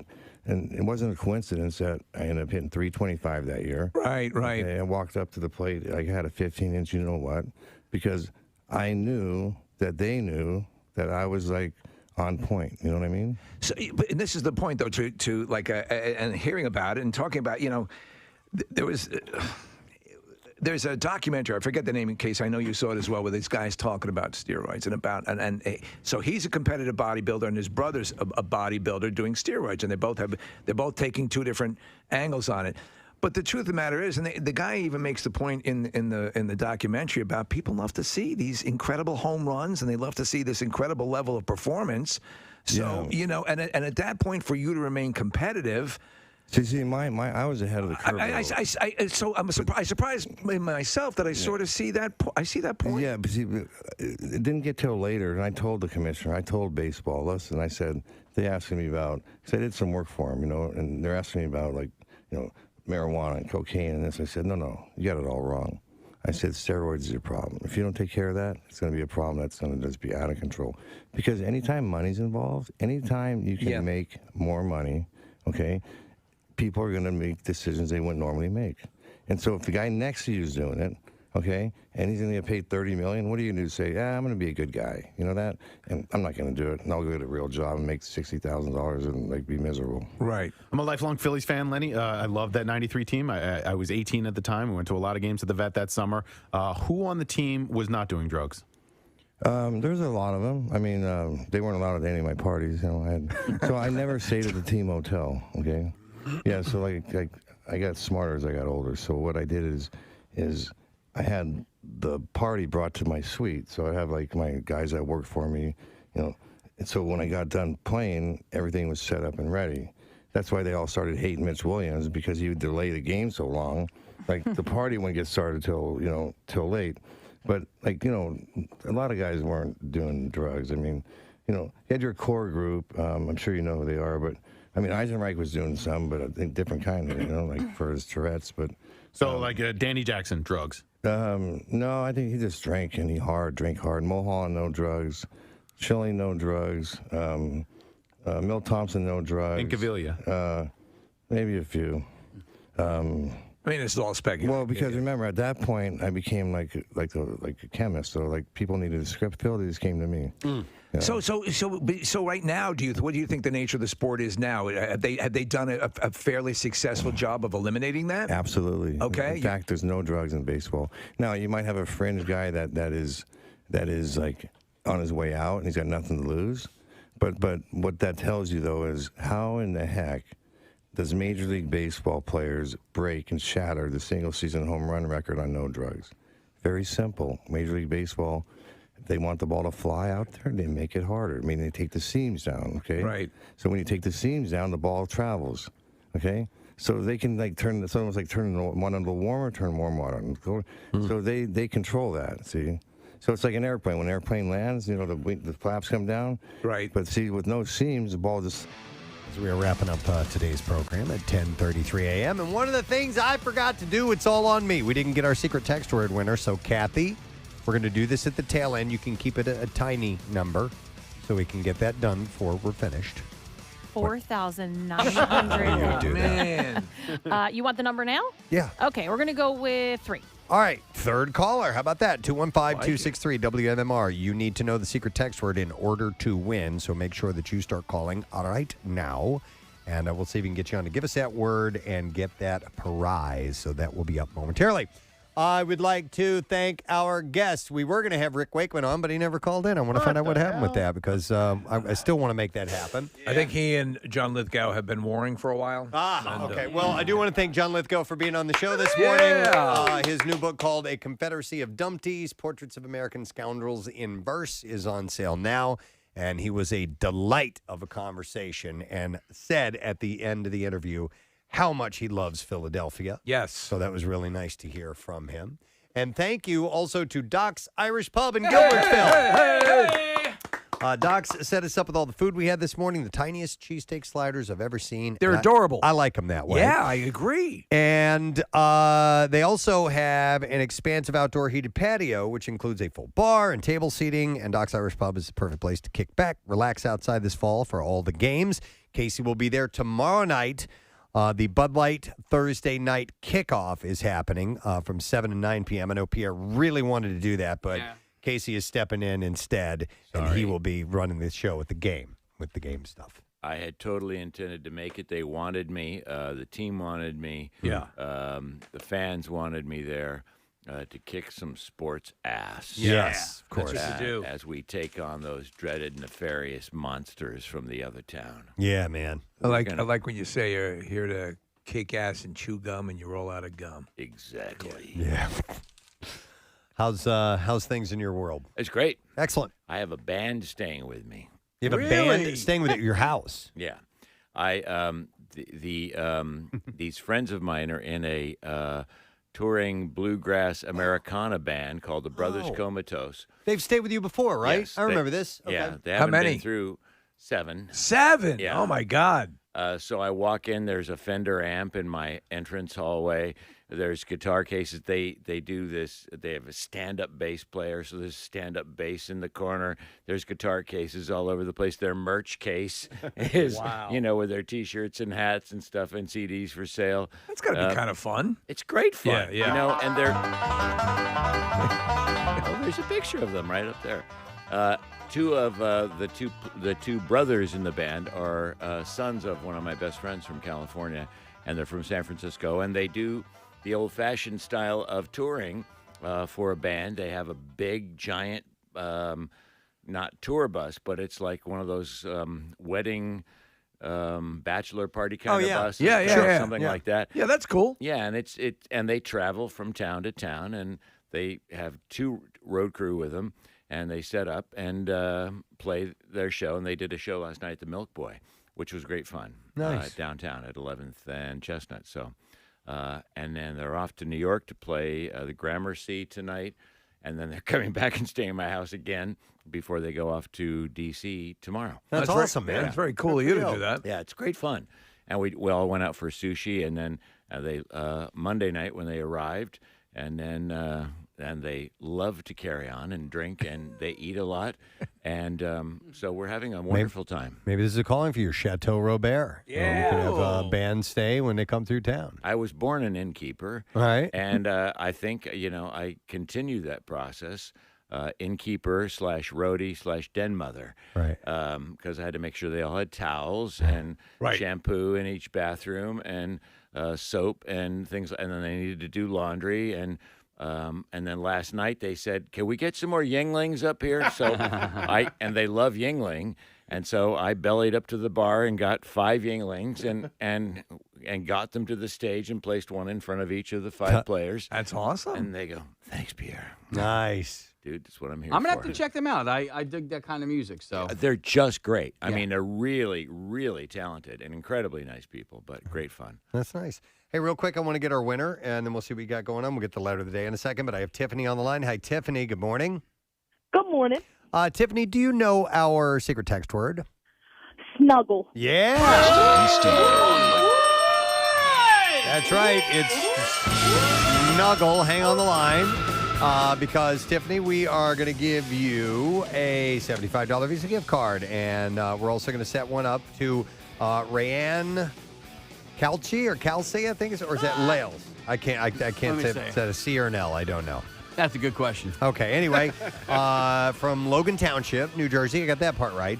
And don't forget, that is in conjunction with the series premiere of the adult reboot of Legends of the Hidden Temple on Sunday at 8 p.m. only on the CW Philly. Legends Come Alive. So Great. Congratulations. All right, now we can do the letter of the day if you're ready. Yes. Here we go. Preston and Steve on 93.3 WMMR. Now, the Daily Letter. All right, the Preston and Steve Show is brought to you today by the letter. P as in Paris. All right, P is in Paris, and we're going to give away $300 on Friday, and that's brought to you by the Bagster. A dumpster in a bag. I don't know why. The Bagster. The dumpster in a bag. It's perfect for all home improvement cleanups. You just pick one up today at any of your local home improvement stores. Get rid of your garbage. Buy, fill, and gone. What's up on the program today, sir? We, sir, will have workforce blocks of Peter Gabriel, Leonard Skinner, and, of course, Van Halen in honor of Edward's passing a year ago today. To keep that wonderful memory of his music alive, we'll have tickets for STP.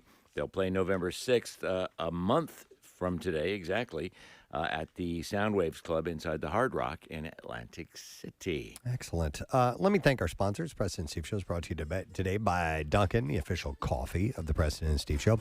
And also Acme. Download the Acme app to see your all-new deals, rewards, and perks today. Visit acmemarkets.com for details. Tomorrow on the program, comedian Miss Pat will be joining us. And we got a lot of stuff to give away. We need to consider doing a contest. All right. We got to unload some things. So that and more. That is it. We are done.